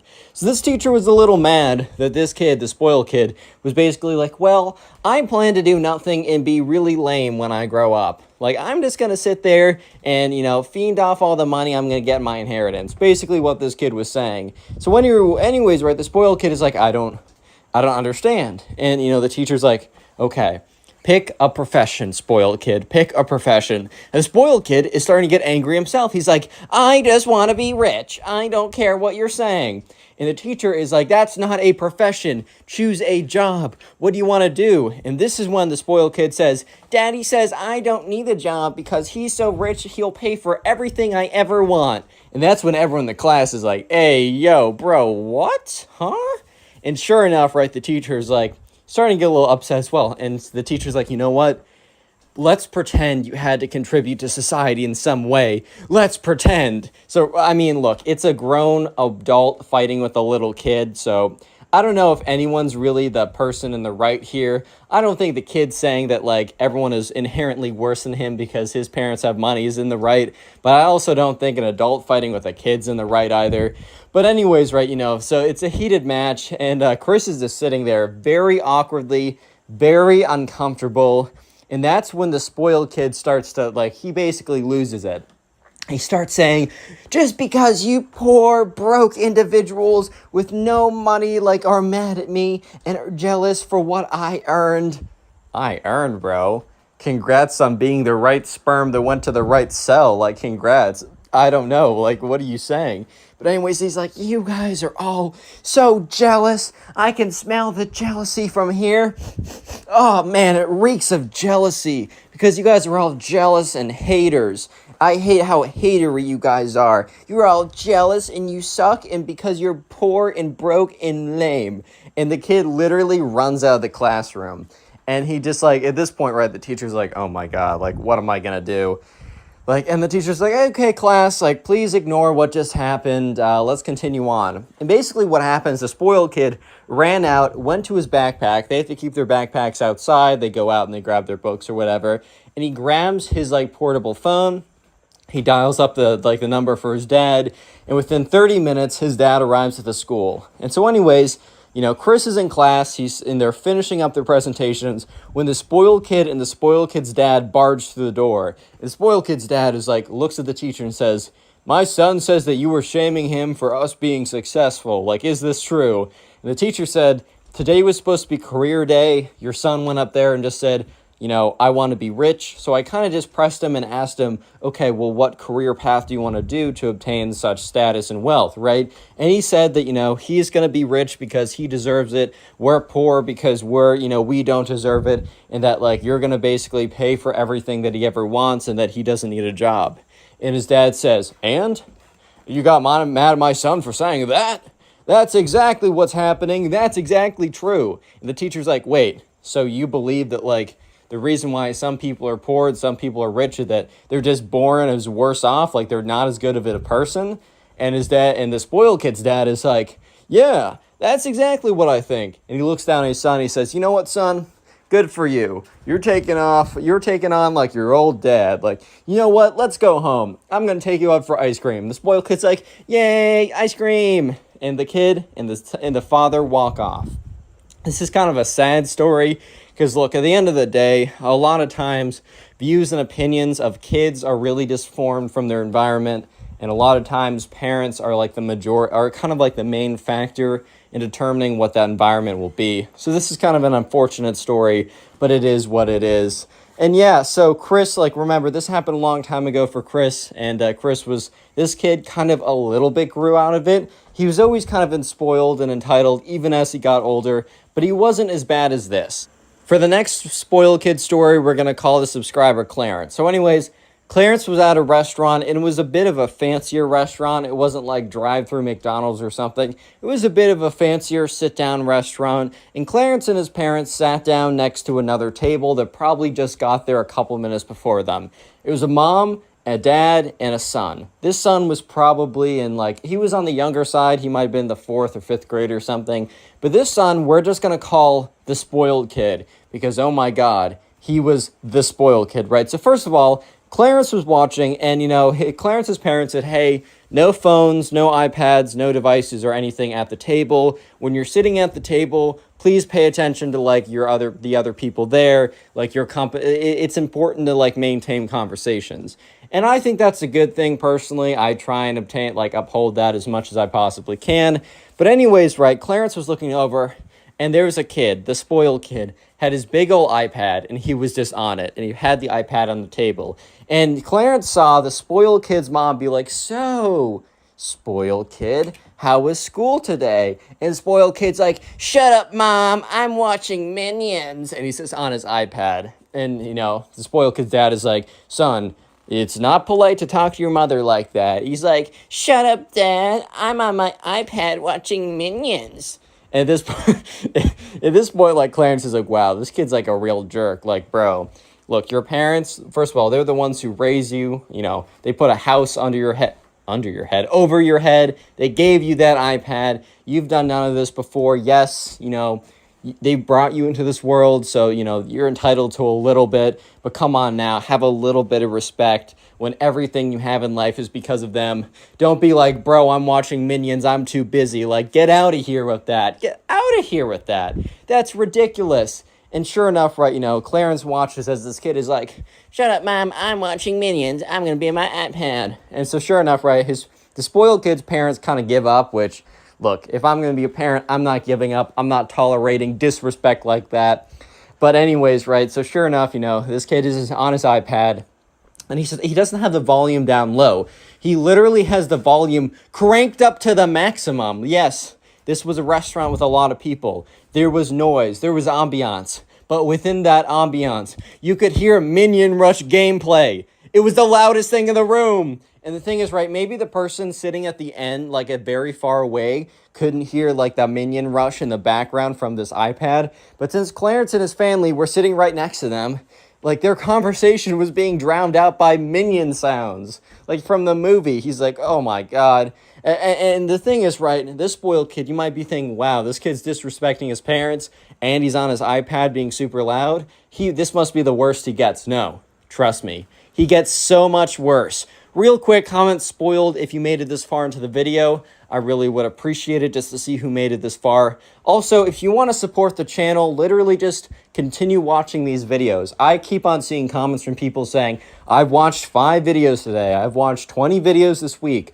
I just want to let you know that when I see those comments, I try and heart them as much as I can. And even if I don't, just know I really appreciate it because watching a bunch of videos is what is helping the channel get promoted as much as it is. So I really, really, really do appreciate it. And also, yes, we are on Spotify. It is linked in the description. But also, if you look up Connor Pugs, it'll be the only Connor Pugs podcast, I do believe. And you can watch these videos on the go or whatever, right? And also, don't forget to use code ConnorPugs on GamerSupps for 10% off. It helps me. It helps you. You'll love to see it. And finally, if you want to submit your own stories, these are subscriber-submitted stories, go to my Instagram account, ConnorPugs. It's also in the description.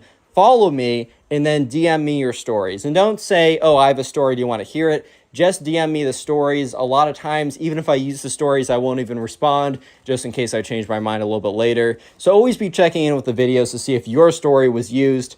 And also, if I do use your story, there's a good chance I alter most of the details just to make sure that it doesn't get back to the person and you get in trouble, and also just keeping it good like that. Anyways, let's get back to it. So sure enough, Clarence is listening over, and the other table with the spoiled kid, they get their food, right? Like, food was given out, like, handed over, and, on this, like, dish or whatever, there was, like, a main course, and then there was, like, vegetables. And the thing is, right, I get it. If you don't like your vegetables, you don't like your vegetables. There's not a lot that I can do about it personally. I think you should eat your vegetables. I think that it's important to eat your greens. However, if you don't, whatever, man. I'm not in charge of you. However, what you should not be doing is taking your broccoli and throwing it across the room to random people. That's not what you should be doing, to say the least, right? So anyways, Clarence is sitting there, and he's not even looking at the spoiled kid's table when he feels something hit his face. And he looks down at the table, and there's a piece of broccoli on the frickin' table, bro. There's a piece of broccoli on the table. And sure enough, right, he looks over, and the spoiled kid is picking up the broccoli on his plate and chucking it across the room. Boom, boom, just like throwing it across the place, hitting other people. They're looking over, and the spoiled kid's mom is like, spoiled kid, don't throw your food. Don't, this is not a food fight. Have some respect. And the spoiled kid's like, shut up, Mom. I'm going to do whatever I want. And at this point, right, Clarence is looking over. He's like, wow, this is kind of disrespectful. This is kind of, not a great thing. And sure enough, the spoiled kid continues to just take fistfuls of broccoli and peas and just throwing them all around the place. And the thing is, no one at the restaurant who works there noticed this, because I'm pretty sure they'd come over and ask him to stop. I mean, I don't know. Maybe they think it's such a great thing. They say, oh, sir, thank you so much for chucking your mushed up vegetables in your hand all over the place. Thank you so much. You're so valuable to our customer service. You add to our atmosphere with all the vegetables flying around. No, dude. No one actually wants that. But this is not as bad as the spoiled kid gets. Because the next thing he does is finally, right, he gets bored. He eats, a little bit off his plate. And then he leaves the table. And the spoiled kid's dad is like, spoiled kid, get back here, sit down. We're going to have a nice conversation. He's like, no, shut up, Dad. He just kind of just starts walking around. And that's when Clarence watches as the spoiled kid approaches his table. And Clarence is like, oh my God, what's going on here? And Clarence had a big thing of fries because he got steak, and he got steak with fries on the side. And he sees the spoiled kid come over to the table. And Clarence and his parents are like, hello there. Spoiled kid is like, hello. And he literally takes his big greasy palms and grabs a handful of fries and runs away. And Clarence is like, hey, whoa, bro, come back. And the thing is, right, he took 3/4 of the fries. He took most of Clarence's fries. And at this restaurant, the fries were the greatest fries around. Clarence has been thinking about these fries for weeks. Okay, maybe that's an exaggeration, but you know what I mean. The fries are good. So Clarence is upset, and he starts looking over, and he sees the spoiled kid is going table to table, literally taking people's stuff. He's going from table to the next table, to the next table, to the next table, literally just nabbing stuff from people. And people are like, hey, what's going on here? And that's when someone gets up and talks to a manager of the restaurant, pointing at the spoiled kid. And Clarence watches as the manager is looking over, the person complaining is pointing at the spoiled kid, and shows the spoiled kid going from table to table, grabbing stuff. And that's when the manager walks over to the spoiled kid's parents and says, hey guys, you gotta control your kid. And they're like, hey, we've been trying to. He's been so bad. And the manager's like, I mean no disrespect or anything, but if you can't control him, I'm gonna have to ask all of you to leave. And the thing is, the spoiled kid heard this, and the spoiled kid is like, you can't tell me to do anything. And the manager is like, I'm the manager of this restaurant. If you continue to take stuff from people and you don't sit down and eat the dinner like everyone else with your parents, I'm going to have to ask you all to leave. I think it's a pretty fair request. And the spoiled kid gets super angry. He's like, you can't tell me what to do. So the spoiled kid runs away, right? And his parents are like, I'm so sorry. I'll go get him. However, they're not expecting what's about to happen next. And what's about to happen next is that the spoiled kid, the spoiled kid starts running around, and he takes one of the salt and pepper shakers and chucks it through the window. And the window apparently was like, it was like one of those like glass panel things. It wasn't like a big thick window. It goes right through the glass panel, shatters. And the glass shattering noise is enough to get everyone's attention in the restaurant. So they all turn their heads and they're looking over and they're just like what's going on here? And everyone turns and they look at the spoiled kid. And the spoiled kid is literally just standing there. Like, he's just standing there watching everyone watch him. And he's next to a big thing of broken glass. And the manager angrily turns to his parents and is like, if you don't control your kid and get him out of here, I'm going to call the police to do that for them. And the parents were like, he's just a kid. Why would you call the police? Shattered glass noise number 2. And they look over and they see the spoiled kid has taken a stool and thrown it through a normal glass window, which is insane, right? And they're like, okay, point proven. So the two parents run over to the spoiled kid and are like, sweetie, we need to go home. And the spoiled kid's like, no, Mom and Dad, I do what I want because I can do anything. This is my world. And he literally just continues. He takes another chair and his dad is like, spoiled kid, if we go back home, we can get ice cream. And spoiled kid's like, of course we're getting ice cream when we go home. When you take me home, I'm going to get ice cream no matter what. But I want to keep doing what I'm doing right now. So at this point, right, Clarence looks over and sees the manager literally going over and like calling the police at this point. He sees the manager being like, nah, bro, this is not happening. Not in my restaurant. And so sure enough, right, he calls the police. And at this point, the spoiled kid and his parents are like, okay, come on, spoiled kid. And the spoiled kid's like, not today. And he takes another chair, throws it through another window. At this point, right, a lot of people are getting up to leave because this is ridiculous. And sure enough, right, the police do arrive and the spoiled kid doesn't see the police and he picks up another chair when he feels a bit of resistance, like there's someone else tugging on the chair. So the spoiled kid thinks it's his dad. He's like, don't try and stop me, Dad. And he turns around and he's looking directly at an officer who he's holding onto the chair. And he's like, oh my God. He drops the chair and he runs away, but he runs over to the exit, which is the door. And who do you think is standing in the door? Another officer. And he starts crying. He's like, it wasn't me. It was my parents and that kid. And he points over to Clarence, the subscriber. And Clarence is like, bro, what? You took fries from me and now you're blaming me for causing damages at a restaurant.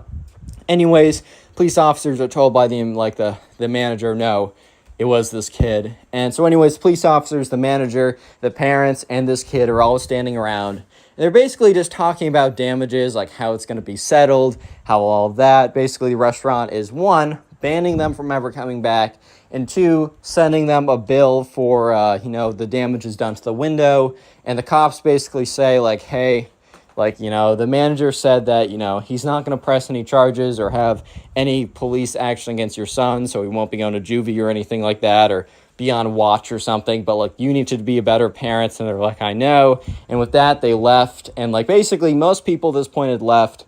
Clarence and his parents had finished eating. They were paying the check. And Clarence just looked over.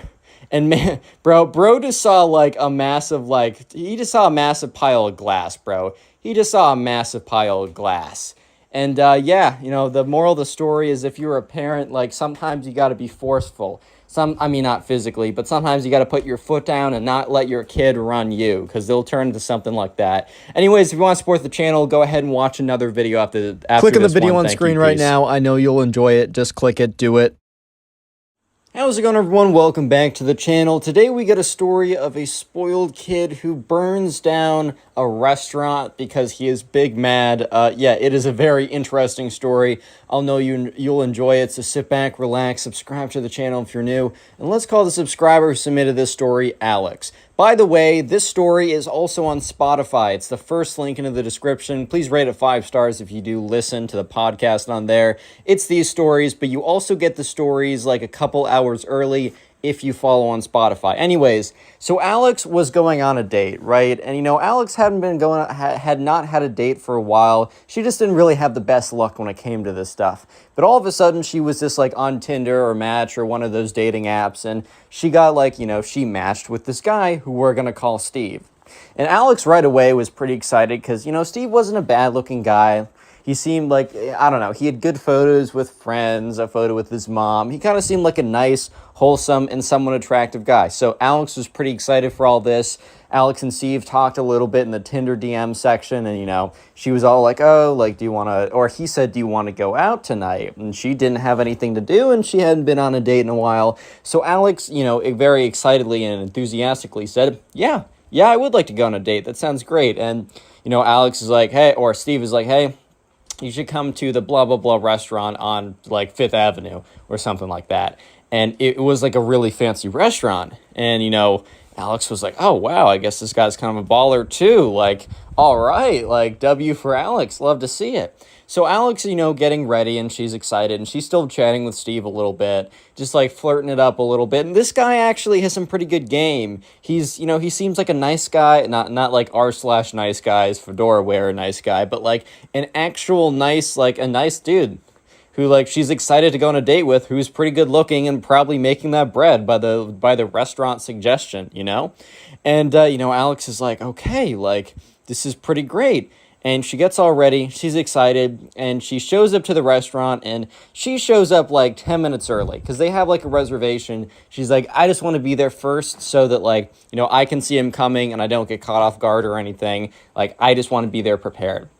So Alex gets there like 10 minutes early, goes up to the front desk and is like, hey, like, a reservation for Steve, I think, or Steve for two. And she looks down, she said, yeah, okay, come right this way, the table's ready. So the waiter leads Alex over to the table. It's, you know, it's a table with a view of, like, really, like, the city that they're in, wherever that may be. Not going to disclose anything. And it's really beautiful, and she's like, wow, this is awesome. So she sits down, and it's a restaurant with a lot of other people, but it's a pretty fancy restaurant. Alex got dressed up in, like, a nice dress and all that good stuff. And sure enough, she's sitting around, waiting. She looks at her phone, and it's 6 o'clock. It's the time that he's supposed to be there, that they were supposed to meet. And Alex is, like, looking at it, and 6:01. She's like, okay, whatever. No big deal. Like, that's totally fine. Like, okay, that's chill. We're cool. We're cool. And it's 6:05. She's like, you know, good to be fashionably late, I guess. 6:10, and she's like, oh no, like, I definitely just got stood up. And Alex is, like, so upset about it, so disappointed. And that's when this guy comes, like, strutting in at 6:12 and sits down. Is like, hey, Alex, right? It's Steve. What's good? And Steve was all, like, disheveled looking. He was, like, I mean, he was all dressed up in a fancy suit, but it was, like, thrown on last minute. His hair was all around the place. Like, his shirt was unbuttoned a little bit too much. It was all ruffled up. He kind of smelled a little musty from even far away. He had, like, you know, 12 o'clock shadow. Like, it was just, like, she was like, oh, in her head. She's like, looks a little different in his photos, doesn't he? You should always FaceTime someone on, like, if you match with someone on Tinder, try and get them on a FaceTime call before you meet them in person, just to make sure you're getting the real deal. Little pro tip from me. So anyways, Steve's like, oh, yeah, no, you'll love this place. Like, it's so good. Like, my dad brings me here all the time. I go here with the boys. It's awesome. And Alex is like, haha, he also sounds different over text. The way I imagined him to be was a little bit more Prince Charming-y. I guess that's on me. And, you know, Steve's like, yeah, so, yeah, I'll probably just get, like, the filet. Like, you can get whatever I want. It's on my dad's card, so it really doesn't matter. Get what you want. And Alex is like, so he's not a baller. He just has infinite resources at his disposal because he won the genetic lottery. Okay, good to know. This is not turning out exactly how I thought it would. And so anyways, like, Steve is like, yeah, all this looks bad. So many vegetables. Alex, being a vegetarian, is like, yeah, isn't that the worst? So right away, this is already a disaster of a date because she thought that she was going on, a date with Prince Charming, but instead she's going on a date with basically spoiled kid grown up. I've told a lot of stories of spoiled kids when they're like in elementary school or grade school. This is the spoiled kid, but like when he's 22, bro. Like, this is the spoiled kid if he grows up. So think of this as, like, the prequels to my spoiled kid story times. Let me know if you like these kind of older ones, too, and I'll make sure to do some of them. But anyways, right, so Alex is like, okay, Just survive the date. He's paying for it. Get a nice meal, maybe dig down deep, and you'll find this guy's actually cool. But worst comes to worst, you get a good meal, and then you leave. However, that was not worst comes to worst, because the worst comes to worst was the title of this video, which you'll see in just a second. So the waiter comes over, and the spoiled kid is like, yeah, I want this. And she's like, okay, like that's totally fine. Alex says like, oh, I want that. And Steve's like, dude, that's the lamest thing on the menu, because Alex got some, like, she's a vegetarian. She got, like, the vegetable option. And Alex kind of just looks at Steve. He's like, oh, my fault. Don't sweat it. Like, don't take it personally. I'm always joshing around, bro. Like, don't even worry about it. Alex is like, yeah, no, I'll have the vegetable bake. That sounds good. And Steve's like, vegetables. And Alex is like, okay, just gonna go through this. It's fine. Life is okay. And so the waiter goes away, and Steve's like, so, you want to hear about my vacation? Alex is like, in her head, she's like, okay, so this is normally when we just ask each other a little bit more about each other, right? We just talk a little bit more. We get to know each other. It's a back and forth. But sure, I want to hear about your vacation. So spoiled kid, or AKA Steve, is like, yeah, so I was vacationing with my parents. With my dad. We took a little mega super yacht over to Mykonos. It was pretty fire, and we went clubbing every single night. And dude, Alex, you're not gonna believe it, I got with so many beautiful women. And Alex is like, red flag, red flag, red flag, red flag, red flag. So right, she's sitting there, and her date is saying, yo, I got with all these beautiful women. I just want to make sure that you are aware of that. Like, bro, I don't think that's the thing you say to your date. But okay, anyways. And he's like, yeah. Then I went back home. I went to the club again. Like, my dad, he just gives me his the Centurion card from American Express. So, that thing's like metal. And he takes it out, and he kind of like dinks it against his glass. He goes, bing, bing, bing. He's like, yeah, dude, like, this thing is crazy. You just go to a club and you drop it down, and they'll give you anything. Like, I got the craziest bottles of champagne ever. And, like, I was spraying them over these girls, and and Alex is like, okay, just zone out. Because this is not going as I expected. And he's like, so, and Steve then goes, so Alex, tell me about yourself. Like, what's up? And she's like, because he'd been speaking about his, like, super crazy mega yacht vacation for, like, the last 10 minutes. And Alex is like, oh, yeah, so, I work at a coffee shop. I'm a vegetarian. I love cats. And you could just see that Steve is completely glazed out. He's not paying attention to a thing. And that's when Steve takes out his phone and doesn't, like, discreetly check it. Because, look, if you're discreetly on your phone taking a little look while someone's talking to you, yeah, you should be pretty good friends with them, and you should make it brief because, good to have eye contact. Human conversation, human connection is important in these things. But this guy was just like, had the phone on the table, was scrolling through like Instagram, right? And the thing was, in the middle of Alex speaking, literally, bro, he goes on TikTok and is listening to TikToks, bro. He just is like, it's like renegade, while she's trying to talk.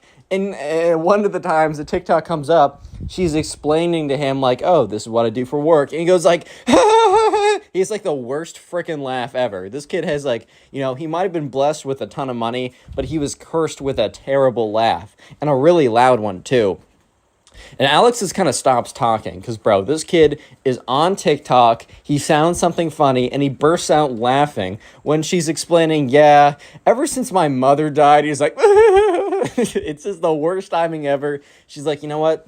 No, I'm not going to continue this conversation. I'm speaking to a brick wall right now. So she kind of stops talking. Steve's like, wait, why'd you stop? And Alex is like, oh, I was just catching my breath. So she continues to go on. She's like, and so the other thing, and she's like, oh my God, this is the worst date I have ever been on. And that's when it somehow gets worse. Like, you have to realize this date sounds terrible so far, but it only continues to get worse. Because Steve is like, hey, can I tell you a secret? She's like, yeah. Steve's like, yo, turn around, but be discreet. And so Alex turns around and she sees, this girl and this guy sitting at another table. She's like, okay. Alex is like, yo, that's my ex. We broke off like 12 hours ago. Alex is like, you broke up with your ex 12 hours ago? And she's sitting right there? And Steve's like, yeah, like I was doing some snooping and I figured out that she was coming here tonight with a new date and I just had to book it with a date. And Alex at this point is like, wait a minute. I'm just being set up. I'm just being used at this point to try and make this other girl jealous. So Alex just looks at him. It's like, Steve. He's like, yeah, what's good? What's up? He's like, did you just bring me here to make another girl jealous?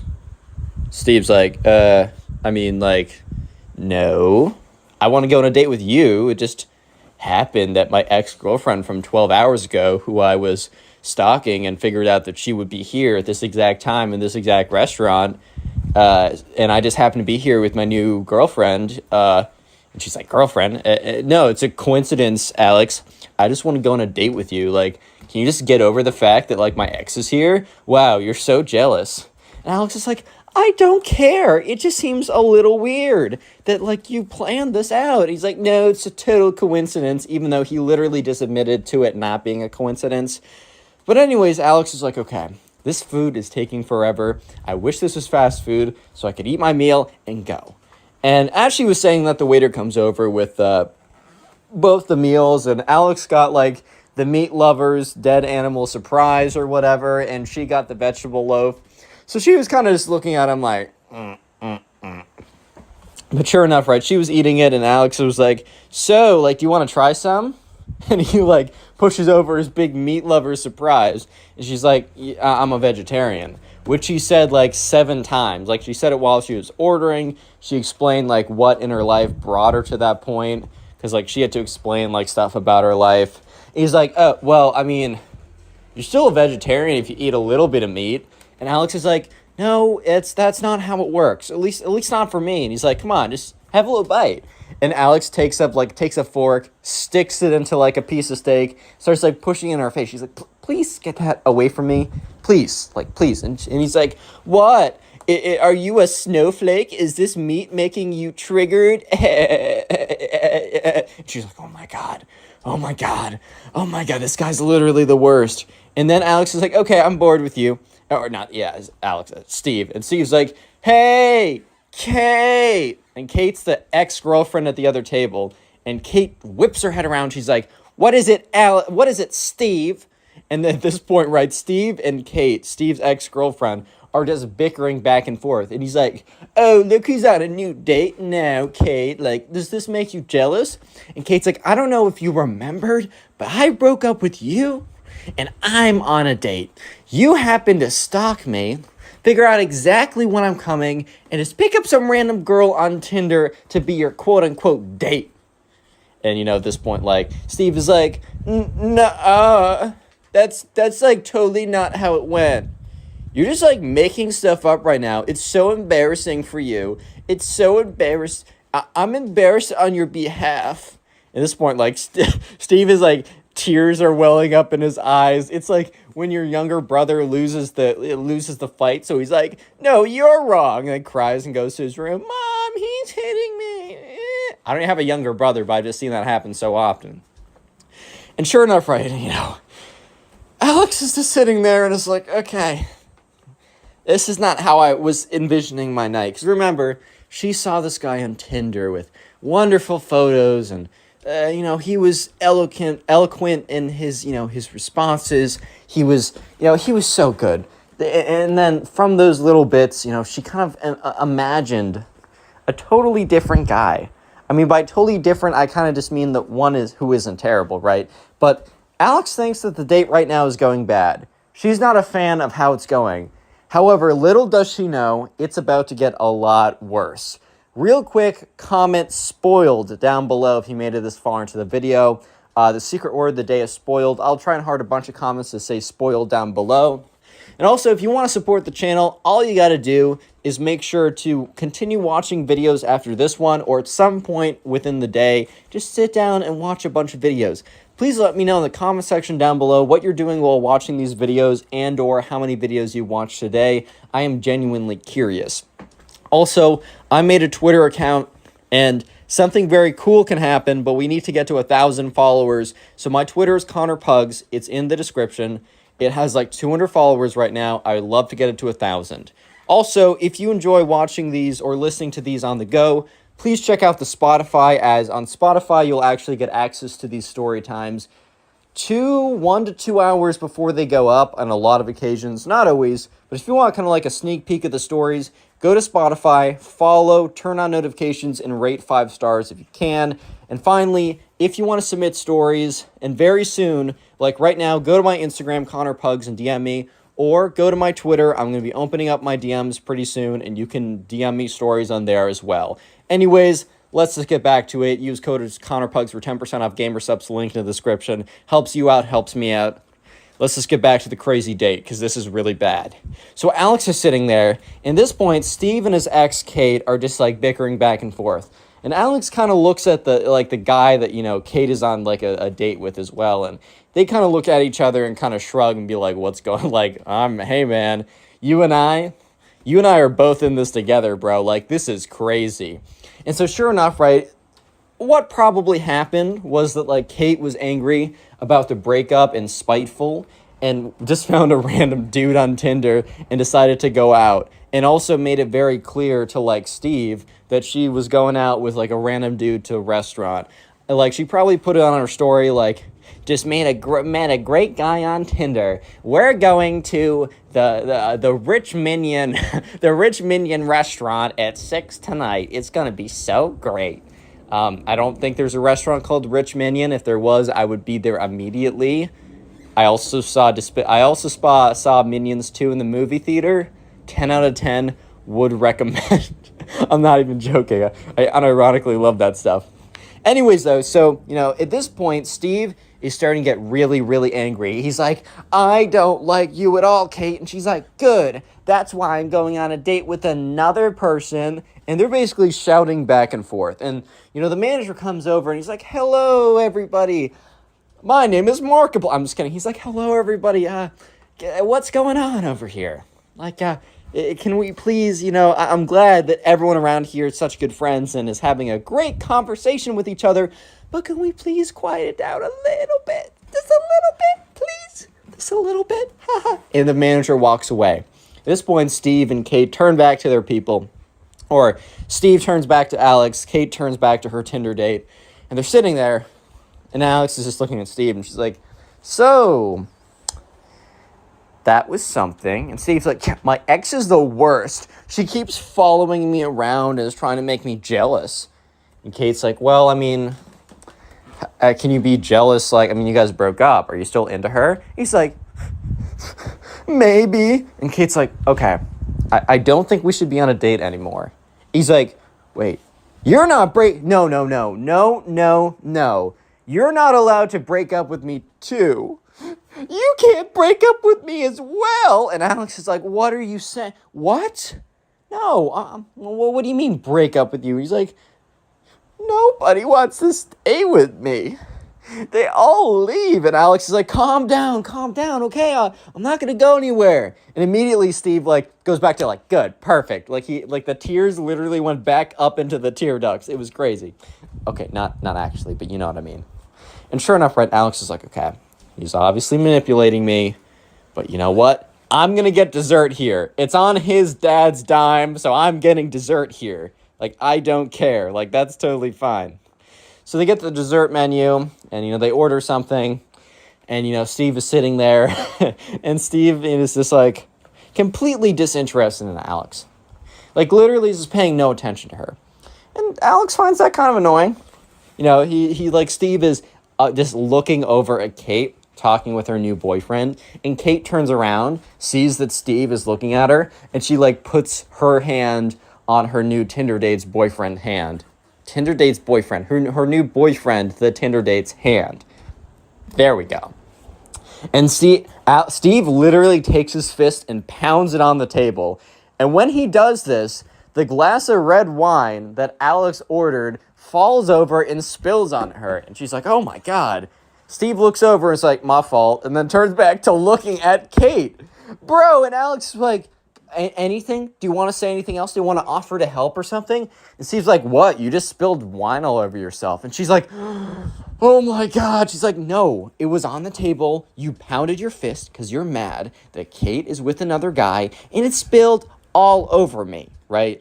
And so Kate grabs a napkin, and, Steve is like, I'm not mad. No, you got that wrong. I don't care that Kate's with another guy. I mean, we broke up. It was mutual. Oh, no. She's broke. I'm up. Oh, roast. And Kate's like, dude, or Alex is like, dude, that wasn't like a roast. You didn't. He's like, shh. Silence. He's like, no, I don't care that Kate's with another guy. I don't care at all.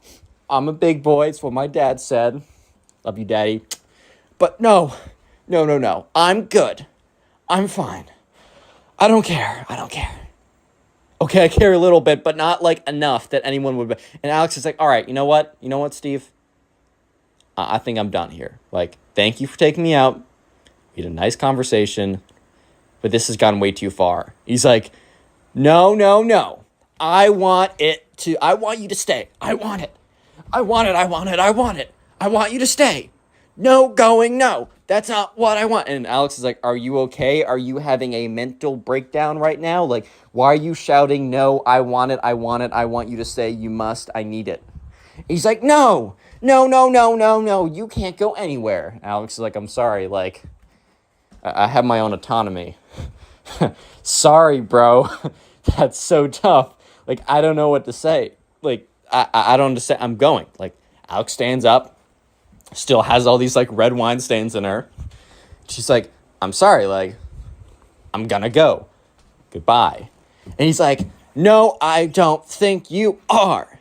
And he literally starts slamming his, like, fist on the table. And Kate turns around and starts laughing. And she's like, can't hold down a date, Steve. Can't hold down a date. Just so you know, the greatest thing was me after all. That's what I've been saying. Steve. Get wrecked, bro. Okay, I don't know if she said get wrecked, bro, but you understand the gist of what I'm trying to say, right? And Steve is so angry. He's like, you know what? And he grabs, like, the candle. So they have, like, in some restaurants, they have the fake candles.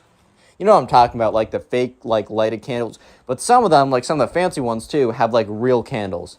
And he takes the real candle, and he's like, I don't care anymore. And he just chucks the candle, right? And just, like, he, like, kicks over, like, the plate on his table, and he chucks the candle, and he's, like, screaming. However, he didn't realize when he chucked the candle, what he actually did was he chucked the candle onto the drapes, the thin but very flammable drapes. And immediately they catch. But no one notices at first. They just see a little smoke. Because, like, it doesn't explode into flames. It's not dipped in gasoline or something, right? But sure enough, right, eventually, Alex is watching the whole thing with Steve and Kate go down. And that's when Kate's Tinder date's like, hey, everybody, like, turn around, look. And all three of them turn around and they look at the curtains, which have all completely caught on fire. And the fire is now quickly spreading. So at this point, right, they all turn around. They're like, oh, my God. So they all get up. They all walk away from it. And that's when, like, Alex is like, we got to go find someone. So Alex runs, finds the manager. He's, like, standing around the front desk. He's like, there's a fire going on. So immediately, 911 was called. The whole restaurant was evacuated. And, like, Alex and Steve walk out. And Alex is like, I think I should just go home, right? And Steve's like, wait, so you're not coming back to my place? And she's like, no, of course I'm not coming back to your place. Steve's like, okay, well, you have my number. If you change your mind tonight, like, you're like, oh my God, that Steve guy was so great. I'm so sad that I was an idiot and decided not to go back to his place right away. I guess I'm going to be crawling back to him on my knees. Okay, Alex is like, you know what, Steve, that won't be happening, but thanks for looking out for me, bud. If that happens, thanks for looking out for me. I really appreciate it. He's like, oh, no problem, dude. Like, I got you. And so Alex very angrily walks away. And, the next day comes around, Alex is checking the local news, and sure enough, is like there was an article about, like, the fire damage or whatever, but apparently they said that they had no idea what caused the fire. Police were investigating it, but the restaurant sustained some pretty bad internal damage, but it would be fixed up in, like, a month or something. which is detrimental for anyone in the restaurant business, by the way. I don't know if they went out of business or not. But anyways, Alex met up with one of her friends the next day. They went out for coffee. They sit down, and Alex is like to her friend, because her friend's like, anything new? And she's like, so you might think that you have a bad date story, but I truly have the worst date story. Click on the you've video ever on heard. screen right now. I know you'll enjoy it. Just click it, do it. How's it going, everyone? I hope you're having a great day, because today we have 3 stories of spoiled kids getting owned by the teacher. All of them are great, and I know you will enjoy them. So sit back, relax, subscribe to the channel if you are new, and let's get into the first story, where we're going to call the subscriber Finn. By the way, if you want to submit stories, submit them to my Twitter account at ConnorPugs. It's in the description. With that being said, let's just jump right into it. So anyways, right. Man, I can't speak. Anyways, Finn is a college student. And he's currently in a college math class. And in this college math class, there's a kid who's kind of just like known as a kid who's pretty spoiled, like one of those kind of like entitled kids. And I don't mean someone who necessarily, I don't know, has like really rich parents or something like that, or, you know, has more things provided for them so that they're like a little bit inconsiderate, they're a little bit arrogant, because they're definitely people that, you know, just don't know any better. Like they'll just kind of assume certain things are like the normal for other people, but it's not. And I don't really consider those people like spoiled brats or whatever. That's just like, I don't know. That's obviously it's not the greatest thing. It's better to be aware of your surroundings. But when I mean spoiled kid, I mean like comes in, flexes his double wrists and iced out Rolexes, like drops his Amex black card on the table, is like, oh yeah, I'm self-made, when he literally has never worked a job in his life. But anyways, so this kid, we're just going to call him the spoiled kid. And there was a pretty big test in the math class. And there was basically 2 major tests for this college semester. And the grade was basically 50% the first test, 50% the second test. It was a brutal way to grade the class. But it was also somewhat easy in a sense, because if you just studied for the first test, or if you just studied really well for these 2 assignments, you got 100 in the course. You didn't have to show up any of the days at all, except the days of the test if you really wanted to, but it's really hard if you're struggling the subject. Anyways, so about halfway through the semester, it is the first test. It's the first assessment. And Finn is sitting in this college class. He's been studying for weeks at this point, and he's really nervous. I mean, I could totally understand where he's coming from. I would be personally terrified myself. And so in walks the spoiled kid. And the spoiled kid just kind of has this attitude to him. This kind of has this kind of like, I don't know, he's just like super confident, super just full of himself. And you could kind of tell, right? So the spoiled kid sits right in front of Finn. And so the teacher passes around the test, is like, all right, you guys have 2 hours to finish this. You may finish early. In fact, I expect almost all of you to finish this before the 2 hours. I give about 1 hour worth of material, so you know if it takes you, it should not take you more than 2 hours, and everyone may begin. And sure enough, everyone whips out, like starts writing down. Finn is kind of nervous because he's feeling okay about the test, but I don't know if you guys have taken a math test before, and you're going through it, and you're like, yeah, I think I got the right answer. The worst thing is when you think you got the right answer, you don't know you got the right answer. Like you get an answer and it's like not a super clean number, comes out as a bunch of decimal points, and you're like, okay, that doesn't seem good. But who knows? But the thing was, Finn looked in front of him, and the spoiled kid was sitting there. And the spoiled kid was sitting there, and, you know, he had his backpack. And his backpack, the spoiled kid began to reach into his backpack. Finn, being easily distracted, started paying attention to the spoiled kid. And he looks as the spoiled kid reaches into the backpack and kind of just assumes that, oh, okay, whatever, right? The spoiled kid is just reaching in for a pencil, maybe an eraser, maybe a piece of scratch paper, which would have been a little sus, but whatever. But instead, the spoiled kid reaches into his backpack and grabs an iPad. Not his phone, not like something small, a full-on iPad. Not an iPad mini, a full iPad, right? And he takes out the iPad and he puts it on his lap. To be fair, it was a somewhat discreet position. It was not super obvious that there was an iPad on his lap. But the spoiled kid opens up the iPad and literally goes to Safari, the Google search engine on iPads. And he opens it up. And he starts typing. He goes to he starts typing in the questions into Google and just getting the answers. Like sometimes he has to like literally search through message boards, like Reddit or I don't know. Okay, they wouldn't use Stack Overflow, it's a math class. But he'd be searching through stuff like, I don't know, Reddit, Wolfram Alpha, all these sites or whatever. And he was like finding the answers every single time. And at this point, right, Finn was looking at him. He's like, this kid's crazy. Dude's gonna get caught. There's not a chance that dude doesn't get caught. Like, are you kidding me? You can't be, like, you cannot be serious here. And sure enough, right, the spoiled kid is, he's, just going along, like, just going through writing down his answers. And Finn is kind of distracted now, is watching as the math teacher, who is at the front of the class, just kind of like grading stuff, gets up to just casually walk around. Because I don't know about you, but when I have tests, sometimes the teacher just decides to stroll around. Sometimes the teacher wants to see, what other people are doing and how they're doing. And just making sure that they're not blatantly cheating like the spoiled kid is here. So Finn quickly puts his eyes back on his own paper because he doesn't want to be accused of looking at the spoiled kid's work or anything. But he can't concentrate right now because he knows for a fact that the spoiled kid is about to be outed as a big old cheater, right?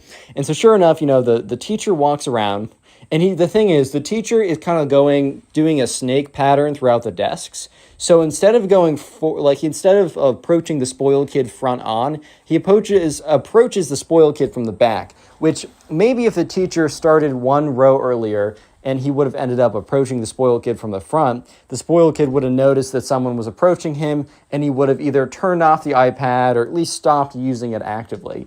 But unfortunately for the spoiled kid, the teacher was approaching from behind. And as the teacher got closer and closer, the teacher ended up passing by Finn and stopping right next to Finn's desk. Not, of course, to look at what Finn was doing, but to observe the spoiled kid who was sitting one desk ahead of Finn.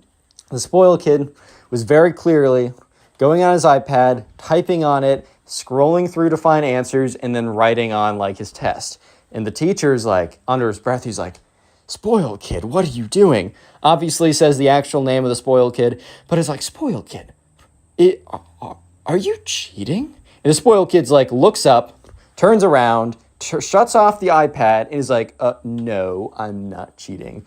And, the teacher's like, "Well, what were you doing with that iPad?" And the spoiled kid's like, "Well, I just had it out." And, the teacher's like, I'm sorry, but even if you just have your, I made it very clear in the beginning of class, you cannot have any sort of device out. Even if you weren't cheating, we would have no way to know if you were or weren't, and we just have to assume you are. The spoiled kid's like, "Well, I'm just going to finish this test. You can take this iPad if you want. It was just lying around." And the thing was, Finn knew that the teacher was watching the spoiled kid cheating on the iPad actively.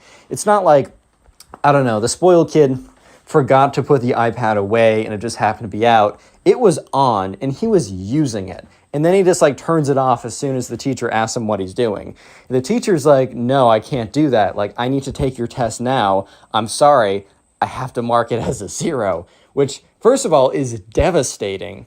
That is absolutely devastating because, 50% of your grade is a 0. You cannot pass that class. I don't care if you get 100% on your other tests. I don't care if you get 100% and 10% with extra credit. You're not passing that class. So at this point, the spoiled kid, who definitely doesn't want to have to redo the class again, is like, I don't think so. I'm going to finish this test and I'm going to hand it to you and you're going to grade it. And the teacher is like, "Bro," in his head, he's like, "You're talking back to me?" And Finn is starting to be like, "Oh my God, I'm going to need the whole 2 hours to finish this test because I can't pay attention for the life of me." And the teacher's like, "Are you talking back to me?" And at this whole time in the beginning, the teacher and the spoiled kid were kind of whisper fighting back and forth. But now the teacher full on said in his full voice, "Are you talking back to me?" And the whole class turns and looks, right?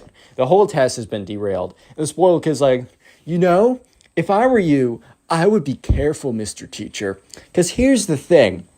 Here's the thing you gotta know.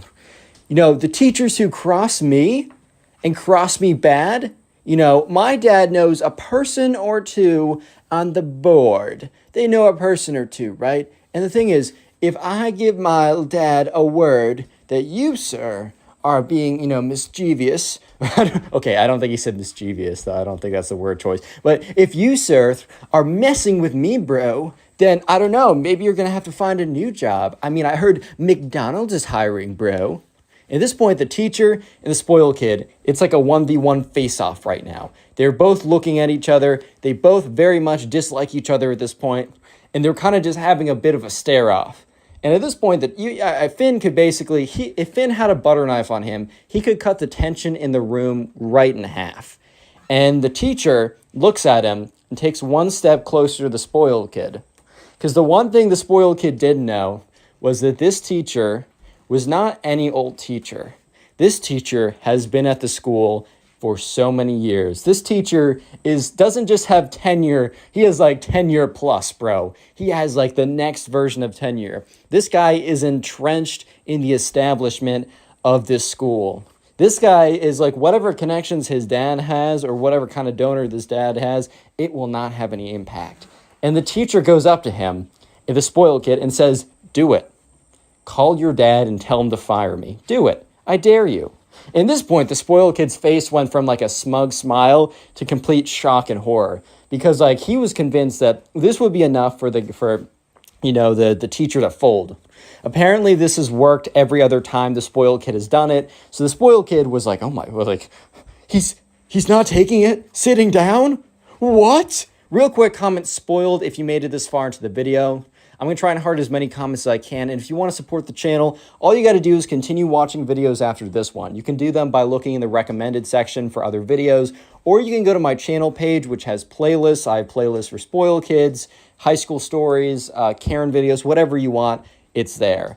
And by the way, if you like watching these videos on the go, I have a Spotify. It is first link in the description. It's called, or just look up Connor Pugs on Spotify. And please, if you do listen on there, rate it 5 stars and follow me. And even if you like, I don't know if you're a huge Spotify guy, as an incentive, every episode is put up about an hour or two early on there. So if you want a sneak peek, go to my Spotify. And finally, use code ConnorPugs for 10% off Gamer Subs. It helps you. It helps me submit stories to either my Instagram or Twitter account. And join the Discord server. A lot of you guys don't know we have one. It's in the description. With all that promo out of the way, let's get back into it. So Finn is sitting there as the spoiled kid versus the teacher, they're facing off, right? And the teacher just dropped a bomb, basically called the spoiled kid's bluff and said, sure, go ahead and do it. And the spoiled kid, at this point, basically knows he's in defeat. So the spoiled kid is just like completely frozen. Because remember, the spoiled kid has probably used this line in other classes where he's like, oh, well, you know what? My dad knows a lot of trustees. My dad can totally sue you. My dad can get you out of the school. Do you want a job? And look, as much as the teachers want to uphold integrity and a good learning environment, they also want to eat. You know what I mean? They also want to eat. So I kind of get it. But at this point, this teacher's been around for so long that he knows that, this spoiled kid's dad, I don't care if he donated to the school building, he's not doing anything, bro. Because that building has already been donated, and they don't need another one. So at this point, the spoiled kid watches as the teacher goes over, goes on his desk, grabs his paper, and walks to the front of the class. And the spoiled kid is shouting like, I'm giving you one more chance. I'm giving you one more chance, or I'm going to call my dad, and he's going to get you fired. You know how much money my dad has? You know how much donation ability he has? You know who does know? The school. The school knows. And the teacher turns around and says, son, I've been here for 40 years. I know everyone who works here. I guarantee you, tell your dad to make that call and tell him that you were cheating in my class and that I caught you. And if that's the reason I get fired, then that's the way I go out. So at this point, the entire class has been derailed. And the spoiled kid gets up. He gets out of his chair. He says, you know what? We'll see about that. And he gets up and he walks out of the class. So the teacher is like, all right, class, I apologize for the distraction. You guys will be, unless you have other events, and then you can work that out with me, I'm tacking on another 15 minutes at the end of class just in case someone goes that far. So sure enough, right, Finn continues the test. He goes about an hour, 30 minutes in. When he completes it, he feels pretty good about it. And the aftermath of what happens is the spoiled kid never returns to the class. The spoiled kid fails the class but drops it, so it's like not part of his grade or something. And the spoiled kid did complain to the dad, and the teacher was never fired. So yeah, that just shows you that just because your dad donates a lot of money doesn't mean that you can cheat in class. We're going to call the subscriber for the next story of a teacher owning a spoiled kid, Jake. So anyways, Jake is in the third kid. Jake is in the third grade, guys. And there's also a spoiled kid, right? There's a spoiled kid in the class. And the thing is, Jake comes from a lower income family. He isn't afforded all the newest stuff. Sometimes, the meals he has, aren't the greatest. Sometimes he has to wear the same clothes again and again. Sometimes, he has to, walk to school, which makes him a bit late because his mom can't bring him in. This happens. The spoiled kid, right? And once again, just because, you have more money doesn't inherently make you a bad person. If you feel entitled and you feel like you are just a better person because you have more money, then yeah, maybe you're not so great, right? So sure enough, Jake and the spoiled kid, they're sitting down, and the spoiled kid just blatantly starts making fun of Jake. Because remember, they're in third grade, and the spoiled kid's like, Jake, you're smelling so bad today. And the thing was, right, Jake just didn't, he had to wear these clothes again. He didn't have time to wash them. He didn't have enough other pairs. He had to wear these again. And the spoiled kid's like, is that a hole I see? And the spoiled kid goes over and starts touching Jake's clothes. And Jake's like, stop, bro, can you get off of me? And the spoiled kid's like, oh, Jake, I think I've seen you wear those clothes every single day. The spoiled kid says, I pride myself in the fact that I wear a new outfit, a fresh combination of clothes every single day. Jake, I just wish that you would put in the bare minimum effort. And Jake goes on to say, hey, bro, maybe, look, I just can't afford all those clothes. That's the difference between you and me. It's not that I'm not trying to put in effort, which is this really the important place to put your effort and your clothing combinations? But nevertheless, yeah, it's not that I'm not putting in the effort. It's that I just don't have the ability to do that. And the spoiled kid says, oh, so your parents don't work as hard as me. And the thing is, right, Jake did not like to hear this because his mom worked 2 jobs. That's not what you want to hear. And she was the only one in the household who was making money. So Jake was not a fan of this at all. And Jake was like, dude, it is not a thing about how hard you work. And the spoiled kid's like, well, then why do your parents make less than mine? And just so you guys know a little bit of context, in this class, there was something called a star system. If you guys watch SpongeBob, think about the Buddy Stars and Miss Puff boating class. It was the same deal. I bet the teacher liked SpongeBob and was inspired by it. Basically, when you did good things, you accumulated Buddy Stars, such as continuously turning in your stuff on time, being good in class, just doing good things. And if you did bad things, you lost them. And after a certain point of Buddy Stars, you got certain privileges, such as, extended recess. You can choose not to do. There's some homeworks that you didn't have to do if you had enough Buddy Stars, stuff like that, right? And the thing was, the spoiled kid was just a little bit over the extended recess number of Buddy Stars. And all of a sudden, right, the teacher has been listening in, not all of a sudden, but throughout this conversation, the teacher who assigns and takes away the Buddy Stars has been listening to the spoiled kid berate this kid, basically, for, not being in the same financial situation as him. And Jake goes on to say, bro, this isn't cool. Mind your own business. I'm just going to go work on the thing. Because they were all assigned to work on some, arts and crafts project while they did, and that's why the spoiled kid actually came over and started taunting Jake, because he had nothing better to do, because he finished his project. And the spoiled kid's like, oh, let me look over. Seems like a lack of talent from you. Why is that, you might ask? Well, I think it's because, you're just not as good. Because, I don't know, there's other indications that make me feel that way. And Jake's like, what? What do you have to say now? And the spoiled kid's like, well, I kind of think that, how rich you are is kind of, directly proportional to how good you are as a person, how much value you have. I don't know if he said directly proportional, but you guys get what I mean.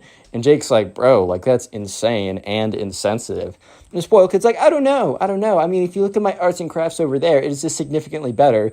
And it was not significantly better. Maybe it was a little better, I guess, right? I guess. subjectively, one could say was better.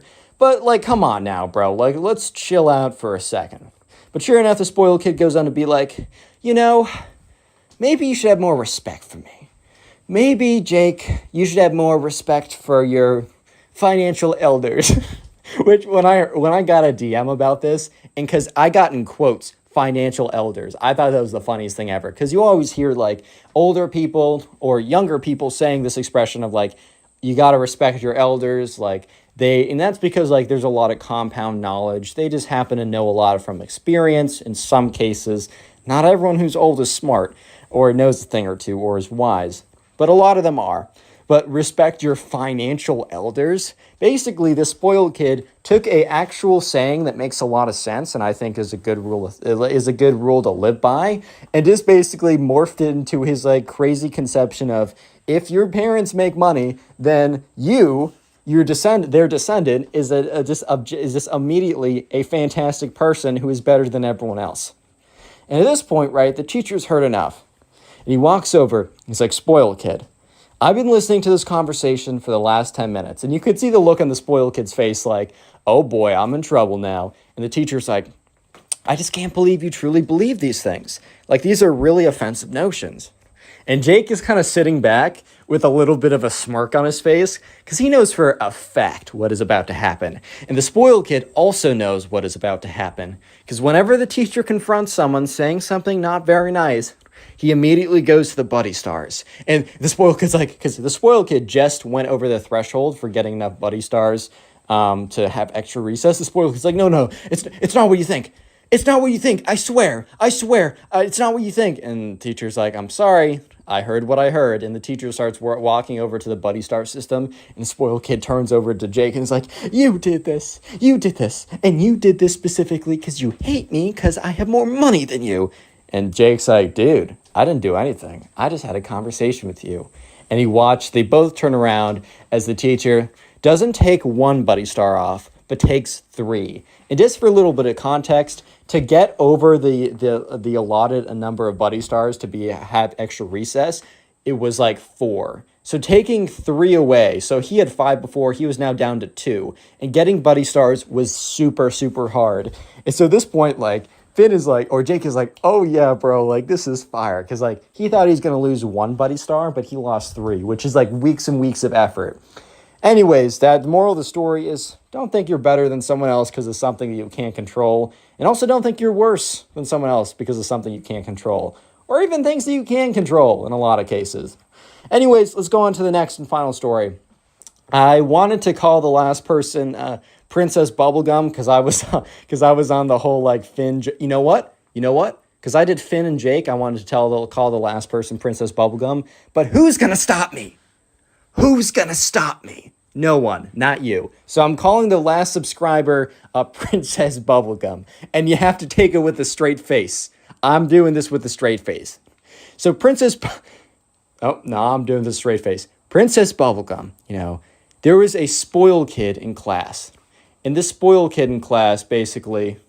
So Princess Bubblegum was new to the, let's just say the 7th grade. I didn't really get a specific grade that she was in, but we're just going to say the 7th grade because judging by the rest of the story, it makes about sense there.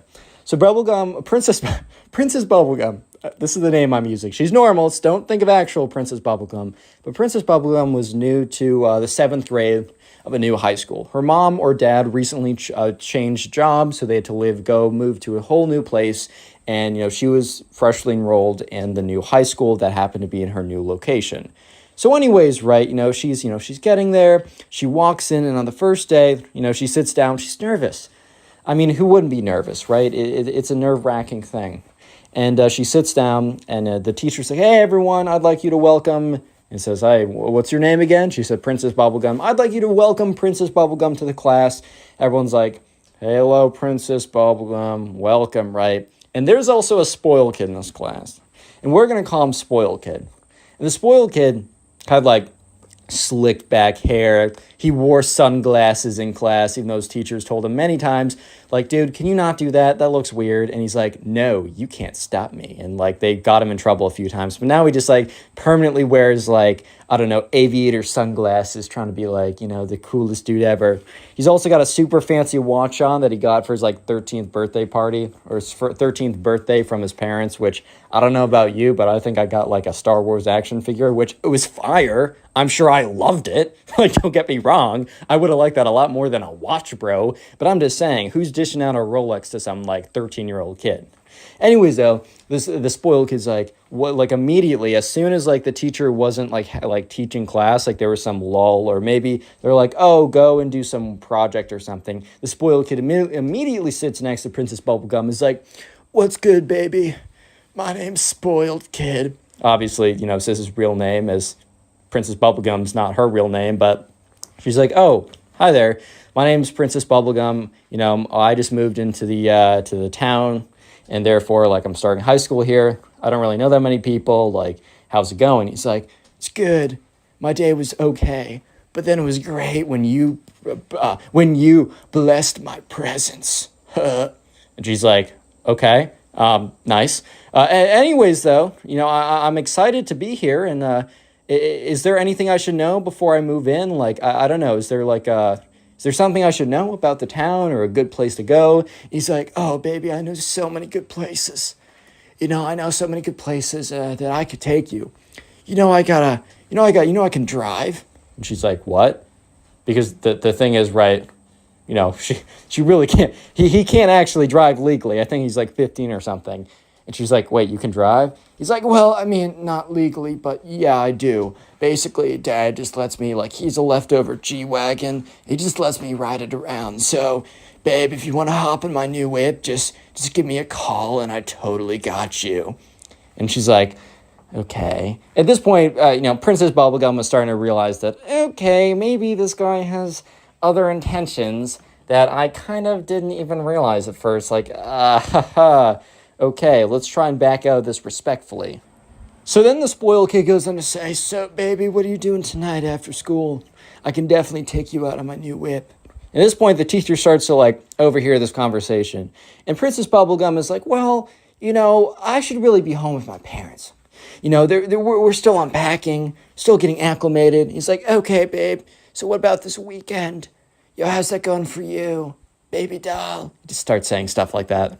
And she's like, well, I don't know. This weekend, I just don't know if I should be going out. The spoiled kid's like, babe, you know that I got that bread, right? And she's like, sure, okay. He's like, babe, I don't know. I know you want me. I just don't totally get why you're just not going full in. Why you're just not embracing my love like you should. And she's kind of just like, yo, what? At this point, the teacher started to be like, hey, bro. And sure enough, you know, Princess Bubblegum's like, hey, look, appreciate the offer. I just don't want to be in any relationships this early. I just got to get to know people. I want to make some friends. I'd love to be your friend. And not really, but like, I'd love to be your friend. Okay, she didn't say not really, but you know what I mean. She's like, you know, I'd love to be your friend, but I think I have to just start as that at a minimum. I can't rush into a relationship. And the spoiled kid is like, gets really upset. And he's like, what? Dude, did you not hear me? I literally have a G-Wagon to ride around in.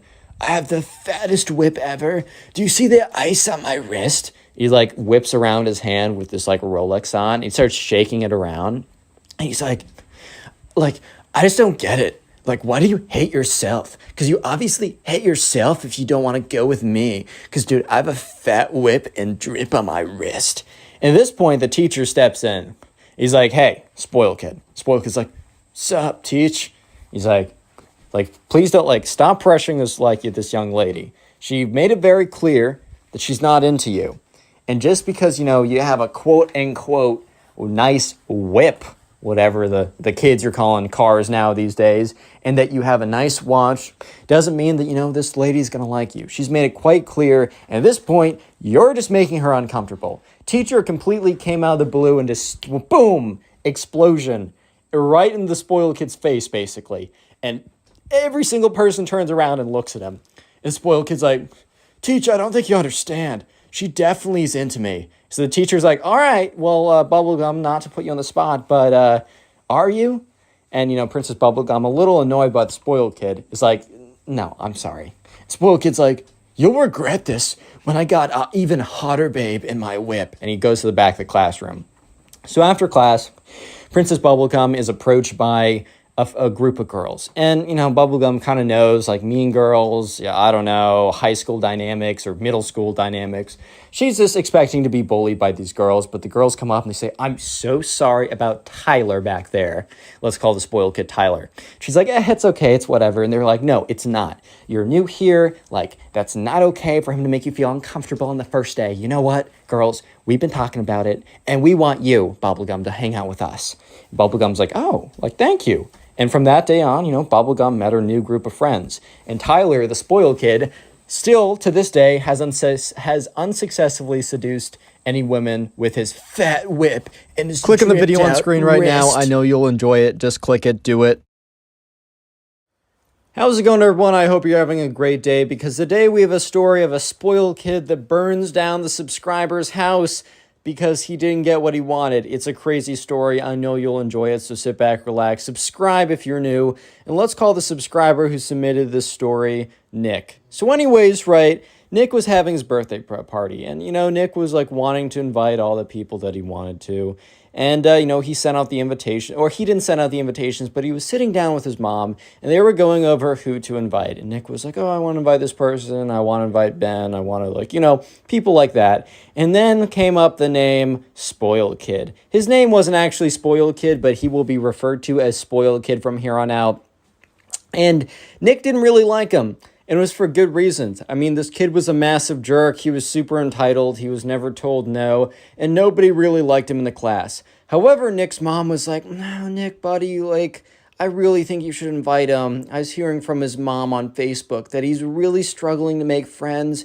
And I think it'd be such a good opportunity for you guys to really get to know each other deep down, and not this superficial at school stuff, but really start bonding and become friends. And Nick's like, no, Mom, he's the worst. And she's like, no. We can't be judging books by their covers. And Nick tries to explain to his mom, he's not judging a book by its cover. He literally knows this kid. Like, he's been doing stuff. He's been, in school with this kid for many, many years. This is not out of the blue. This kid has been a jerk for a very, very, very long time. This is nothing new. And, no, absolutely not. But his mom actually, surprisingly to Nick, was very no, you're inviting this kid or I'm inviting him. And Nick's like, okay, fine. But, remember, this is my birthday party. And if this kid ruins it, I'm not the one to blame here. And his mom's like, you know what? That's fine with me, because you know what? You guys, by the end of it, are going to be such good friends that you're going to say, thank you, Mom, you made the right call. If you can't already tell by the title of this video, Nick would not go on to say, thank you, Mom, you made the right call. And if he did it very sarcastically. So anyways, the day of the birthday party arrives, and Nick is pretty excited because they have some activities planned. He's just kind of waiting around for people to come, and slowly but surely, people start showing up. His friend Ben shows up, Steve, all these people. They